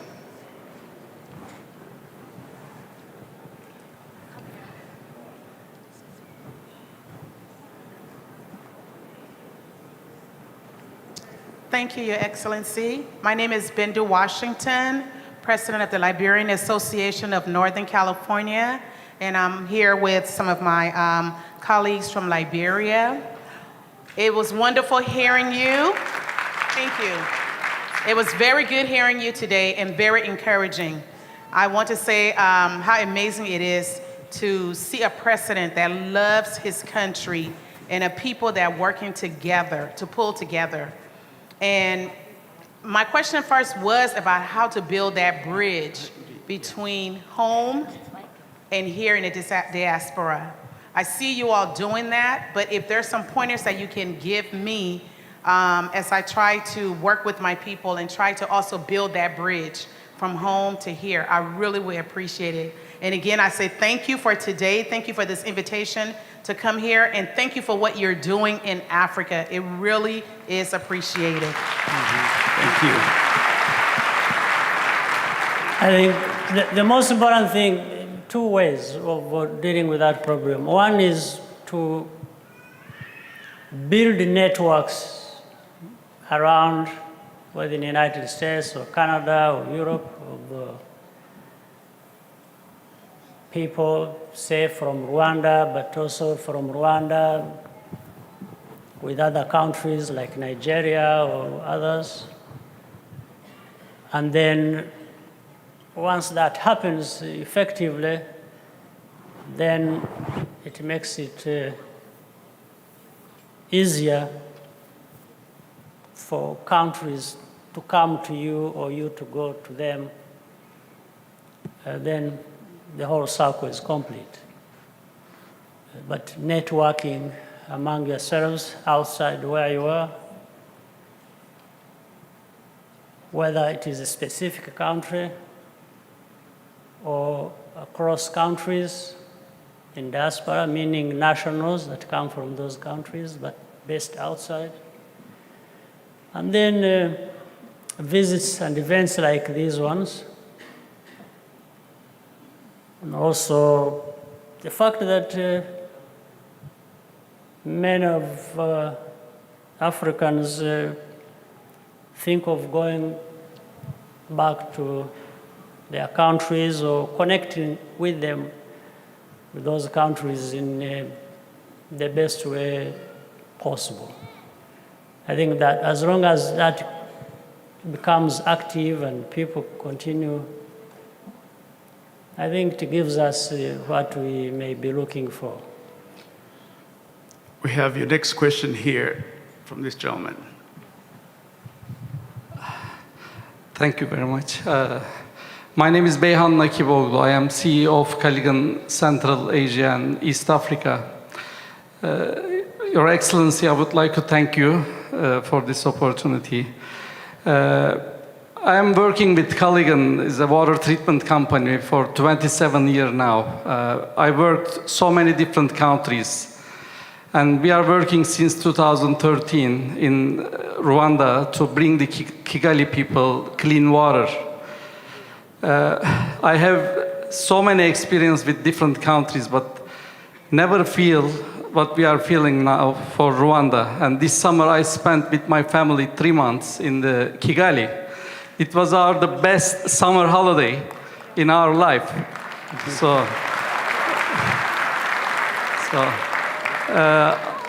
Your Excellency, I would like to thank you for your leadership and good governance and the safest and clean and secure country you established, not only for your people, but for, like us, for foreign investors. Thank you very much. Thank you. His company, Caligan, is doing a good job providing water to not only urban areas, but to rural areas as well. And they are doing it very fast, and we are grateful. And we are happy you are happy being there. Thank you, Your Excellency. My name is Mary Finero, and I'm the founder of the Omni Peace Foundation. I build schools in Africa, and I've just built my first music school in Rwanda called Rwanda Rocks. And we have our sponsors, Gibson Foundation and Roland and DW Drums, all donated the instruments, and a company called Rocket Cargo shipped them over.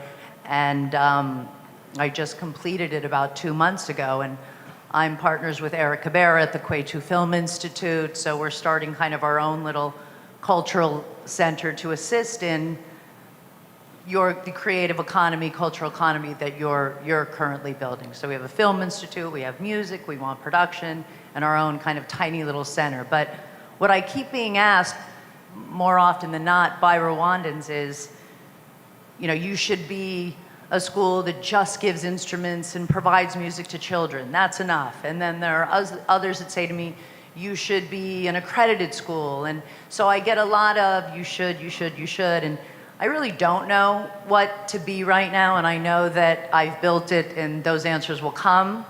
But at the same time, I thought, well, who better to ask than Your Excellency for maybe that answer on what I should strive to be with this tiny little music school right now. Well, first, let's keep rocking, as you are saying.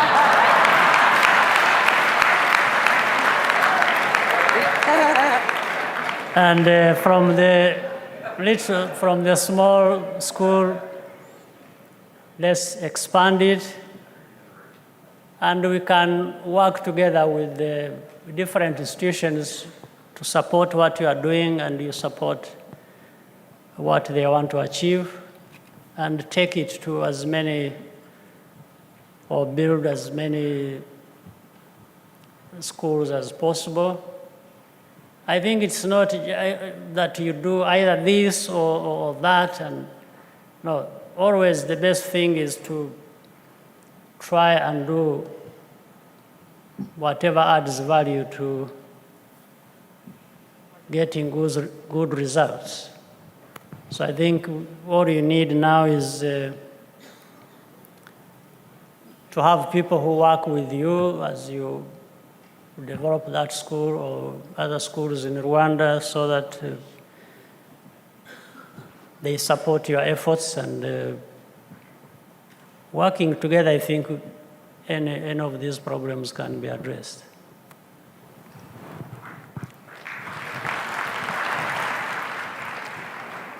Thank you again, Your Excellency, and we've had a wonderful moment to discuss many things today. And with your permission, Your Excellency,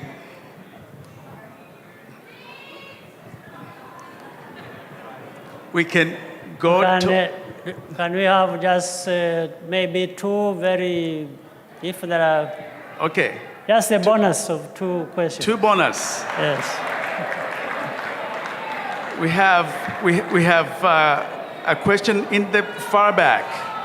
Let's have... Hello.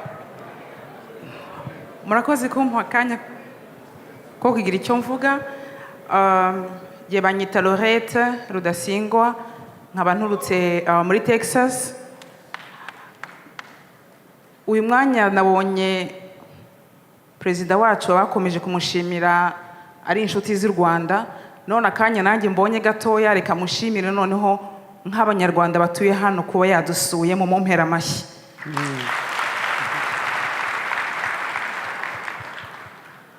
Ntabwo mfite ikibazo cyo kubaza, ahubwo nagira ngo ngira akantu gatoya mvuga. Ngira ngo abantu bavuye Texas ni natwe turi benshi cyane turi hano, twabukereye.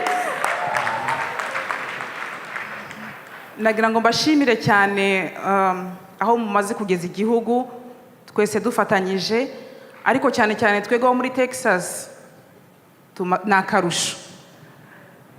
Twagiye twigira ku birimwo birakorerwa mu Rwanda. Uyu munsi abadamu twishyize hamwe, nako dusigaye dufite akagoroba k'ababyeyi. Twigiramo byinshi, ariko twagira ngo mujye muduha inkunga, mutwoherereza abantu batwigishe, batugira inama, natwe kugira ngo tubashe kubona uko dufasha abana bacu. Jewe nkuko nabivuze, ni jye ushinzwe gender n'umuco. Murakoze.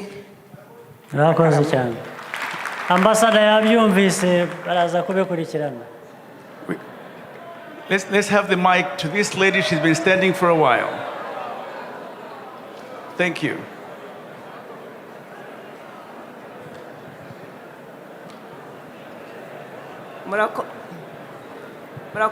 Please, nyakubahwa. let's give her a moment, please. Baranyumva.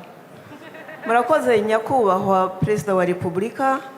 Mu mazina yanjye nitwa Rosa Mukanyangezi, mba mu Rwanda, ariko nabaye na hano cyane, ndanagaruka nsanzwe mpagarariye abanyarwanda baba mu gihugu cyitwa North Dakota, n'icyo duturanye.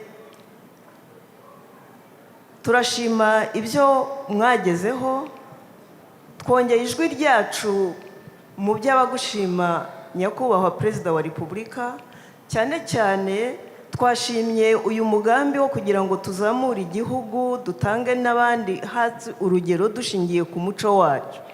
Ndabyita ikindi gitego. Nyakubahwa Perezida wa Repubulika,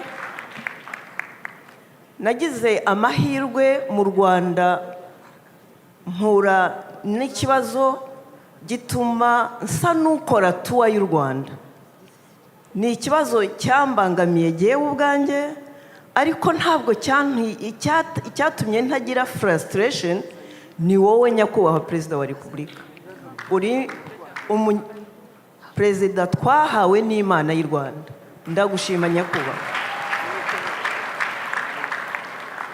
Nyamara kandi icyo kibazo natuye nacyo kuko cyamenyekanye, cyatumye abana banjye mfite umuryango mugari hano n'abandi hirya no hino batinya u Rwanda.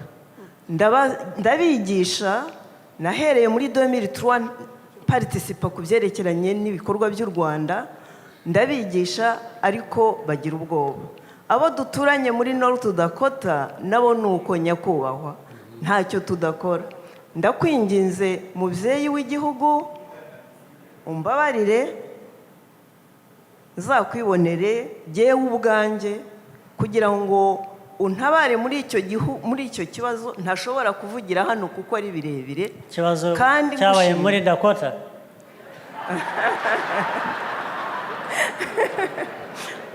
Nuza mu Rwanda, niba ari mu Rwanda nuzayo nzakwakira.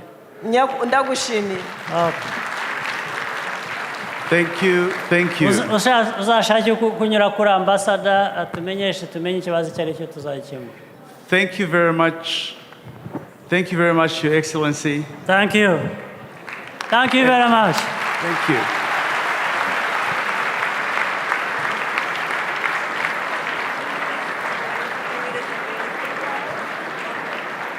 The day has not concluded yet, however,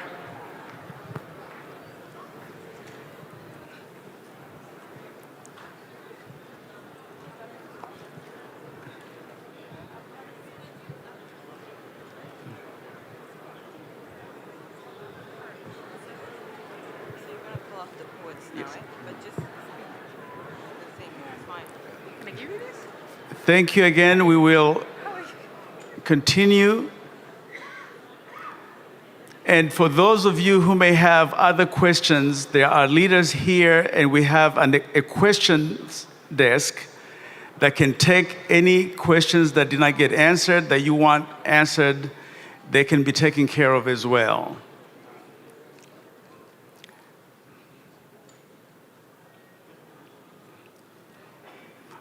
We'll take a moment now, and then we'll get our next individuals up here. Go ahead. We'd like to have the poets, Winnie Rugamba and Angel Wamahoro. Let's give them our attention at this time. And ladies, it is your turn. Please, if you could kindly have a seat as the young ladies present a poem to us. Thank you.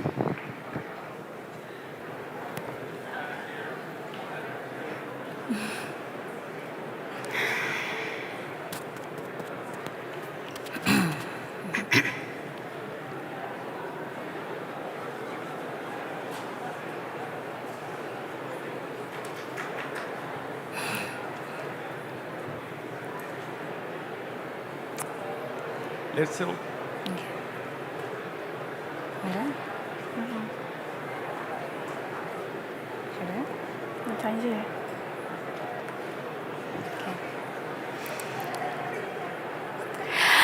Agachiro, it's in you. It always has been.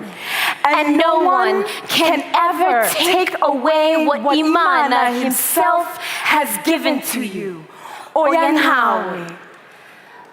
But they can lie. They can manipulate the truth, fabricate proof, infiltrate the grown and the youth for their own gain. Some people enjoy seeing others in pain. But keep in mind that no one can take away anything that is embedded in your existence. And since the creation of Rwanda Rwagasabo, know that we've been dignified people. Know that our founding fathers and mothers had a swag so heavy, so lit, you either had to get with it or break our spirit, bro. You feel me? Yes. And we're not here to flatter you. We're simply here to tell you the truth. But they chose the latter, though. And with a broken spirit, for a while, we lost it. We forgot who we were and what we stood for. Forgot everything that we were good for. We forgot that we were dignified and forgot what that signified. Ariko twagize gutya twikubita agashi, twibuka abo twari turi bo. Nicyo twaremewe. Ubundi abasore bakandagirana umurava wa. Abari nabo bakenyera ubupfura. Ubundi dufata inzira ijya imbere tutareba inyuma. Dore ko umuco wamubyaye asa nk'ishami ryihakanaho ryatoshye. Kagira inkuru. We had to remember our birth as a nation. Relearn what we were worth. Reclaim our roots and values. And our lessons now are imprinted on us like tattoos. These lessons were hard to learn. But we learned them, bruh. So well, we give lessons now, bruh. Schooling the world on resilience, persistence, consistence, and forgiveness. And I don't know if you've been told, but ever since we've got things in control, we've got other countries looking at Rwanda like, squad goals, squad goals. So know your worth. Plant yourselves in the fertile grounds that you've been given. Get comfortable with who you are and the greatness you come from. Know that none of this is new. It has always been a part of you. It is in your blood, in your lineage. Dignity has always been part of your heritage. So no matter who you are, or where you come from, friends from near, friends from afar, with equally beautiful cultures, if ever you're feeling lost, reach out in the distance and reclaim what is yours. Remember it, know it, own it. Add a twist or a twang if you want to. Throw in some slang if you want to. Nobody's mad at you. Remember, Rwanda wouldn't be Rwanda without Rwandans like you. We define it. We've been defining it, and we are going to keep defining it our way, all day, every day. Murakoze.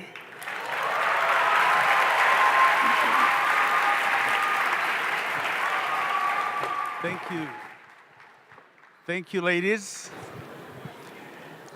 Thank you, thank you.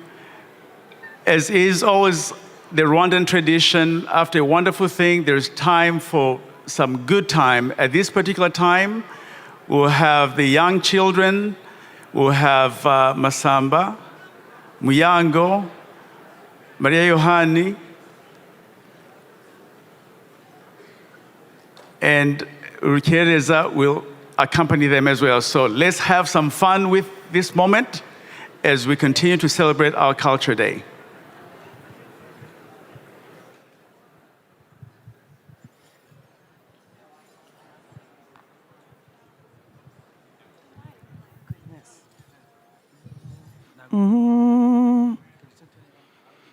Yeah,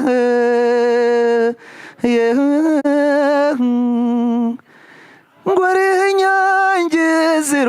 zirusha kwera ariho inyamibwa yakuze neza ngwini wacu barangushaka ari hehe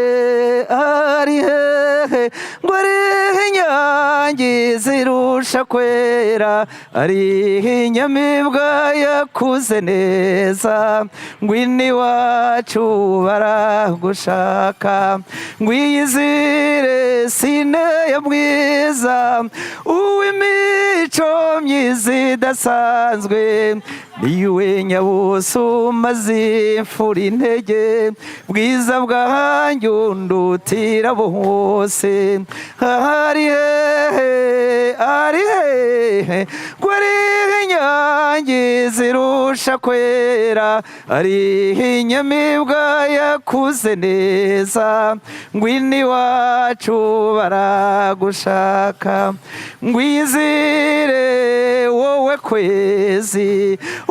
kwezi gukina mu bicu kwahabonywe n'abakamisha muzi wacu barabashaka ari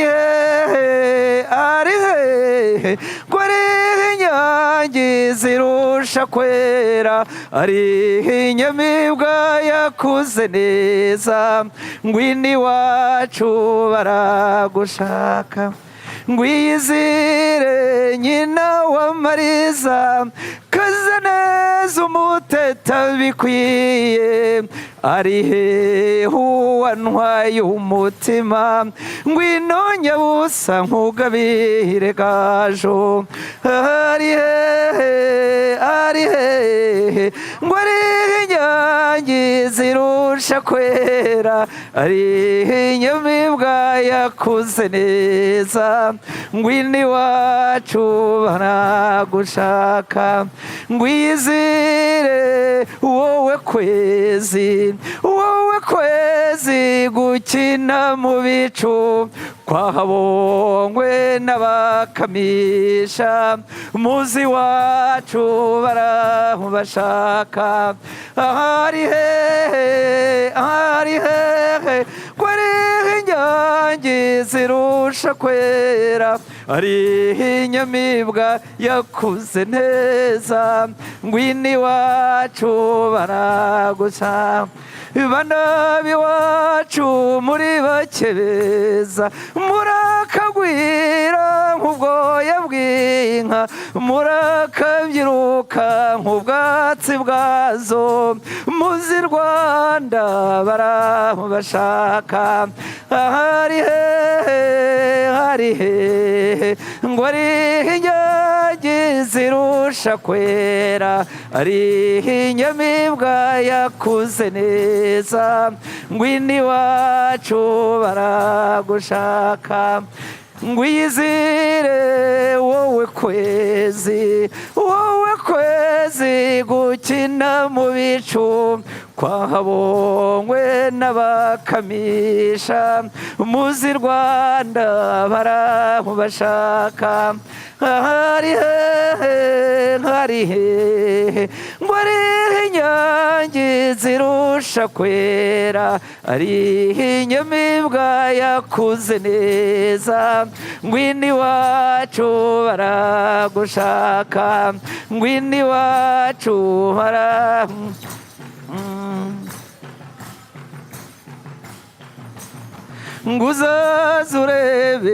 uzaze urebe u Rwanda rw'abanyarwanda n'ukuri kw'Imana we rwuguruye amarembo shenge ruragendwa uzaze urebe u Rwanda rw'abanyarwanda n'ukuri kw'Imana we nimubyine ntimutinye ntacyo babatwara maze urebe u Rwanda rw'abanyarwanda n'ukuri kw'Imana we nimubyine ntimutinye ntacyo babatwara yego urebe u Rwanda rw'abanyarwanda n'ukuri kw'Imana we Ruhengeri na Gisenyi hose haragendwa nguzaze ureba u Rwanda rw'Abanyarwanda n'ukuri kw'Imana we yemwe abamurihimba muraho neza nguzaze ureba u Rwanda rw'Abanyarwanda n'ukuri kw'Imana we n'ukuri kw'Imana u Rwanda ruraryoshye yego ureba u Rwanda rw'Abanyarwanda n'ukuri kw'Imana we n'ukuri kw'Imana we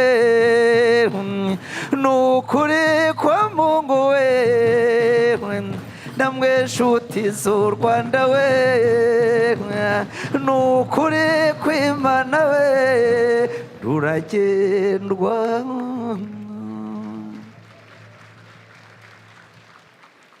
All right. We're about to go to the next phase is Igitaramo right in this building, in the next room. And we'd like to see you there, and we thank you very much. And we thank you for all the participants and for all we have had to learn today. So that it continues, Igitaramo.